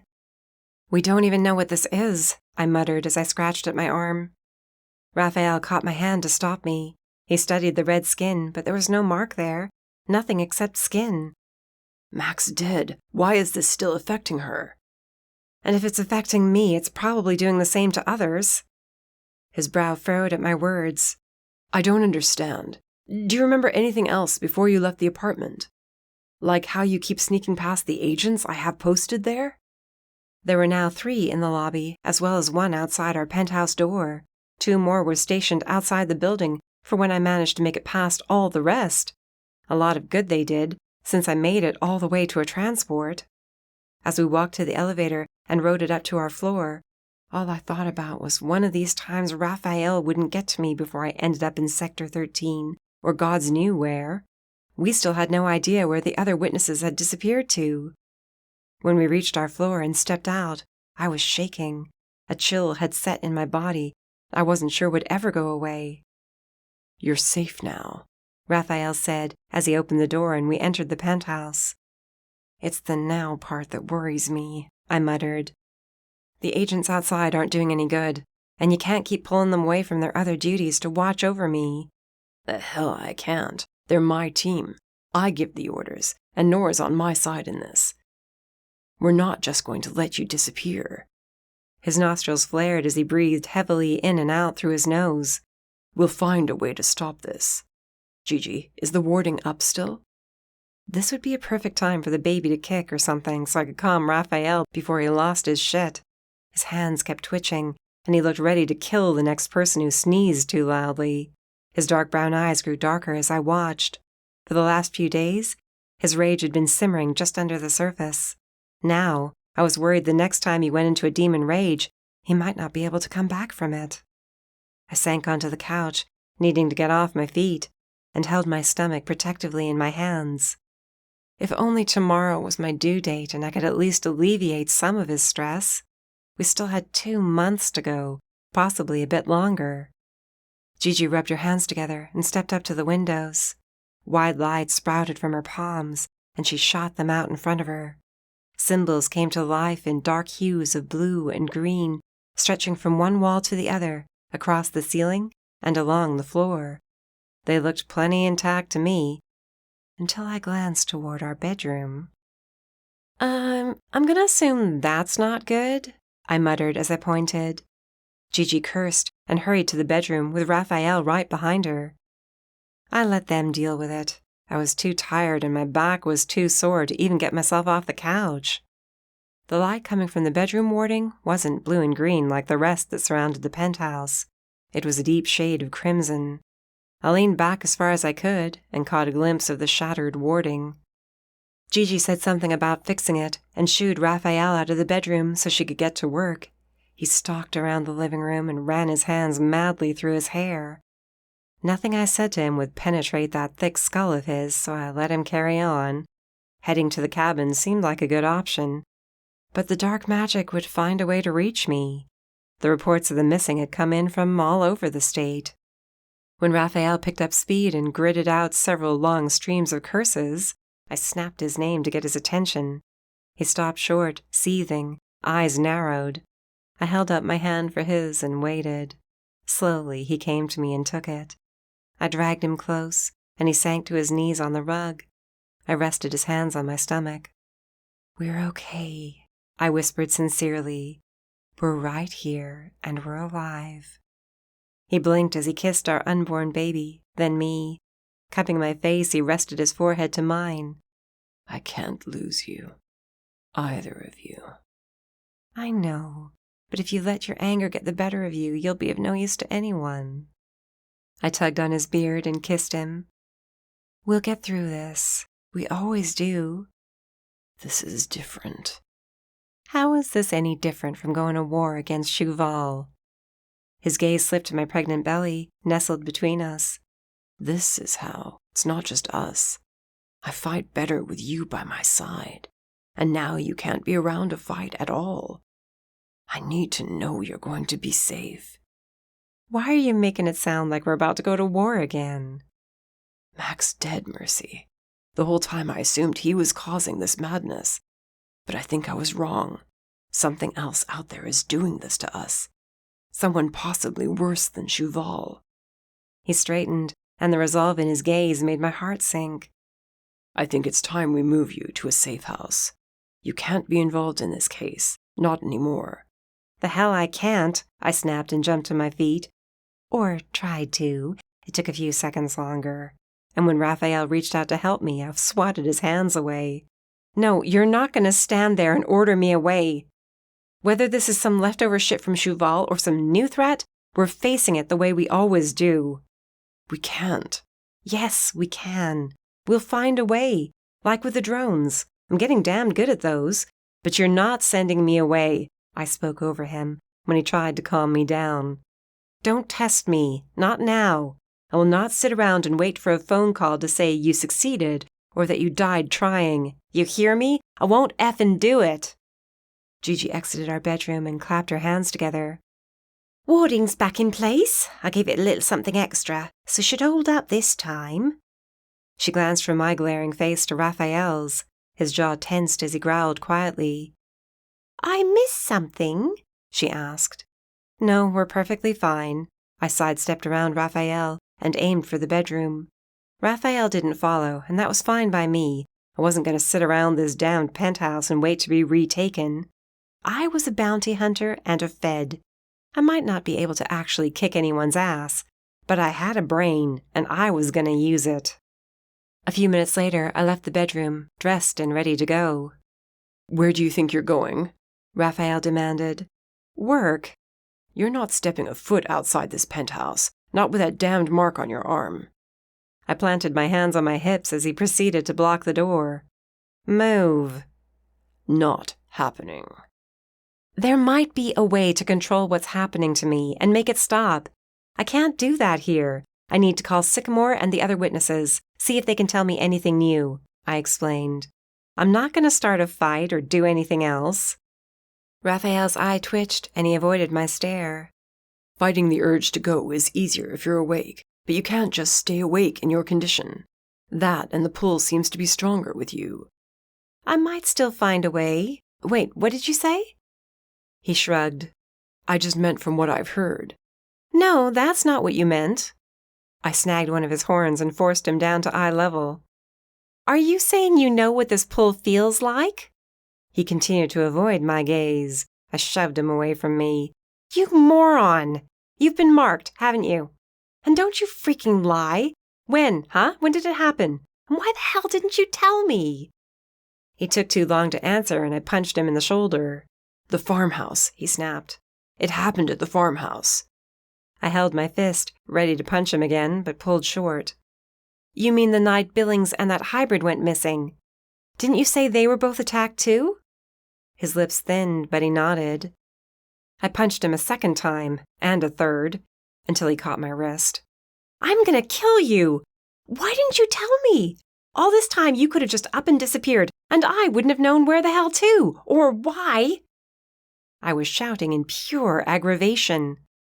I tried to punch him with my left hand, but he caught that wrist too. All this time you've been fighting the urge to go to Sector 13. Why didn't you say anything? Because I didn't want you to be right, he stormed. I don't want us to have anything to do with that accursed place, so I lied to you. I'd do it all over again if I had to. I still did the confession. We should have been investigating Sector 13 from the beginning, I whispered as my anger hit its boiling point. You let me think I was overreacting, that it was all hormones, but it wasn't. Seeing the dead ones, the nightmares, wanting to go to 13, all of it had nothing to do with Mac. Mercy, he started. I slashed my hand through the air. Don't. Just don't. I told you not to treat me any differently. I told you not to lie to me, and you just keep doing it. He's doing it to keep you safe, Gigi chimed in. All of us would do the same. I'm not gonna break. My yell echoed off the ceiling, and my skin turned feverish. No, but you're carrying some damned precious cargo, Gigi argued.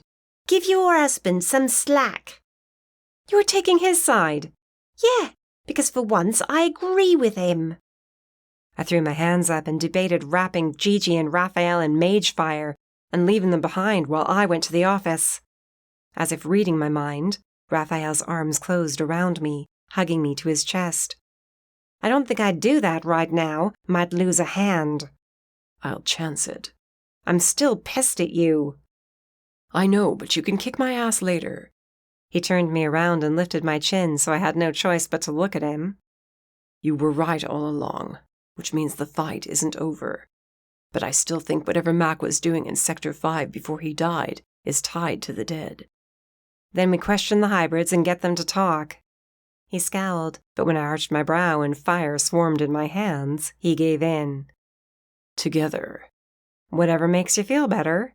Mercy. What? I stared intently into those dark eyes I fell in love with and sighed. All I want is an answer, okay? And then I'll back off and let you take the lead. When we question him, I want Sycamore to be there. Why? He's a damned powerful mage, I said as I walked around him for the door. If these hybrids are full of shit, he'll be able to tell. And if they still won't talk, he can get inside their minds. The time for not having answers is over. An hour later, we stood on the other side of a two-way mirror as Bowen led a hybrid into the interrogation room. He shoved him into the hard plastic chair and leaned against the wall. The hybrid fidgeted in his seat, his eyes wide as he glanced around the room. You sure you want to be in there? I nodded at Rafael's question. It's warded. Besides, you and Bowen will be in there with me. And I'll be right here, Sycamore said from my right. He'd come as soon as we called, and we caught him up on everything that had occurred. Rafael smirked when the older mage started to lecture me. The amusement had quickly faded when Sycamore did the exact same to him. He threatened to knock our heads together once this was all over. If he's lying, I'll be able to tell. Good. Let's get this party started, I said, grinning, though Rafael merely stared at me. Oh, come on. It'll be like old times. Almost. I led the way into the interrogation room. Rafael shut the door behind him and blocked it, crossing his arms and glaring intimidatingly at the hybrid. The vampire mage gulped and scooted the chair further away from my demon. Or at least he did until Bowen hissed in a warning. Then he scooted it right back and glanced from one to the other, as if wondering who was going to tear him apart first. I rapped my knuckles on the metal table to get his attention, and a pair of dark gray eyes found my gaze. "You're here because you said you're willing to talk," I explained. "So, let's talk. You behave and these two gentlemen will refrain. Got it?" The hybrid bobbed his head. "Got it." "Great. Let's start with your name and how you got yourself tangled up with Mac." "Adam," he answered immediately. "Name's Adam. I didn't mean to get mixed up with him." "Oh no? Why were you in Sector 5? He gripped the edge of the table and shifted his chair closer. Bowen and Rafael had barely moved an inch, and I thought the guy was going to piss himself out of fright. "Look, I didn't ask to be turned into one of these freaks. That bitch came to my home and just took my brothers and me. We were forced into one of those rituals, and after she fell, we scattered. We were scared, and Mac was the only one who seemed to have a plan to get us somewhere safe." He was gathering hybrids that remained to reform Cheval's army. "That was his plan," he said, digging his fingertip into the table. "Not ours. All we wanted was to go back home, start over, move on with our lives, but then things changed." He paled, and this time I sensed it had nothing to do with my bodyguards. "Adam?" His shoulders hunched as he picked at a cuticle. "I lost a lot of friends that day," he whispered. "A lot of friends. Watched them dive headfirst into battle without thinking about what they were doing. When they died, we ensured their spirits moved on. But one night, they came back." "And you're sure they moved on?" "Yeah, damn sure. They wanted us to help them," he said, and he looked like he was going to be sick. "They told us to come home. None of it made any sense. Then people started disappearing. Max said he had a way to stop it all. That's why we were in Sector 5, the safest place for us to meet so we could end it." "Then we showed up and ruined everything." I shot Rafael a look, but his face was blank. "No," Adam uttered. "I don't think it was going to work." "Why not?" "He said the spell would drive away the dead for good. He said their spirits weren't at rest, but instead it drew them all to us. If you hadn't stopped him, I think the dead ones would have dragged us all away." "Away to where?" He looked me right in the eye. "I think you already know. It's that place. They shouldn't be trying to purge it. They should seal it off completely and set it on fire." I was in full agreement with that idea. Worry nagged at me that the reports coming from Sector 13 weren't real. How could they be when everything about this reeked of that place? We needed to get in contact with our agents in person and ensure they were still of sound mind. I stood and told Adam to sit tight. I exited the room with Rafael and Bowen tagging along behind me. Sycamore met us in the hall, his face thoughtful and his brow wrinkled. "Well," Rafael grated roughly, "he's speaking the truth. I wish he wasn't, but there's nothing to explain it. We need to go to Sector 13 and find the source of this corruption before it spreads." "I think it's already spread," I muttered, rubbing the small of my back. The discomfort was constant now, and a reminder of how useless I currently was. Useless and vulnerable. Why can't we be at our due date already? Sycamore perked up at my question. "There is a way." "What?" Rafael and I both asked at the same time. "The situation is turning direr as we speak," he said simply. "There are magical means of bringing a baby to term before the due date." "No, absolutely not," Rafael snapped. "I want to hear this," I argued, though he growled. "Look, I've been enjoying this whole pregnancy journey, really. But we're not in a good situation anymore. This evil might take me at any second. I can't fight, and I sure as hell don't want anything to happen to our baby, do you?" "I said I would keep you safe." "As much as I wish you could, I don't think you can. Not this time." I grabbed his hands and willed him to understand. "I love you, and I trust you with my life. But what we're dealing with is far more dangerous than what we've faced before. It's unpredictable, and it doesn't seem to be going after just the good guys. Our baby is what matters. I don't want to lose it just because we were arrogant in believing nothing bad could happen to us." "What are the risks?" he asked Sycamore. "The magic could fail, or the child be born without magic. And as much as I hate to say it, there is always a chance of death for mother and baby." Raphael's hand squeezed mine harder as he shook his head. "I won't lose you both." "Then we say this as a last resort," I suggested. "One of these nights you might not get to me in time. This is the only way to be sure to protect our child. Just promise me you'll think about it, please?" I could tell he wanted to yell at Sycamore for even bringing it up, but he nodded. He told the mage we were heading home. I didn't argue, though I'd wanted to stay and talk to more of the hybrids. Raphael was at his tipping point. Pushing him any more would guarantee I'd find myself under house arrest at our cabin. I had been looking forward to carrying our child to term and all that fun motherly crap, but life didn't want to cooperate. I was too vulnerable in my current state.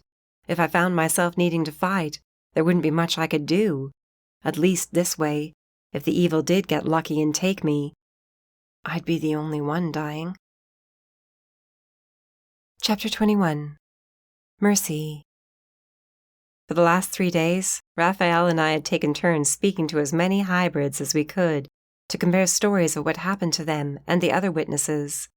I was beyond exhausted and was sent home after I fell asleep at my desk. Nora was the one to find me and had scolded me all the way from my cubicle to the penthouse front door. Rafael stayed behind to keep up the questioning, though he could have used sleep too. After I waved goodnight to the 3 agents and 2 mages posted outside the door, I decided a bath might help me relax and ease my aching body. Steam filled the bathroom, and I slipped into the hot water with a sigh. Since Sycamore mentioned the possibility of having our baby early, I'd been trying not to bug Rafael over it. I hadn't been able to stop thinking about it and what it would mean. A small part of me wished we hadn't gotten pregnant yet, but the more logical part of me said it wouldn't have mattered. There would always be some new evil on the horizon. The other part of me was simply tired of feeling helpless. I had my mage fire, but that was wonky because my emotions were all over the place. Soon enough, Rafael would start taking a team to Sector 13. The thought of him going in there without me was not a happy one. I stayed in the water until my fingers and toes wrinkled. So much for de-stressing. I climbed out, found some comfy clothes, and laid on the bed. My right arm itched, and when I went to scratch it, I winced at the sharp pain. What the hell? The scratch was back, and looked far worse than the night I received it. The skin was red and inflamed, and the scratch itself appeared infected. Gingerly, I pressed the skin around it. Too painful. I got out of bed to put a bandage on it and send Gigi a text, but the moment I stepped through the bathroom door, I was no longer in the penthouse. There were no walls and no bathroom at all, no penthouse, no building. There was only fog. It's a dream. This is all inside your head, I told myself sternly. You're going to close your eyes and you'll be back home. I did just that, scrunching my eyes as hard as I could. When I opened them, the vast emptiness around me had remained. Shit! Come on! I clutched my stomach and slowly turned around, taking in the details. Not that I needed details. There was only one place I could possibly be. Fog curled around my bare feet and pressed against my legs. It wound up my calves and upward.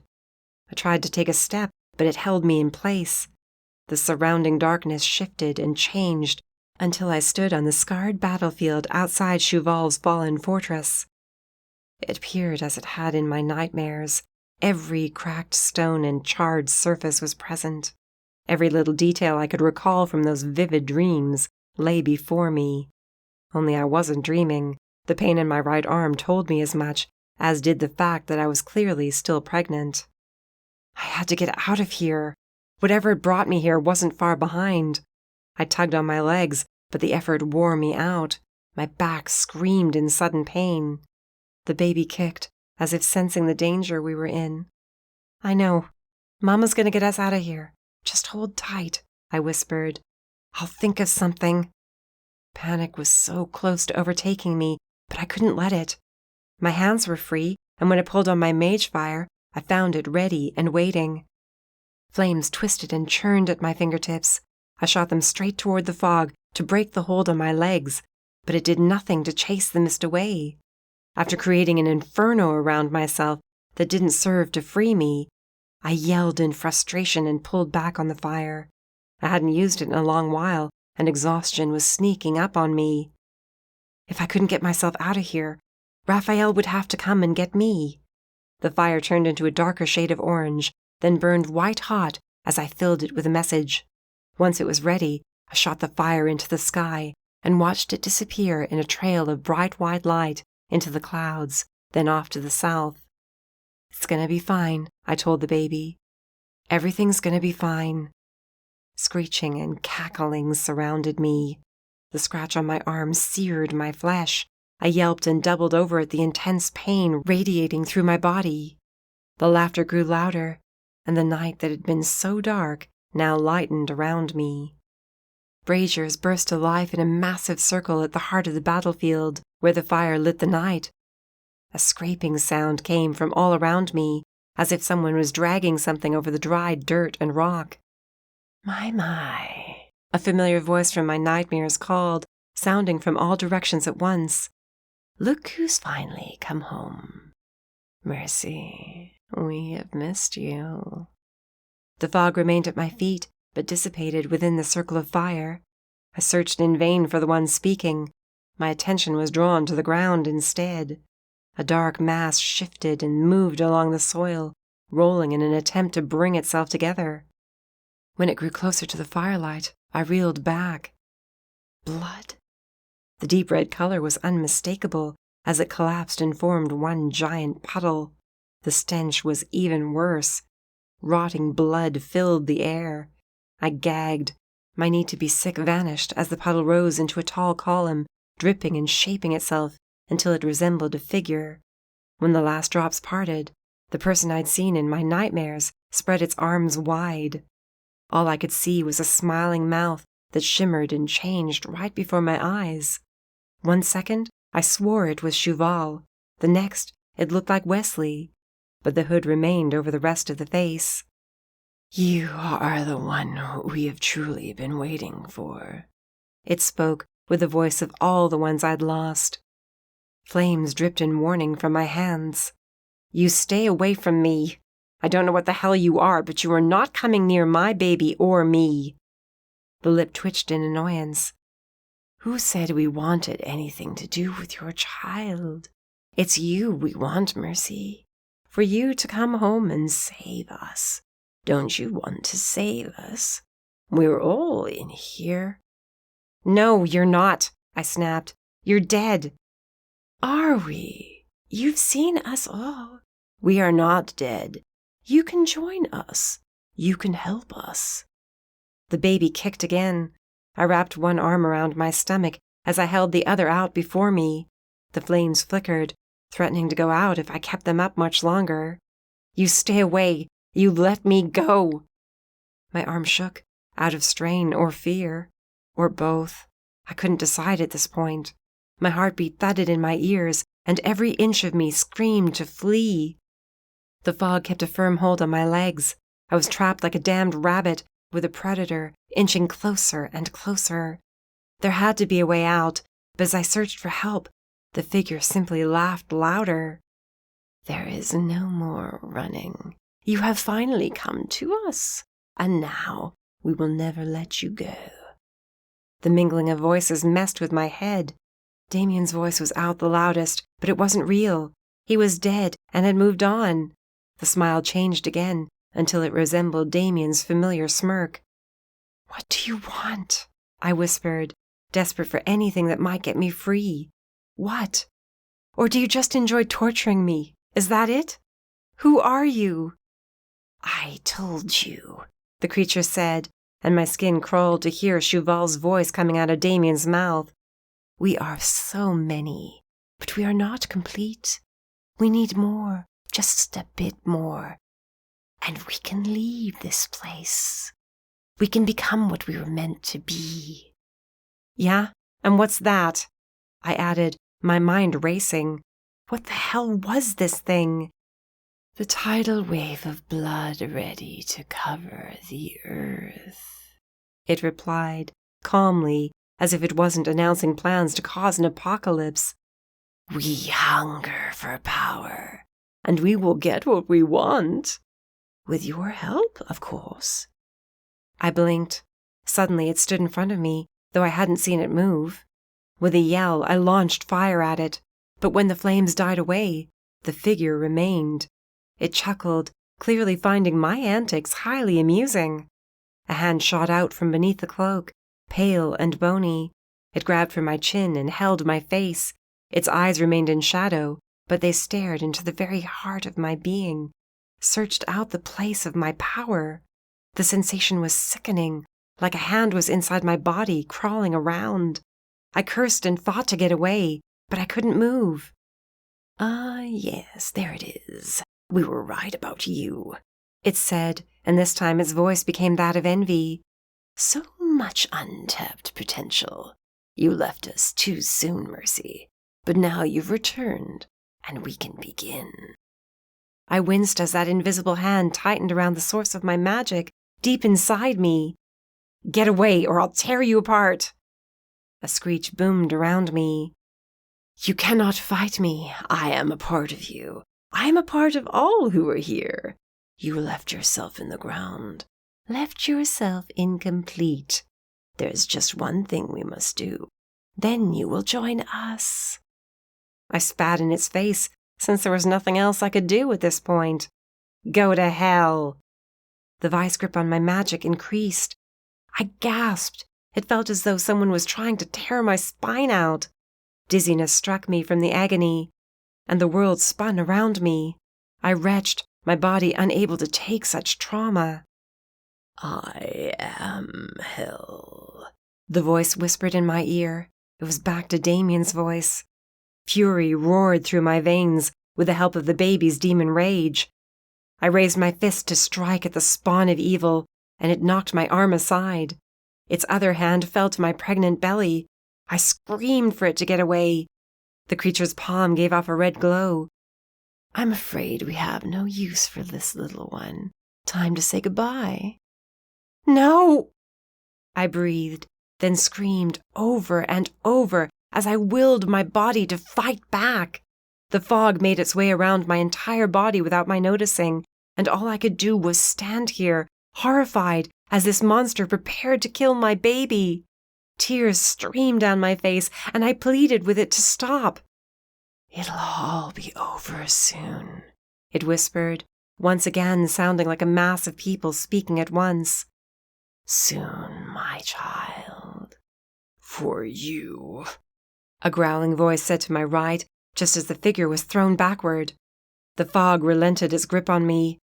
I fell into a pair of solid arms. Rafael. His eyes were solid black as he snarled in the direction the figure had fallen. We're leaving. I'm afraid I can't let you do that.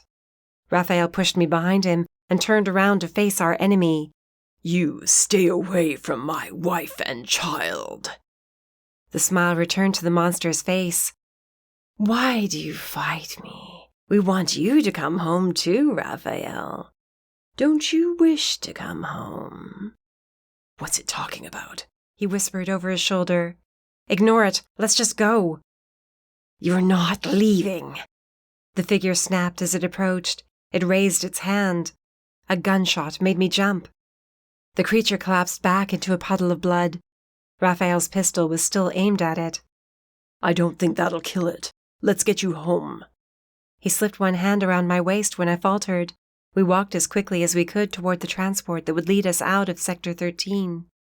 Where are the people? I whispered. This place should be filled with people. Where are they? I don't think we want to know, he muttered. We both tripped.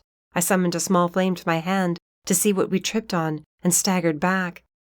Too freaking late. A body lay on the ground, mouth open in a scream, eyes wide and staring at the sky. I couldn't tell how long he'd been dead, but the patch on his jacket designated him as one of the cleanup crew. Nora needs to know, I mumbled. Holy shit, Raphael. Keep moving. There's nothing we can do for him now. We picked up the pace, and when I stumbled, the strength leaving my legs, Rafael hoisted me into his arms and carried me through what remained of Sector 13. The transport had to be close. I peered over his shoulder into the darkness and cursed. "It's back!" "We're almost there," Rafael said. The figure had raised its hand. Fog shot out of its palm right for us. That damn thing was going to trap us both here and kill our baby. 20 yards, Rafael added. I turned around to see the transport with a single streetlight showing us the way. "You'll never leave," the monster shouted.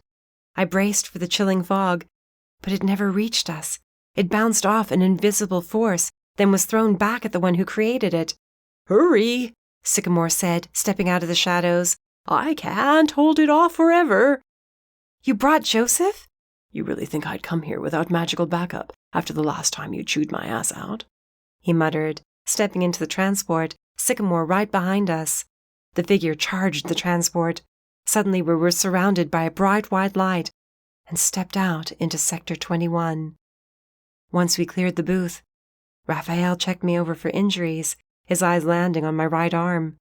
The scratch wasn't what had us both worried. I saw it in his eyes. "The baby?" "I think it's okay." I broke down as a thought hit me. "We almost lost it. He was going to kill it. I can't let that happen." I gasped between sobs. "I won't. We have to do it. We have to have the baby early. I can't protect it." Rafael held me and soothed me with his quiet words.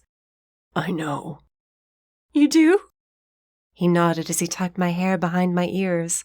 "You're right. It's too dangerous." He glanced toward the mage. "Sycamore? I hoped it wouldn't come to this, but I'm afraid you're out of options. Come, I'll take you to the Citadel to prepare. It's going to be a rough day for both of you." My hand fell to my stomach, feeling the baby kick. "Guess your birthday's coming early." Raphael's neck tensed. He took my hand, and we followed Sycamore through the city. Chapter 22. Mercy. The bed was comfortable, and the room was well lit and warmed by fires. Rafael stood by my side, holding my hand firmly in his. Gigi was on her way to assist since she was a midwife, and I needed her here. Fear ate at me every second Sycamore and the 3 mages aiding him prepared the spell and the potion to speed up my pregnancy and induce early labor. "Listen," I told Rafael, and he turned those warm brown eyes to me. "If this doesn't work, if I don't make it, you promise me you'll be there for our kid no matter what." "Mercy." "No, I just want you to swear to me that you'll not let yourself wallow in grief, okay? Our kid will need a dad, and I want you to know," I continued, choking over the words, "I want you to know that I love you more than anything else in this world. I'll love you forever, no matter where I am." I wiped at my eyes, adding, "And I want you to have my weapons stash." That made him laugh. He pressed his lips to my forehead. I soaked in the sensation, in case I never got to feel it again. "You're going to be fine. You're not dying." "But if I do—" "Shut up," he growled. "You're not leaving me yet because I'm not finished with you. Not even close. So you're not dying today. We are going to welcome our daughter into the world, and we're going to love her and raise her together. I'm not letting you get out of this one." He cupped my cheek in his palm and kissed me. "You've got this, and I'll be right here the whole time." Sycamore gently cleared his throat from the foot of the bed. "It's time. Gigi has arrived and will join us momentarily. Mercy, are you ready?" I sat up with Raphael's help and nodded. "Yeah, let's get this party started." "Remember what I told you?" he asked as he handed me a teacup filled with a steaming gold liquid that smelled of lemons. He'd added that flavor to save me from the shitty taste of the potion. "Yep, lots of pain, but don't freak out because it's normal. Then more pain because I'll be in labor. Yay me!" Raphael kissed the back of my hand. "You'll be just fine." Drink when you're ready, then we'll begin. I gulped and told myself to stop freaking out. I could handle pain. I'd been dealing with it my whole life. I traced a finger down my scarred cheek and was sure I heard Damien's voice in my head telling me to stop being a chicken and do what I had to do to get the job done. I took a sip of the potion. The lemon flavoring barely disguised the bitter taste. Sycamore gave me an apologetic look. I sighed, chugged the rest of it down in 3 gulps, shuddered, and cringed at the lingering taste. Rafael took the teacup and gave me a wink. Sycamore and the 3 mages shut their eyes and recited words that sounded ancient. Once they were finished, my body glowed briefly. Was that it? I asked. Sycamore nodded. Now we wait. Wait for shit! I wailed as my back arched as much as it could. I felt like someone had shoved a white-hot poker against my skin. I dug my nails into Raphael's arm as he told me to hang on. Is this normal? I said through gritted teeth. I'm afraid it is, but it's working. Sycamore used a damp cloth to dab at the sweat on my forehead. Your child is growing. I chanced a glance at my exposed stomach, and despite the enormous agony, was amazed to see the skin expand. A stream of curses flew from my mouth as the pain increased. Then I was screaming. At some point, I thought I blacked out. Gigi had materialized in the room and stood at my other side. She smiled at me, but the pain was back, and it was all I could do not to throw myself off the bed. Raphael's voice was in my ear, but the words didn't reach me. His presence soothed me, and I focused on him. Only on him. What felt like an eternity later, the pain eased, finally stopping. Sycamore examined my stomach and grinned. The spell is complete. Any second now, you should feel the start of labor pains, and you'll be on your way to giving birth. Well done, Mercy. I flipped him off, but smiled as I did it. I took a few small sips of water and let Gigi pull my hair back in a loose braid so it was out of the way. Rafael kissed me and smiled nervously. You ready for this? To see the woman I love in severe pain again? No, I'm not. I patted his arm. Sorry about your arm. He didn't even look at the deep grooves my nails had dug into his skin. I don't give a damn about my arm. A weird feeling, almost like a gas bubble, filled my stomach. It shifted into a wave of pain, and I cursed, clutching at my stomach. I take it these are labor pains? I threw my head back and tried to breathe as Gigi instructed, but it was too damned hard to focus. I squeezed Raphael's hand as hard as I could, worried I'd break it, but he never pulled away. The pain passed. Gigi and Raphael helped me get better situated on the bed. I wondered how long I'd be in labor. Gigi stood at the foot of the bed and nodded with a bright smile. It's going to hurt like hell, but you need to push, Mercy, okay? When I tell you, you push with everything you've got. I nodded, but I was so tired already, and the pain was getting to me. Pressure built. I screamed. Gigi told me to push. I did with everything I had, finally sinking into the bed. That was good. Just wait for my word again, okay? I can't, I whimpered. It hurts. I can't do this. Yes, you can, Raphael said sternly. You're the strongest person I know, remember? You're a badass bounty hunter who never gives up. Don't you dare give up now. He moved to sit behind me and I rested against his chest. I've got you, Mercy. I'll always have you. A flash of memory passed through my mind of Raphael's risking his life when the darkness was torn from my soul. He'd held me then like he was now. His love surrounded me like a cocoon and bolstered. The pressure began to build again, and Gigi told me to push. With Raphael at my back and holding my hands, I yelled and cursed as I pushed until my body gave out. So close, Mercy, we're so close. Just one more. I shook my head even as Raphael told me I could do it. Breathe with me, Mercy. In and out. Just breathe with me. Come on, love. I sucked in a deep breath through my nose and let it out in time with him. That's it. You can do this. I know you can. One more push and we get to see our daughter. Gigi beamed at me. You ready? I was gonna say no, but the pressure was back, and I clung to Rafael for dear life as I pushed. The room spun, and I thought I was gonna pass out until I heard that sharp cry of a newborn. I collapsed in Rafael's arms, panting for air as Gigi held up a baby. I think I was wrong, I mused in awe at the life we created. It's a boy. We have a son? Gigi nodded as she took a blanket and cleaned up our baby, handing him to me. You have a son, an extremely healthy son. I tucked our baby in the crook of my arm as a pair of bright blue eyes stared up at me. His crying stopped, and he raised one tiny fist. Rafael caught it and swallowed hard when our son grabbed hold of his finger. 2 dark little spots were visible beneath the bit of black hair on his head. His horns would come in as he grew older. We have a son, I whispered again, and couldn't help but cry. Rafael held us both close, kissed my cheek. Gods, I love you. Love you more, I replied quietly. A name. We never picked out a boy's name. I know just the one. I handed our baby to his father and watched as Rafael bonded immediately with our son. How about Damien?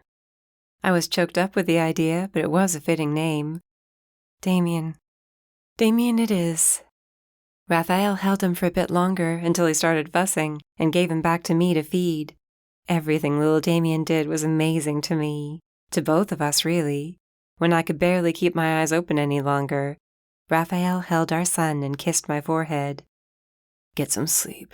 We'll be right here when you wake up. I smiled as I watched Rafael carry Damien around the room, talking to him quietly and showing him the world.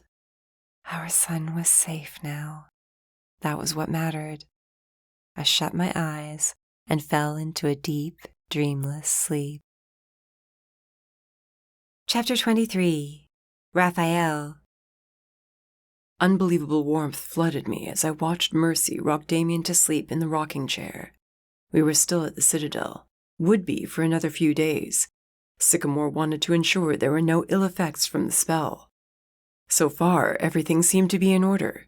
Mom and baby were doing just fine. Mercy smiled at me, then down at our son. The idea still floored me. We had a son. The others have arrived, Sycamore announced as he entered the living space we'd been given while staying at the Citadel. Are you sure you're up for this? We can't wait, Mercy said quietly. They need to know. It hasn't even been a full day yet. And despite the potions Gigi made for you to recover quickly, you just gave birth. Don't stress yourself, Sycamore warned. All we're doing is talking, Mercy assured him.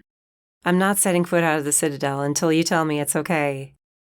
Any other time I would have said she was lying, but not now. Mercy kissed Damien's forehead and grinned at him when he shifted in her arms and yawned. She was in no hurry to leave our son's side. Of that I was confident. My smile faded as I recalled the vision of that monster with his hand on her stomach, ready to kill our baby. Her message had reached me in time, but what if it hadn't? The second it struck me where she was, I'd sped to the transport and called Sycamore to meet me there. We'd made it out unscathed thanks to him, but it had been too damned close. That monster needed to die. Mercy might not be pregnant anymore, but she was our son's mother. He needed her more than he needed me. I would not let anything happen to them. Our meeting today, as far as Mercy was concerned, was to talk about what we found. But really, I would be heading to Sector 13 as soon as my team was gathered. Mercy was going to stay right here, where she was protected and could be with our son. I'd risk her anger over this lie, my final lie, once I came back. If I came back. Mercy's brow furrowed, and her gaze turned sharp as it met mine. She tilted her head, studying me. Turning away would mean I was hiding something. I smiled and buried my thoughts deep inside until she finally looked away. I'd have to find a way to sneak out of here, or she'd be right behind me. Sycamore had ducked into the hall to bring in our guests. Gigi was the first one in, rushing right to Mercy. She cooed at the baby, bouncing on her feet. Nor and Bowen entered next, followed by Horace and Shep. Mercy was quickly surrounded by our family of friends. They admired our son and tried to decide who he looked most like. Horace sniffed a few times and had to keep wiping at his eyes when Mercy announced the name we chose. You want to hold him? She asked. Horace gulped. Mercy placed Damien in his arms. Horace held him like he was terrified he'd break the baby by merely touching him. I laughed as he stared at the baby. Gods, he's such a little thing. He won't stay that way for long, Nor warned with a warm chuckle. I have a feeling he'll end up as tall as his father, at least. And act just like his mother, Bowen said, a rare smile lighting his face. Mercy took Damien from Horace and held him out to the vampire. Bowen backed away until she cornered him. Really, it's okay. I want him to get to know everyone. That includes you. But my flesh is cold. He's wrapped up. He'll be okay. Trust me. Mercy held him out again, and Bowen let her place the baby in his arms. She helped him support Damien's head, then backed away. The vampire prince seemed entirely out of sorts until he stopped muttering under his breath and really looked at the baby in his arms. The same flash of regret I'd seen on his face so many weeks ago came back, and for a second I thought he was going to cry. He composed himself and nodded, handing Damien back to Mercy. You two will make wonderful parents, I'm sure of it. Mercy gave him a strange look until Damien fussed a bit. She bounced him in her arms until she returned to the rocking chair. The motion soothed him and he quieted down. So maybe we should get to why we're all here. The baby's a few months early, Nor added. Not exactly the call I expected this morning. Care to explain? I had left out why Mercy and I decided to go this route and asked everyone to trust me. There was too much to explain over the phone. I went to stand beside Mercy as the others took seats on the couch, love seat, and chair. Mercy ended up in Sector 13, I said. Nor was the first to curse. I continued. We got her out, but needless to say, it became important she have the baby early to keep him safe. She came face to face with something. It tried to kill the baby. Horace snarled in fury as Bowen hissed. Nor's growling competed with Shep's as the shifter's eyes glowed bright yellow. Gigi had already heard everything, but it seemed her anger had only increased since last night. Hybrid? Nor asked. No, Mercy replied. It's not natural, not even close, and we're damn certain it killed everyone inside Sector 13, along with the witnesses who've gone missing. We came across several bodies on our way out. I don't understand, Nor said as he shook his head. We've been getting reports.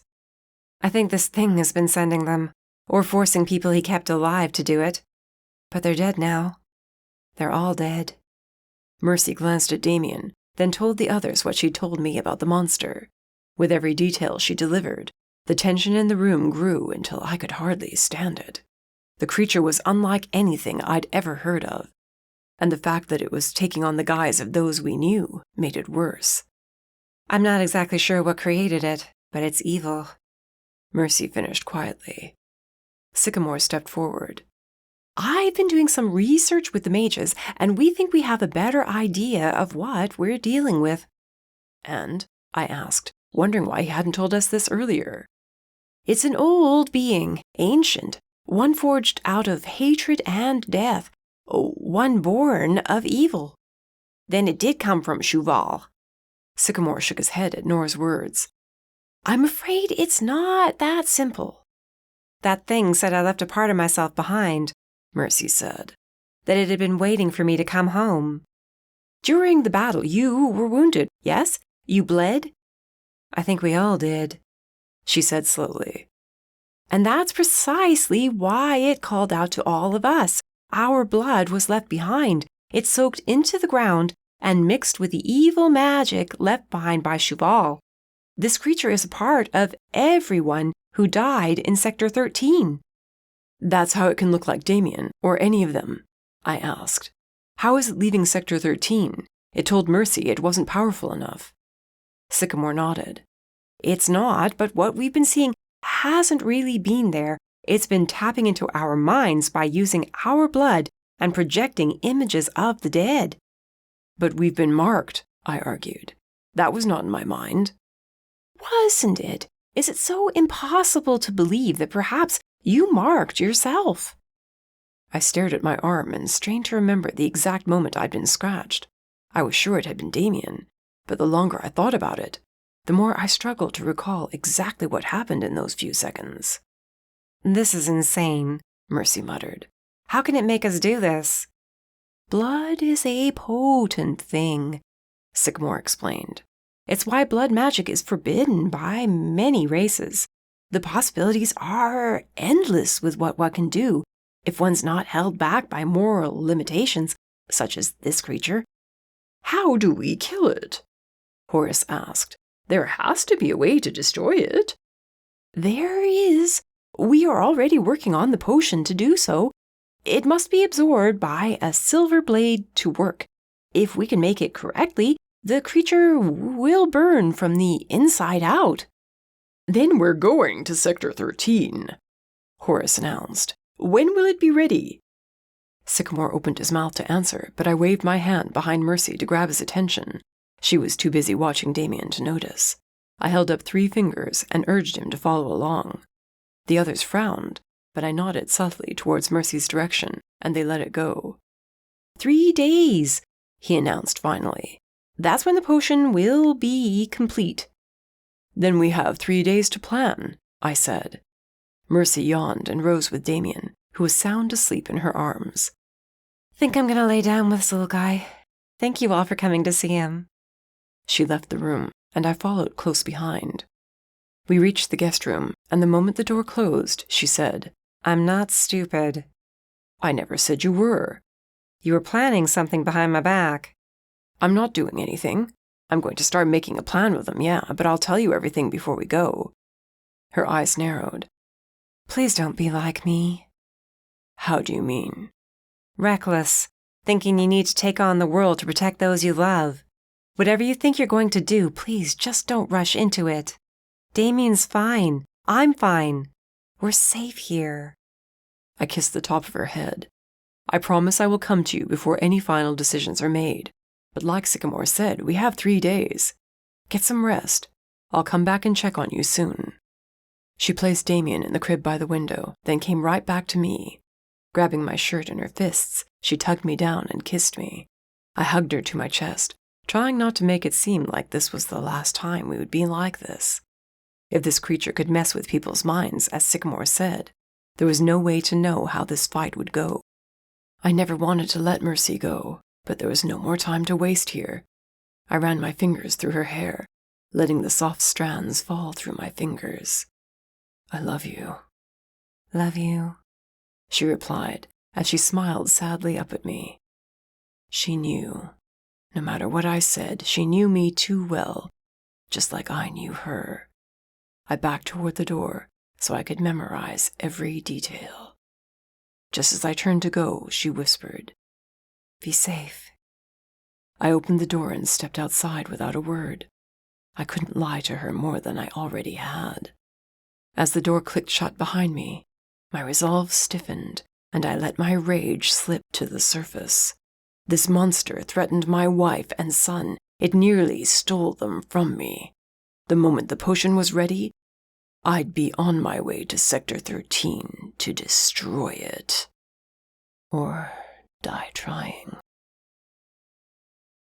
Chapter 24. Rafael. Will you stop blaming yourself? I muttered to Nor as we reached the transport.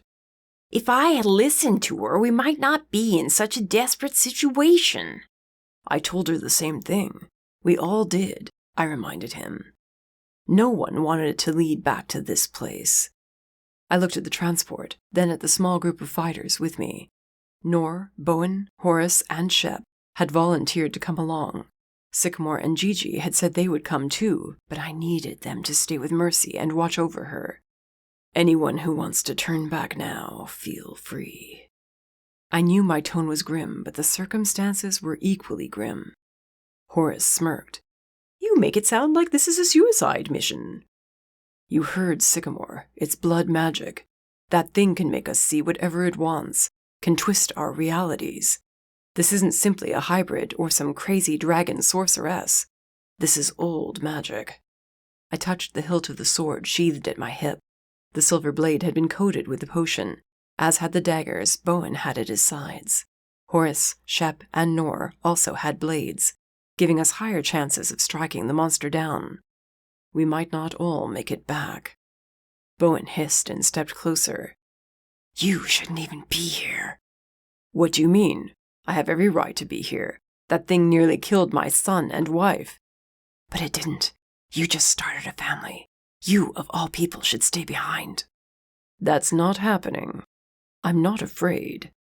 You should be, Bowen snarled. You have no idea what you have, do you? Or how quickly it can be snatched away from you. Mercy and your son need you, Rafael. Go back and let us deal with it. I flinched at the intensity in his eyes. Why do you care so much all of a sudden? He lifted his lip in annoyance. I care about what you're risking. Not all of us are as lucky. This have to do with the past you've neglected to talk about, or the vampires you keep tracking down, or the murders? That is none of your concern. Isn't it? This isn't the time, Nor argued, forcing his way between us. We came here to do a job, so let's get it done. I growled at Bowen, then stomped toward the transport. Are you all coming, or what? One by one, they filed into the transport behind me, and I punched in the code for Sector 13. A bright light surrounded us, and we were there. The sun had just been setting when we left Sector 21, but here it was pitch black. I pulled out my small flashlight as I exited the transport. Nor and Horace did the same. Shep and Bowen didn't need them. They could see in the dark. Remember to stay together, I whispered. If you see the dead, they're not real. Yeah, sounds like a great plan, Horace whispered.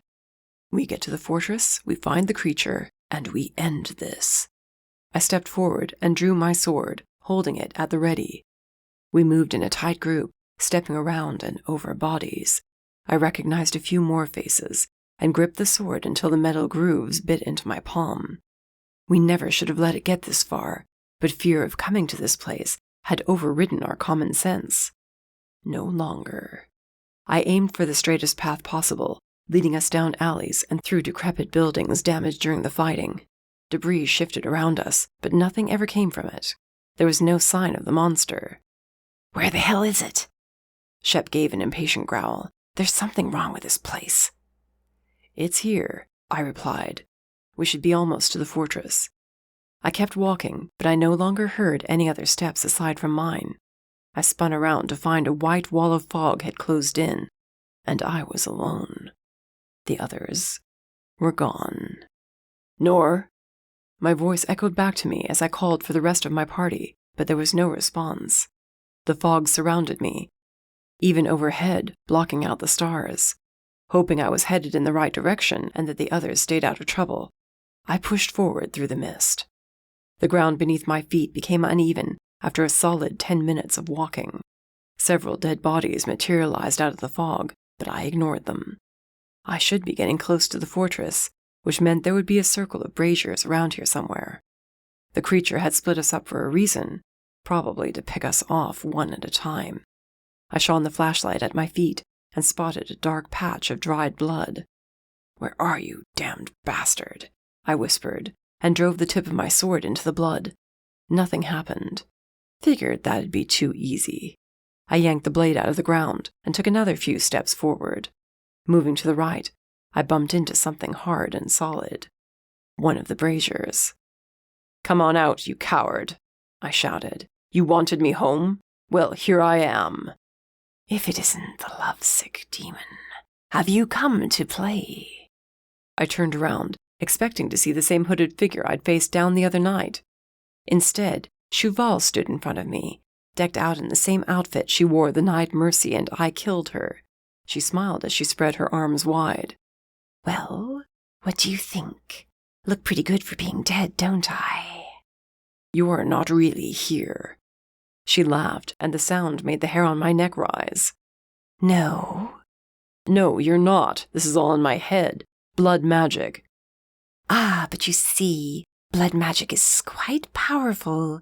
It can do many things, including bringing me back to life. She stepped closer as long claws grew from her fingertips, fangs elongated in her mouth. She swiped at me. I dodged to the right, but not in time to block the hit that came from the left. Those claws raked down my arm and drew blood. She licked the blood from her claws.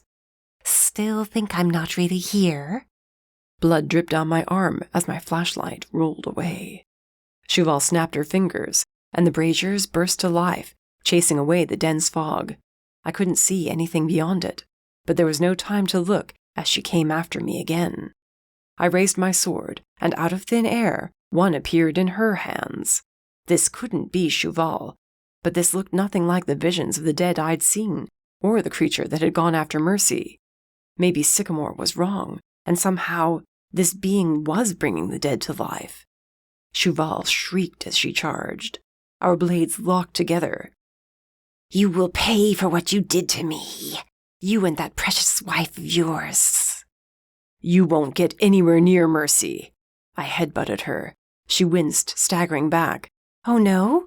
Fine. I guess I'll have to settle for your child. With a furious bellow, I charged forward and brought my blade down against hers. She kicked me in the gut and came at me, sword swinging almost too fast for me to follow. Our blades clashed again and again. Why wasn't she simply tearing me apart with her claws? She launched herself into the air and nearly cut my head off, then spun around me and slammed her elbow into the center of my back.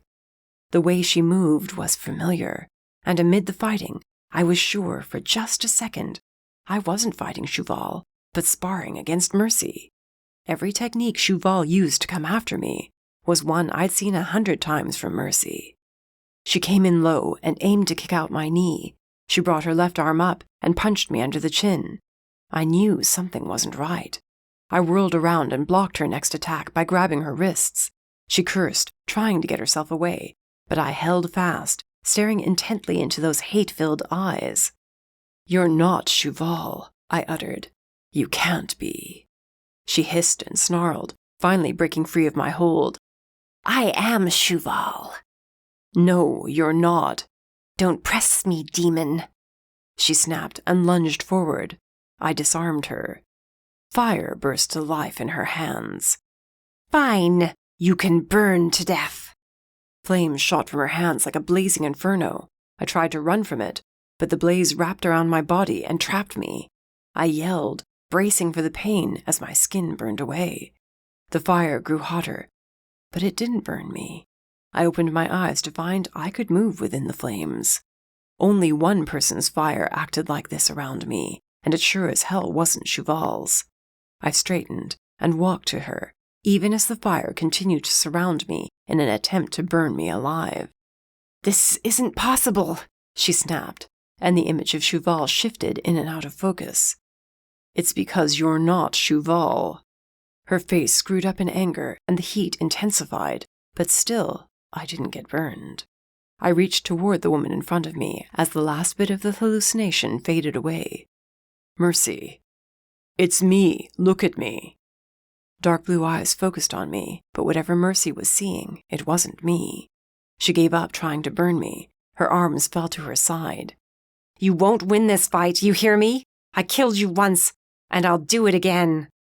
Shit, who did she think I was? How did she even get here? She couldn't be here. Mercy, I need you to listen to me. Look at me. It's just you and me. There's no one else here. What did you do to him, you asshole? She dodged around me and scooped up her sword. Where is Rafael? Where is he? This wasn't going to be easy. Mercy, I'm right here, all right? I'm not going to fight you. I let my blade fall to the ground and held up my hands. See? I won't fight you. You can't let this magic win. One way or another, Envy, you'll tell me where he is. Of all the people I had to look like to her, it had to be Envy. I'm not Envy. Give me back my husband, she whispered, then threw herself at me. I barely slipped to the right as her sword came down and stabbed the ground. She whirled around, and I had no choice but to pick up my blade and defend myself. Somehow, I had to convince her I wasn't Envy. Preferably before she killed me. Chapter 25. Mercy. 1 second, I'd been at the Citadel, and the next, I found myself in the circle of braziers back in Sector 13. To make it worse, Envy stood just a few feet away, his green eyes glowing with a promise of death. He looked nothing like the others that had appeared to me, and when he attacked, I scrambled to find a weapon on the ground, left behind from the previous battle. "You won't win," he said with a sneer. "Not this time." I yelled as I pushed him back with my sword. Adrenaline was the only thing keeping me upright. If I stopped moving, I was going to fall over and he'd kill me. I jumped to the right to avoid his attack, then swung in low to catch him off guard. "It's a shame, really," he mused as our blades crossed again. "You missed your husband. He passed through here not too long ago. Had some fun with him." "Where is he?" I yelled. "Where is Rafael?" "Around somewhere." Envy shrugged. "You'll join him soon enough." I screamed in fury and bashed him in the face with my fist. I rammed my shoulder into his chest next and wailed on him with the blade. "Give me back my husband!" Envy cackled in delight as we fought around the circle of fire and fog. His defenses never wavered, but my strength was giving out. I was never going to survive this fight. I missed a block, and Envy's elbow collided with my face. Blood gushing from my nose, I sank to my knees in the dirt. He swung his sword casually as he walked toward me. "How to end you?" he said with a mad giggle. "It really is a shame." I spat at his feet as I used the sword to prop me up. "I'll kill you again." "Will you now? You sure about that?" I'd attacked with my fire before and he hadn't even flinched. I sensed it building inside me as a last-ditch effort to defend myself. I breathed in deeply and let it out, centering my mind on the magic within my body. With each breath, the fire built inside me. I stoked the flames, and just when Envy made to pass by me again, I unleashed unholy hell on him. Fire surrounded his body and blocked him from sight. I waited for a scream, a shriek, anything to let me know he was dying. But the sound that reached me caught me off guard. "Mercy, Mercy, look at me, Mercy." Keeping the flames burning as hot as I could, I squinted through the wave of heat. Envy's face smirked at me, but the longer I gazed, the more it shifted and morphed. His glowing green eyes flickered to brown, then back again. I was sure, for a second, that I'd spotted horns atop his head. But no, wait a second. Envy wasn't a demon. My magic was spent. The fire died down a hint. His face was in full view now. It changed from Envy's to Rafael's, then back again. Gasping in confusion as pain erupted in my skull, I stumbled back. "No, stop it," I whispered, then screamed, "Just stop!" "Mercy, look at me. Really look at me," Rafael's voice said, but it came from Envy's mouth. "I'm not Envy. He's not really here." "He is. He's back. They're all back. We'll never be rid of them." My sword in hand, I aimed the point at Envy. I waited for him to take advantage of my weakness and attack, but instead he sank to his knees and tossed his blade aside. He spread his arms wide, offering himself to me. "What are you doing? This is a trick. I know it is." He shook his head. "No, Mercy. It's me, trusting you." A lump formed in my throat as I fought to get a grip on what was real and what wasn't. I raised the sword, ready to cut Envy down, but at the last second, I forced my arm to a stop. My heart screamed at me in protest at what I was about to do. Envy hadn't even shut his eyes, nor was he smirking at me. He simply kneeled there, with his arms at his sides, waiting. I shut my eyes to clear the fuzziness seeping into my head. When I took a second look at Envy, I thought I was going to be sick. Rafael stared up at me, complete trust in his eyes. The blade wavered in my hand as I let out a curse. He started to rise, his gaze shifted behind me. A deep, guttural growl issuing from his throat was enough to tell me what was there. Shouting, I spun around and plunged the sword into the towering red pillar of blood. It struck true, but as I released the hilt, the monster continued to shape and form around the blade. You really think that will kill me? I am ancient. I cannot be stopped. The sword clattered uselessly to the ground. Rafael was back on his feet, sword in hand, a sword that was enchanted with the potion. Thanks for not killing me, he whispered, not taking his eyes off the monster taking shape before us. Sorry, I almost did. How did you get here? I have no idea. I was at the Citadel, and then I was here with Envy, or not Envy, I guess. Where's everyone else? We got separated. The blood gave way to the hooded figure I had seen more than enough times by now. The same leer was on its face as it clasped its hands at its chest. Now, shall we pick up where we left off?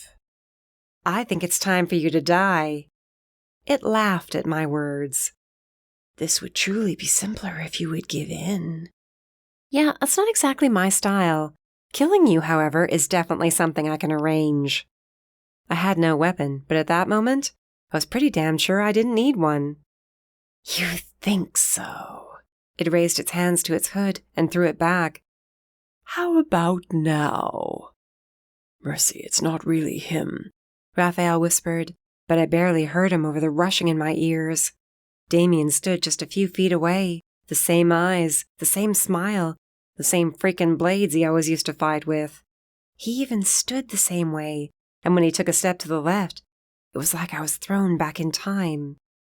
You can't hurt me, the thing with Damien's face and voice said. We're family. Rafael was still trying to remind me it wasn't him when a comforting breeze rustled my hair. I became more grounded than I'd been in months. I stepped forward. You are not my family.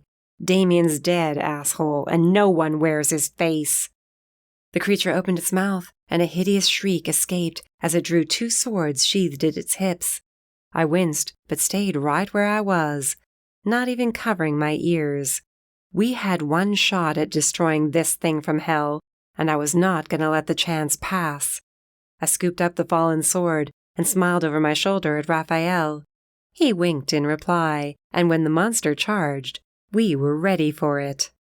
I might have been unable to fight for the last few months, but that meant nothing to me when I was fighting not just for myself, but also for Rafael and our son. We tag-teamed the monster, its face shifting from Damien to Wesley and back to Envy as we nicked and stabbed at it. Globs of blood hit the ground with a hiss each time we struck, but the damage wasn't enough. Raphael's blade could take chunks out, but he needed to get in for a kill shot. I went in low and took out the creature's legs, but it spun around faster than I anticipated. A boot to the face sent me sprawling in the dirt. Raphael yelled for me, but then he was doing everything he could to stop those two blades from taking off his head. Fire wouldn't do any damage to this thing, but it might distract it. I summoned flames to my hand and shot them at the creature. The fireballs burst against its skin, seeming to melt it. My attack gave Raphael the chance he needed to regain his footing until the monster came right for me. It burst through the fireballs, and I snagged its wrists in time to stop those blades from landing on my shoulders. One way or another, you will join us, it seethed, the face taking on the guise of Cheval again. Never going to happen. I strained to push it back, but my arms gave out. I screamed as the blades cut into my shoulders. Mercy! The creature shoved the blades forward. I gasped in agony. My vision blurred and I scrambled to get away. Steps crunched closer. I rolled to my left, just missing a blow that could have easily killed me. The creature shrieked as it came after me, again and again. I rolled into its legs to take it down, but all that did was earn me a kick to the face. Raphael's bellow drew my gaze. He latched onto the creature's back, winding one arm around its neck, and brought the sword down toward its heart. The veins in his neck bulged as he used all his strength to drive that blade home. The creature was too strong. He grabbed Raphael's arm and flipped him over its head, knocking the air from his lungs. Fog seeped in around Raphael's body and pinned him to the ground. I reached for him but was too weak to make it there in time. The creature swung its swords as it drew closer and closer, ready to end my husband's life. Crawling across the blood-stained battlefield, I searched through the haze for the one thing that would end this fight. So much pain, and for what? The creature said, back to using Damien's voice and face. All I want is for you to come home. All of you are mine. This isn't home. You might not think so yet, but in time that will change. My fingers closed around the hilt of Rafael's sword, shoulders burning with pain as blood oozed from the fresh wounds. I hoisted the sword high and threw myself forward. The creature swung its blades, ready to end Rafael. Time seemed to slow.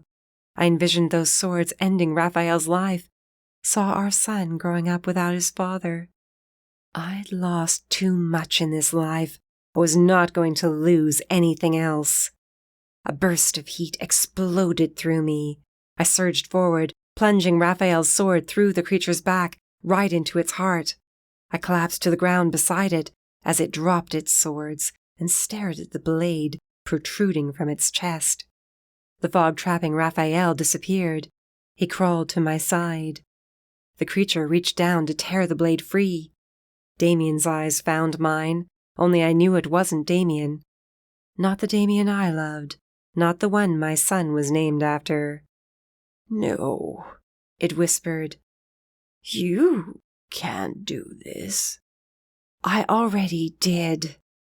The blade sizzled and turned red hot. The metal twisted and melted into the creature's body. It curled in on itself as the skin melted and returned to blood. A dark red glow came from within it. Rafael covered me with his body as a final scream erupted from the creature. Then it exploded.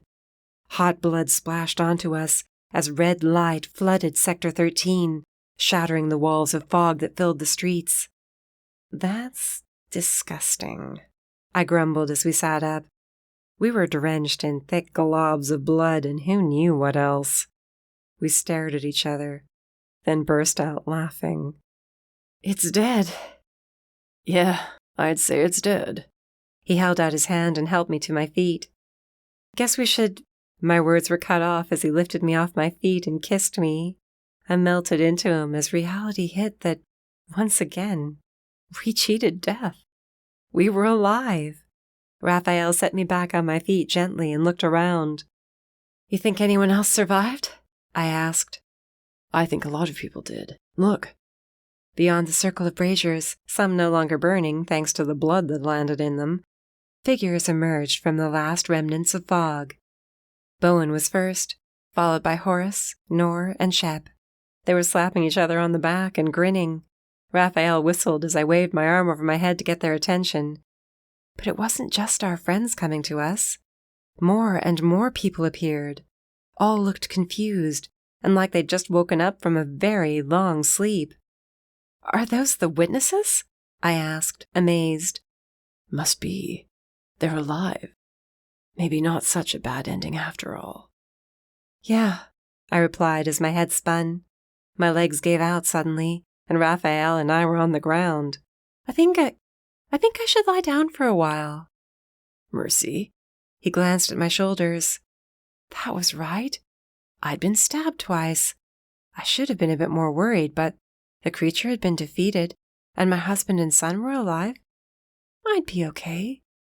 I let my eyes close and drifted away into sweet nothingness. Damien? I whispered as my eyes fluttered open. Mercy, can you hear me? Rafael held my hand as he sat at my side. I was in bed, and from the looks of it, at the Citadel. Mercy? I think I was talking to Damien, I said. Some dream. Rafael smiled in relief and kissed my forehead. Welcome back. Your wounds are bandaged, and you've been sleeping for about a day. Sycamore and Gigi have both ordered you to bed rest for a month. Fair warning, I wouldn't argue with them. They're both pissed you were torn away from them. You know, I think I'm okay with that. I sat up slowly, wincing as the wounds at my shoulders tugged uncomfortably. Where's baby Damien? Sound asleep. Rafael shifted, and I saw his crib near the window. He's safe. Good. I blew out a shaky breath as the last bits of the fight came to me. Sector 13? You will be happy to know that Governor Rickshaw has ordered it to be wiped from the map. A majority of the missing witnesses turned up. He frowned as he added, The rest were found in a mass grave not too far from where we were. Could have been all of them. Could have been us. Don't remind me. I wanted to stay awake and talk more, but sleep called. I admired our sleeping son and settled back down. Think I'm going to pass out for a while longer. I'll be right here, he promised. Love you. I smiled, content with the world. Not everything had gone according to plan, but when did that ever happen for anyone? Besides, plans were boring. What was life without a little unexpectedness? Once I was released from the Citadel, Rafael and I could enjoy our small family and get to our home. Our real home. And I couldn't wait for whatever life threw at us next. Chapter 26. Rafael. Crying jarred me from sleep. I slipped out of bed and tiptoed to the crib across the cabin. Little Damien had his fists balled up beside his head and his face scrunched. I scooped him up and tucked him in my arms, then headed out onto the back porch. Mercy rolled over in bed but stayed asleep. Mama needs a rest, I told our son as I held him in my arms and sat down in the wooden rocking chair. He squirmed in my arms and seemed unwilling to shut his eyes. Bad dreams? Don't worry, we get them too. I kissed his forehead, the skin a few degrees warmer than a normal mage's. 2 little horns peeked through his black hair. My chest swelled with pride as I rocked in the chair. Damien continued to fuss a bit. He was probably hungry. We almost had him sleeping through the night, but now and then he liked to wake up before dawn. We'll go heat up a bottle, but you have to be quiet as a mouse, I whispered. Damien's bright blue eyes lit up, and he smiled wide. I had no choice but to do the same. We crept into the house. I removed a bottle from the fridge, heated it up, and went right back to the porch. Mercy's quiet snoring told me she was still sound asleep. Good. She was also finally starting to sleep through the night again, after what we experienced in Sector 13. Fighting each other had been bad enough, but when that manifestation of pure evil took on the face of Damien, I feared it would break her. It might not have actually been the half-demon she loved like a father, but running him through had hurt her more than words would ever be able to describe. If we hadn't had our baby, I wasn't sure I would have been enough to bring her back from the brink of sadness that overwhelmed her for days afterwards. Damien finished the bottle quickly. I propped him up on my shoulder. After a very healthy belch that had me laughing, I resituated myself in the chair and rocked him. Never thought I'd be a dad, I said quietly as the sky lightened. You're going to have a great life, little man. A safe one, I swear it. No demon slums. No hybrids cursing you. You've got 2 parents who will take on the world for you. I yawned at the same time Damien did, and a feeling of intense love washed through me. By the time I heard the coffee pot turn on and the back door open, Damien was fast asleep in the crook of my arms, and I was dozing with him. A hand found my cheek, and warm lips rested against my forehead. Thanks for getting him, Mercy said as I opened my eyes. Guess I was really out. You needed to sleep. I tilted my head so I could kiss her. He had a bottle a few hours ago. Probably needs a change, she said.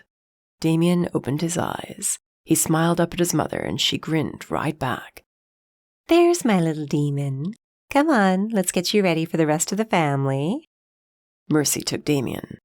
I stretched, taking in the new day. When are they getting here? An hour or so.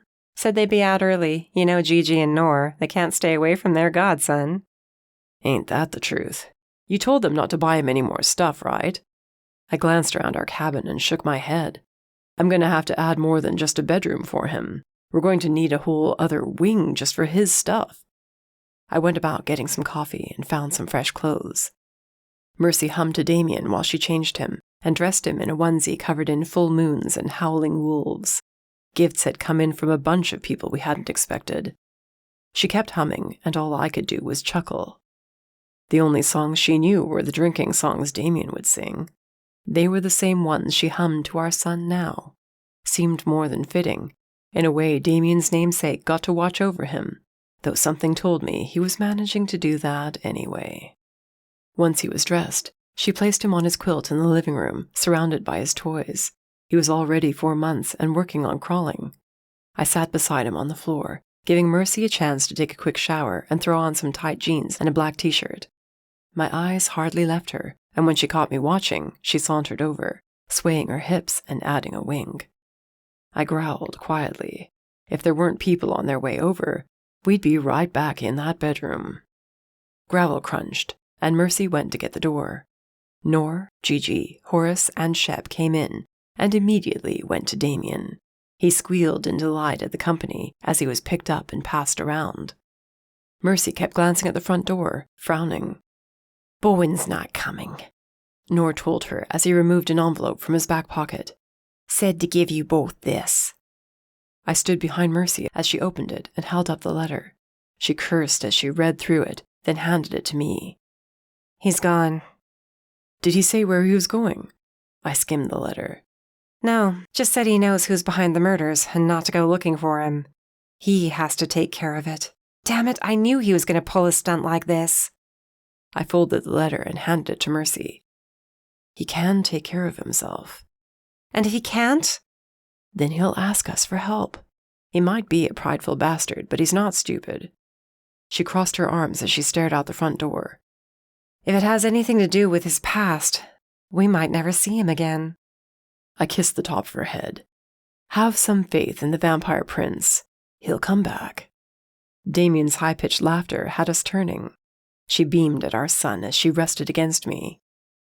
"We made that," she mused. "Yeah, we did. Pretty impressive." "Want another one?" My heart rate shot up, thinking of having another kid. But when I glanced down, Mercy's blue eyes were deadly serious. "You did say you wanted a little girl." I leaned down and kissed her. "If you can handle it, I can handle it." "Who said anything about me?" she teased. "Whatever you say, love." I held her in my arms and soaked in the happiness and love filling our home. If we were going to have another baby, I'd definitely have to get to work on expanding the cabin. Maybe Nora and Horace could take some time off work and put their time to use, aside from tracking down bad guys. It'd be nice to have them around, and I had no doubt at all that Gigi would stay if Mercy asked. This was going to be our new life, filled with laughter and smiling. We'd always have targets on our backs, but there was nothing our family couldn't take on together. Mercy took Damien when he started crying, humming one of those drinking songs. Horace sung the lyrics. Nor joined in, to my surprise, as Gigi and I laughed. Damien's crying stopped, and Mercy brought him to me. I held them both in my arms, swearing to never let go. This was our happily ever after. I took one last glance toward the front door and prayed the last member of our family would stay safe wherever his path took him. The end. This has been Showing Mercy, Mercy Temple Chronicles, Book 8. Written by Ciara Graves. Narrated by Jack Ainsworth. Copyright 2018 to 2021 by Ciara Graves. Production copyright by Ciara Graves.